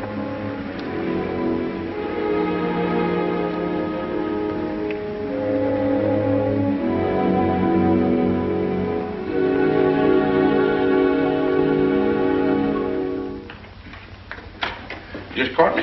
Anything wrong? Wrong? Oh, you mean closing up like this? Yeah. Just going on a search. What you after? Found a machine on what search? For the body. State police deputized half the town. Just reach up there, fourth shelf. One misses the news up in the clock tower. What body are they searching for? I bet this fella left his bags here. Scrawny little duck. Unhappy looking. I knew he'd come to a bad end. That ought to be 15 cents, mister. Professor, I'll just put it on your account.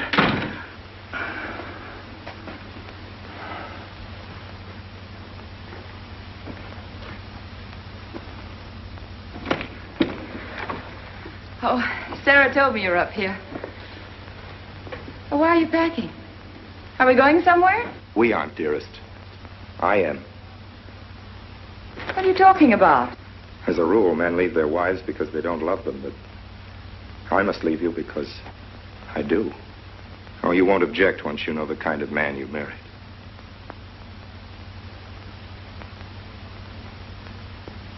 But you are the man I've married, and that's all that matters. Darling, I meant it when I said for better or for worse. Even to killing Red.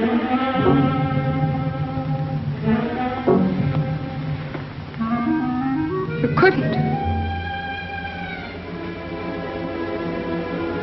It was an accident. No, I meant to kill him. Murder can be a chain, Mary, one link leading to another until it circles your neck. Red was digging at the grave of the man I killed. Yes, your little man. You killed him? With these hands. The same hands that have held you close to me. Now are you satisfied to let me go? Why? Why did you do it? I'd have given him all I had, but his dreams were far grander. He knew that your father was well-to-do. He knew that Justice Longstreet would be glad to protect his daughter from any scandal by paying a few $1,000. Oh, Mary, I should have gone away and lost myself in a world where he can never find me, but I loved you, and I was weak. Darling, if one of us goes, we'll both go. You would have shared half my trouble if I'd had any.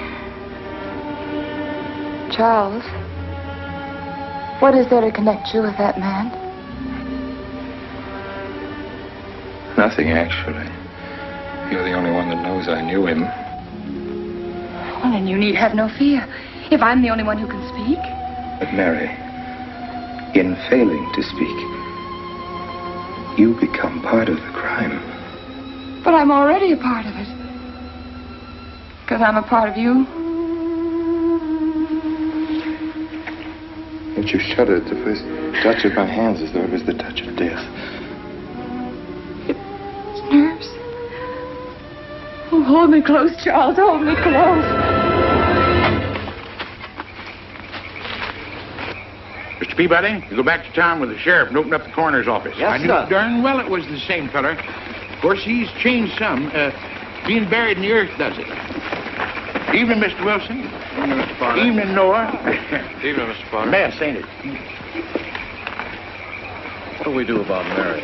We can't leave her alone with him now that we know. Well, she realizes now that whatever story he told her about Meineke was false. Noah, I think your sister should be ready to hear the truth. Charles.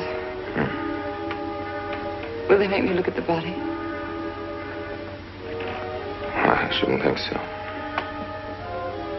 Because I couldn't do it. I mean, I don't think I could. See, I've never seen a dead person.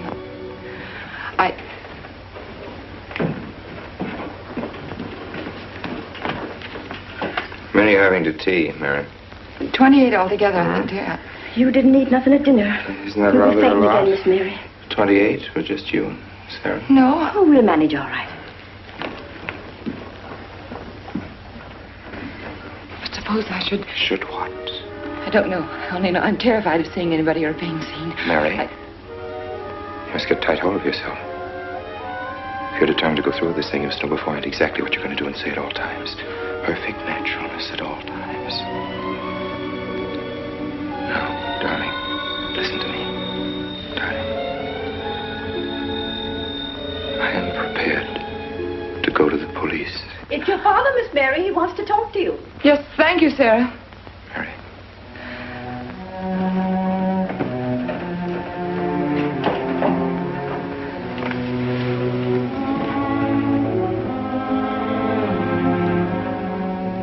Hello?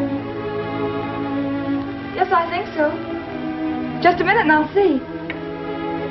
He wants me to come over. Did he ask me to? He said he wanted to see me alone. There's nothing unusual about a father wanting to see his daughter, is there? Is there? No. All right, Adam, I'll be right over. Don't you think that's rather strange? Strange? No, strange. Tell you what I'll do. I'll go over to the church and work on the clock while you're with your father. And you can by and pick me up later. I'm so afraid. He was so pointed as wanted to see me alone, and his voice sounded so different. Now, you know what you're going to say, don't you?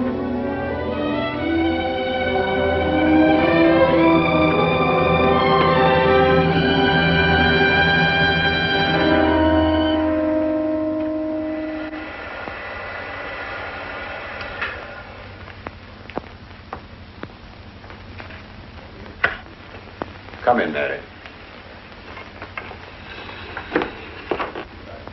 Is something wrong? You know about the body that was discovered yesterday, Mrs. Rankin? Yes. Did you ever meet the deceased? No, I never met him. Have you seen the body? No. Well, then, how can you be sure you never met him? Of course, I can't be certain. Mr. Wilson, do you suspect me of something? If so, what? Of shielding a murderer. Perhaps this photograph will refresh your memory. Do you recognize this man? That is Conrad Meineke, commander in charge of one of the more efficient concentration camps. You know him, don't you? You have met him here in Harper. No. I've never seen that man, Mr. Wilson. Judge, would you mind putting out the lights? I've been showing your father some films, and I'd like you to see them, too. I'm on the Allied Commission for the Punishment of War Criminals. It's my job to bring escaped Nazis to justice. It's that job that brought me to Harper. Well, surely you don't think that... Mr. Wilson, I've never so much as even seen a Nazi. Well, you might without your realizing it. They look like other people and act like other people when it's to their benefit. A gas chamber, Mrs. Rankin. The candidates were first given hot showers so that their pores would be open and the gas would act that much more quickly. And this is a lime pit in which hundreds of men, women, and children were buried alive. Why do you want me to look at these horrors? All this you're seeing, it's all the product of one mind. The mind of a man named Franz Kindler. Franz Kindler? Yes, he was the most brilliant of the younger minds from the Nazi Party. It was Kindler who conceived the theory of genocide, mass depopulation of conquered countries, so that regardless of who won the war, Germany would emerge the strongest nation in Western Europe, biologically speaking. Unlike Goebbels, Himmler, and the rest of them, Kindler had a passion for anonymity. The newspapers carried no picture of him. Oh, no, and just before he disappeared, he destroyed every evidence that might link him with his past, down to the last fingerprint. There's no clue to the identity of Franz Kindler, except one little thing. He has a hobby that almost amounts to a mania. Clocks. So have lots of people. You yourself. Well, I'm not quite finished, Mrs. Rankin. In prison, in Czechoslovakia, a war criminal was awaiting execution. This was Konrad Meineke, one-time executive officer for Franz Kindler. He was an obscenity on the face of the earth. The stench of burning flesh was in his clothes. But we gave him his freedom on the chance that he might lead me to Kindler. He led me here, Mrs. Rankin. And here I lost him. Until yesterday. Your dog Red found him for me. But unfortunately, Meineke was dead and buried. Now, in all the world, there's only one person who can identify Franz Kindler. That person is the one who knows definitely who Meineke came to harbor to see.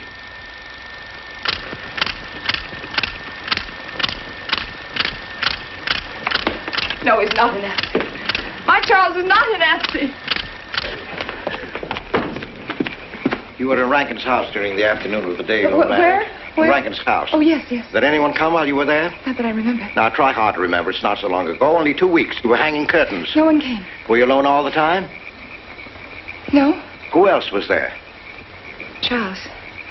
He came right after his last class, and we were together for more than an hour. You had nothing to link my husband with this man, Kindler, except a wild suspicion. It's a ridiculous suspicion. You're trying to use me to implicate him, and you can't. You can't involve me in a lie, and that's all it is a lie. It's a lie, you know. It's a lie. It's a lie. Mary. Wait a minute, Mary.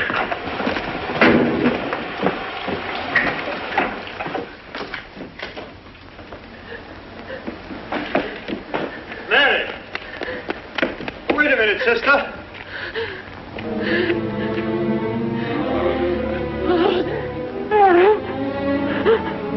That's better.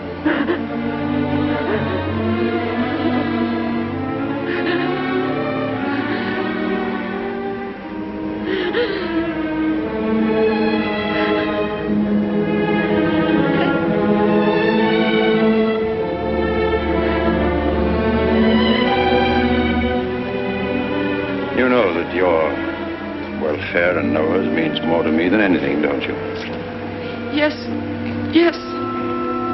You've got to face this thing with complete honesty, sister. Your entire happiness may well depend on your telling me the absolute truth. If Mr. Wilson is right, and you have innocently married a criminal, well, then there is no marriage. There's no call upon your loyalty as a wife. He's good. He's good. He wouldn't hurt anybody except to protect somebody he loves. He's good. Well, then the truth can't hurt him.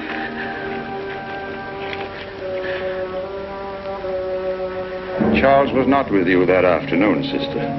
I remember you saying so when you came home. You're against him too, Adam. Yes, you are. You've never liked him. That's why you don't believe me now. Leave us alone, Adam. He's not a Nazi. He's not one of those people. He's not. Leave us alone.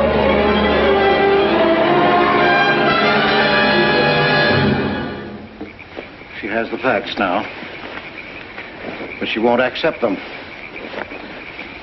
They're too horrible for her to acknowledge.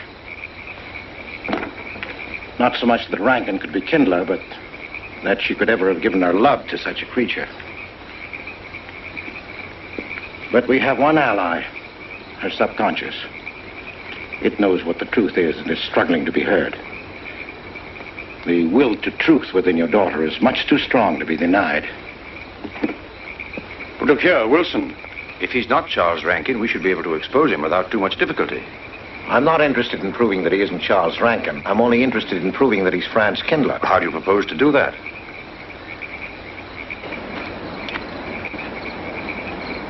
Through your daughter. Unless I am mistaken, she's headed for a breakdown. That's the usual result of a person being inwardly divided. Rankin will recognize this, and that's what I'm banking on. What do you mean? Well, he can't afford to trust a person approaching hysteria. He won't. He'll have to act. He may try to escape before she collapses, which would only be an admission of guilt. Or, Go on. he may kill her. You're shocked at my cold-bloodedness. Well, that's quite natural. You're a father. And it's because you are a father, Judge Longstreet, that I'm talking to you like this. Naturally, we'll try to prevent murder being done. However, the proof that murder is his aim would be the strongest evidence that your daughter could have.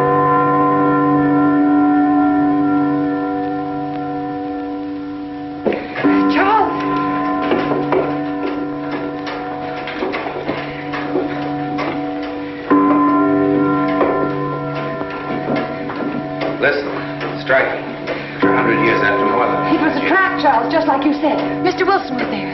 He tried to tell me that you were a Nazi. And I was supposed to believe it. Imagine you being an escaped Nazi. Oh, he thinks he's very clever, that Wilson. His idea was to horrify me into telling him about this little man. Who did he say he thought I was? A Nazi. Franz Kindler. He made it all up just to trick me. But I didn't tell him anything, and I didn't tell Father anything. I outfaced both of them, Charles. It'll be simple enough to prove you're not that Nazi.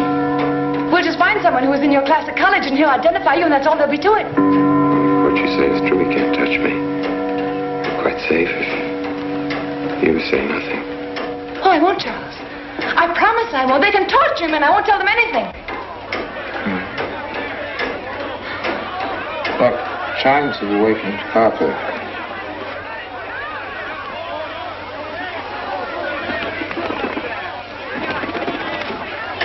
We must go down and greet them.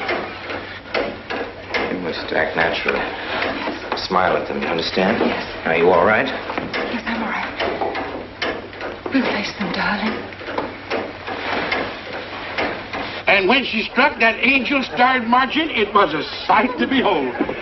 Professor, you sure knocked it off. My hat's off to you. Congratulations, Mr. Rankin. Won't the rector really like it? What I want to know is, if she's going to chime all night long, how's the body going to get any sleep? We'll face them, darling. All of them. Them chickens of yours are going to be on and off the roost every 15 minutes. Sarah, I've told you I want these curtains drawn. I don't like the sunlight streaming in. It's bad for them. Miss Mary, that's rubbish and you know it. Up at the other house, we never close the That curtains. has nothing to do with it. This is my house and I want them drawn. Suit yourself, then. It's going to look mighty gloomy for the party. Is it that time already?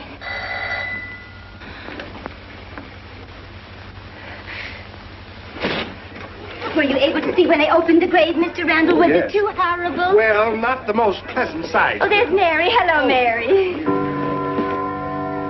Filling out prescriptions, that's part of this business of hate. Sleeping pills, that's another. Mrs. Rankin. $1.65. Okay. Want 'em wrapped? No, thanks. Sleeping pills. Don't approve of them. No? Man does a day's work, man gets a night's sleep. Leastways he could until that clock starts bonging every few minutes. I believe Mrs. Rankin ordered some ice cream. Ice cream? Yeah. Already gone. Fella said he was going past your house, so I give it to him. Mr. Wilson.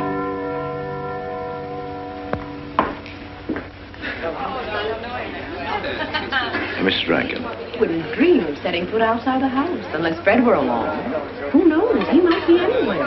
The murderer, I mean, waiting for a new victim. I hope you haven't forgotten you were kind enough to invite me, Mrs. Rankin. Oh, no, of course not, Mr. Wilson. Mr. Potter asked me to deliver this. Oh, the ice cream's good. Sarah's waiting for it. I hope it hasn't melted. Well, I won't detain you any longer. Yes.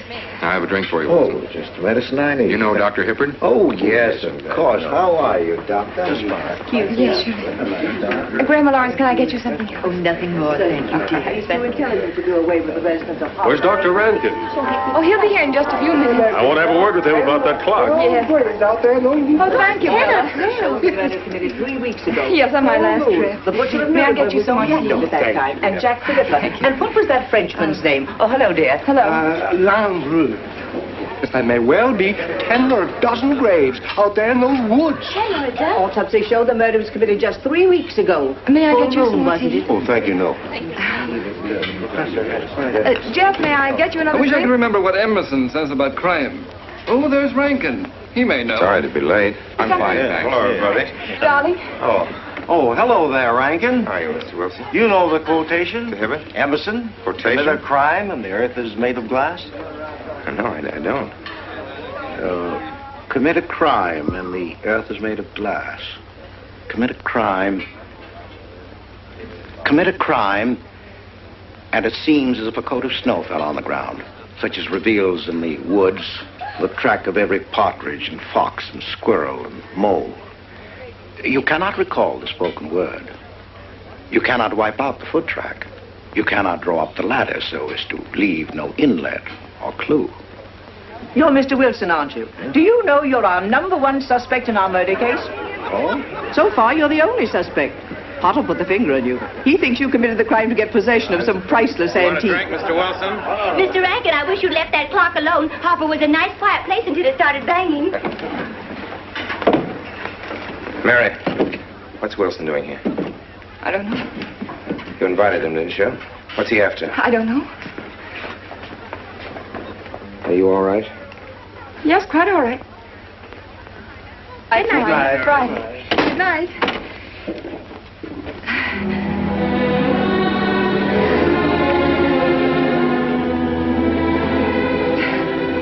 May I help you, dear? No! No! No! Mary. No. Mary. It's all right, dear. It's all right.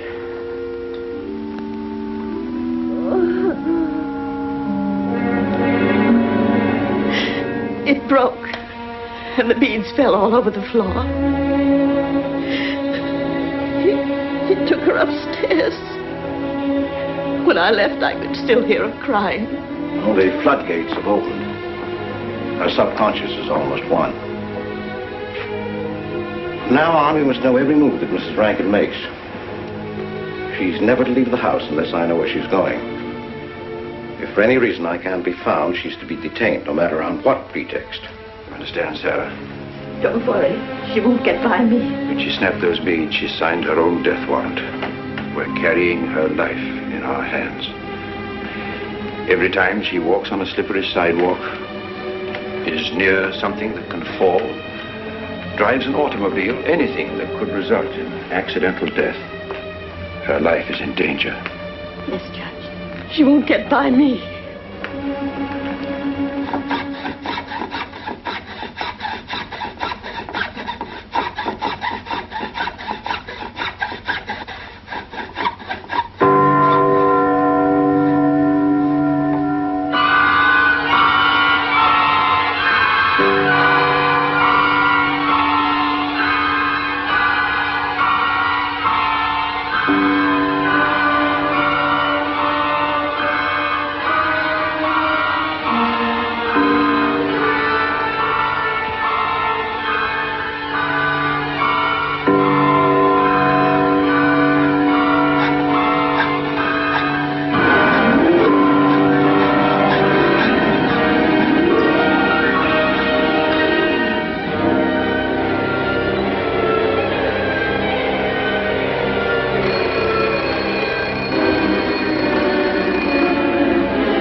Good afternoon, gentlemen.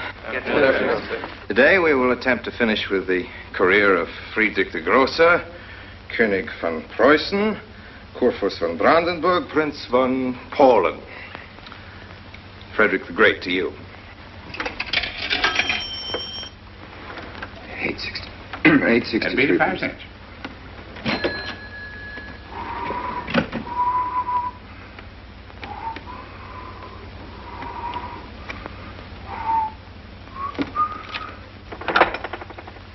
Hello? Oh, Mary. Mary, this is Charles. Can you hear me, dear? I can't speak very loudly where I am, but I want you to understand this. Something very important has come up.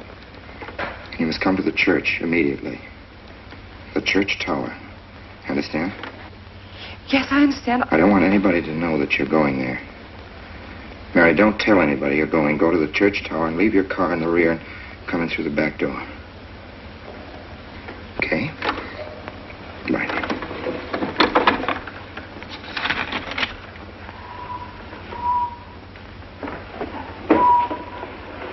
Peabody! They're coming. Well, They're coming. Yes, sir. Stack that wood down there with the rest of it and then get back to work. Yes, sir.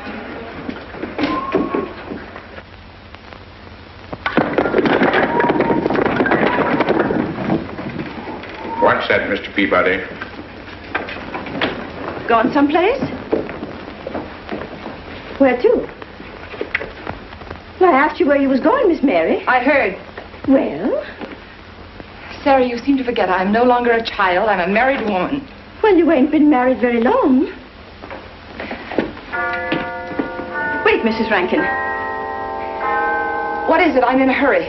Well, you don't need to go biting my head off.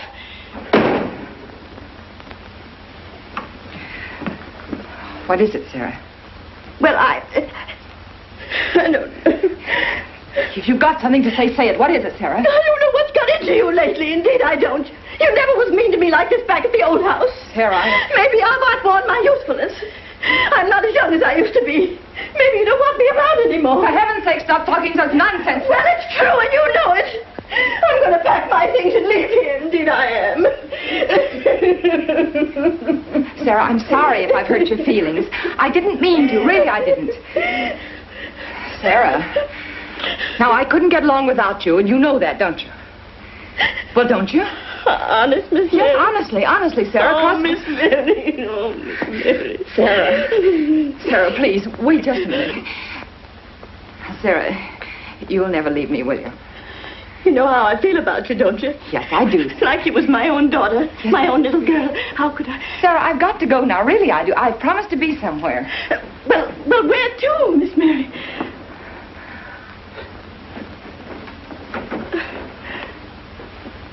Stop fussing, Sarah. It's a secret.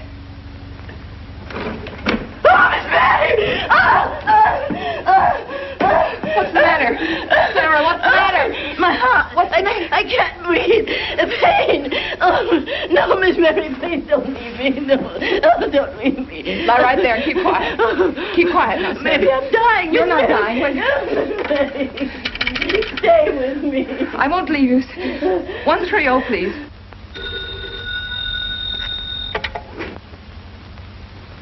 Yes, Mary? Look, I was supposed to meet Charles at the clock tower right away, and I can't get there. Will you go and tell him to please wait for me?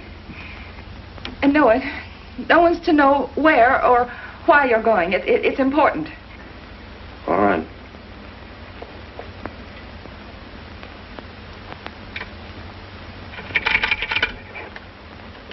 "238, please. Hello, may I speak to Mr. Wilson? Looks like it's coming up for snow. Yes, that's right.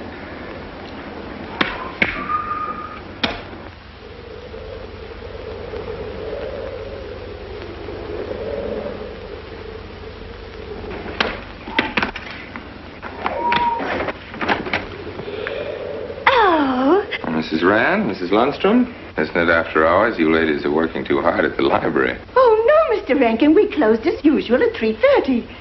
You're perfectly right. I dismissed class 10 minutes early. Yes.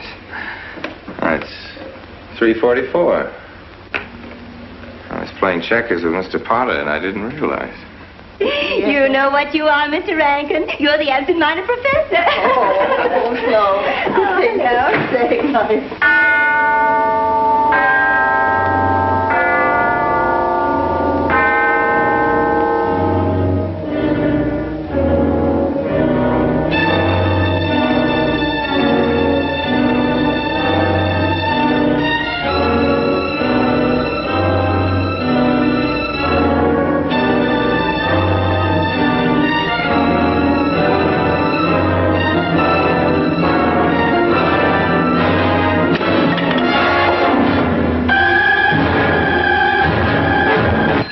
sure are lucky today. I am. You sure are. Good afternoon, Mr. Potter. Afternoon, Mr. Hill. I'm sorry, Mr. Potter, I can't find him. What? The earmuff. It's right over there by the mittens. Come on, Mr. Potter, help us look. Well, I'll be right back in a minute, Professor. Right over there by that box where I told you there was. Goes? Yeah, latest thing out. How much do you want for 85 cents. Well, that's an awful lot. Well, they come high this year. You want this thing? I'll keep it. You know, Mr. Potter, you're a bad influence. I intended to only spend a couple of minutes. You made me spend the whole afternoon. Look what time it is. Yeah. I'd like to get even. It's your move. You really had the wind up. Golly. You can still smell the glue where you joined it. Look there, Professor. Like I told you, it's coming up for snow.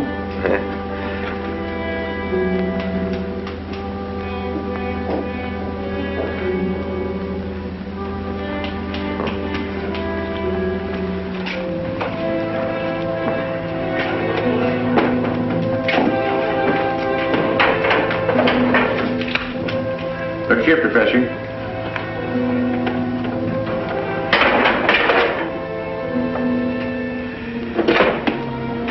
Double or nothing?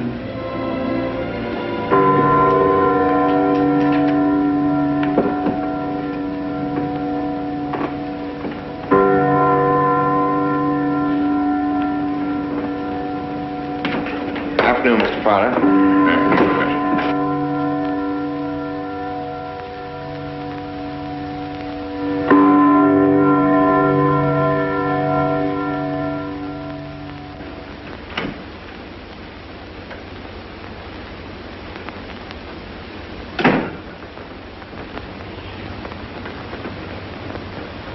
Charles?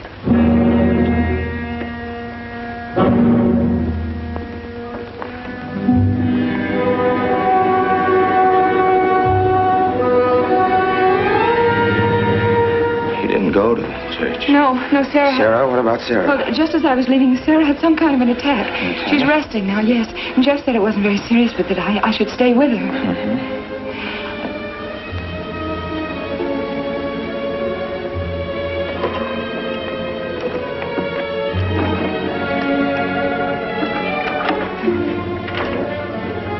What's the matter, Charles? Nothing's the matter. Then why did you want me to go to the church? You said it was important. It isn't important. Nothing, actually. It's my sense of proportion is failing me these days. Please, Charles, what is...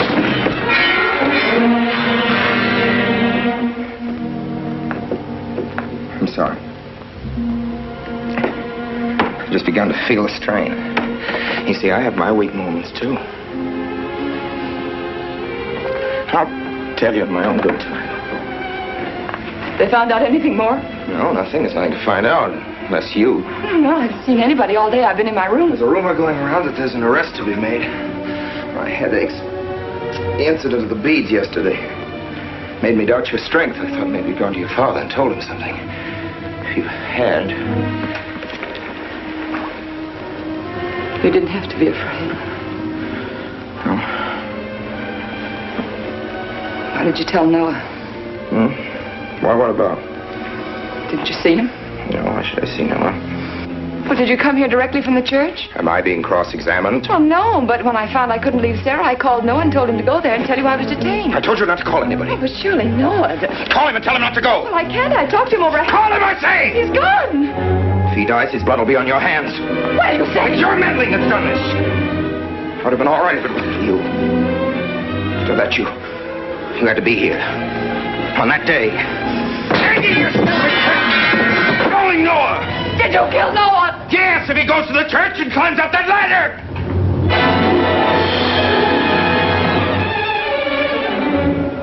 It was I you intended to kill, wasn't it? No. Why wasn't it I? Ron Skindler! Kill me. Kill me, I want you to. I couldn't face life knowing what I've been to you and what I've done to Noah. But when you kill me, don't put your hands on me. Here. Use this.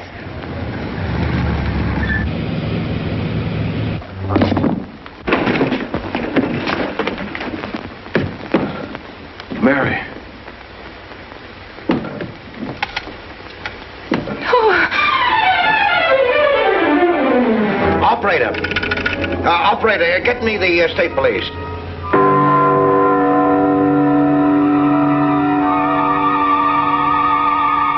Yes, the roadblocks are up. We're watching the railroad station, and he isn't hiding in the woods.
If he is what I think he is, it's going to be easy.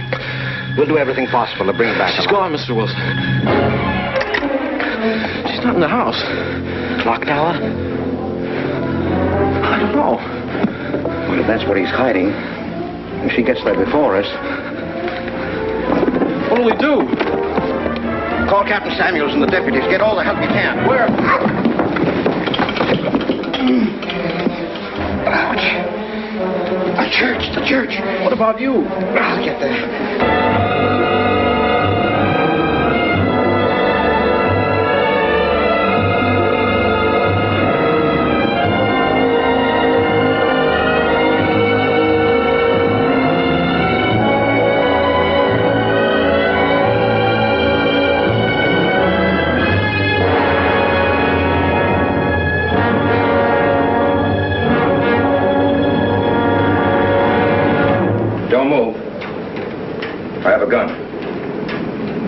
You don't need it.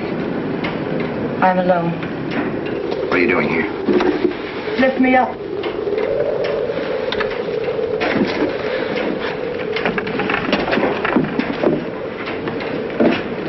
You're telling the truth? Why should I lie? You were followed here? I came by our way. Through the cemetery. No one saw me.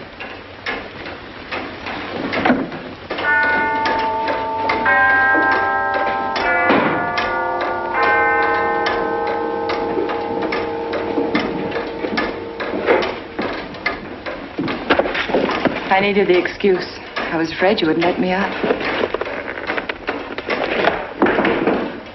What do you want? I came to kill you.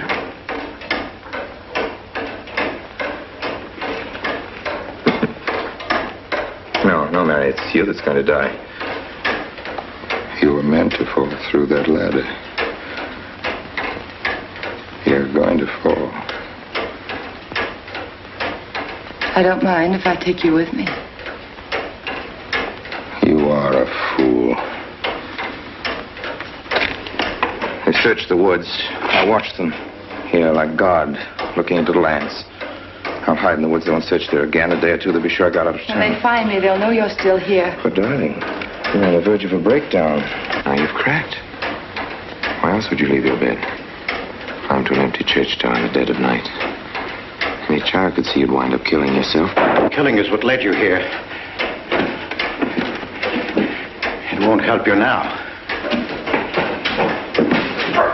Look out the window. Look! Well, that's an old trick, Mr. Wilson. A very poor trick. Tricks. That's all you know is tricks. I don't need any tricks. No matter what happens to me, tricks won't do you any good. You're finished, Herr Franz Kindler.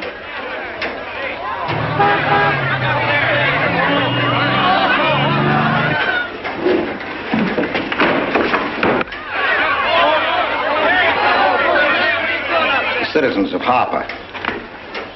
They've come after you. The plain little ordinary people, the ones you've been laughing at, have Franz Kindler. Well, you can't fool them anymore. Oh, sure, you can kill me, Mary, half the people down there. But there's no escape. You'd have the world and it closed in on you till there was only Harper. That closed in on you and there was only this room. And this room, too, is closing in on you. It's not true, the things they say I did. It's all their idea. I followed orders. You gave the orders. I only did my duty. Don't send me back to them. I can't face them. I'm not a criminal. You are.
Let me give you a hand. No, thanks. Hi, what happened? V-Day and Harper.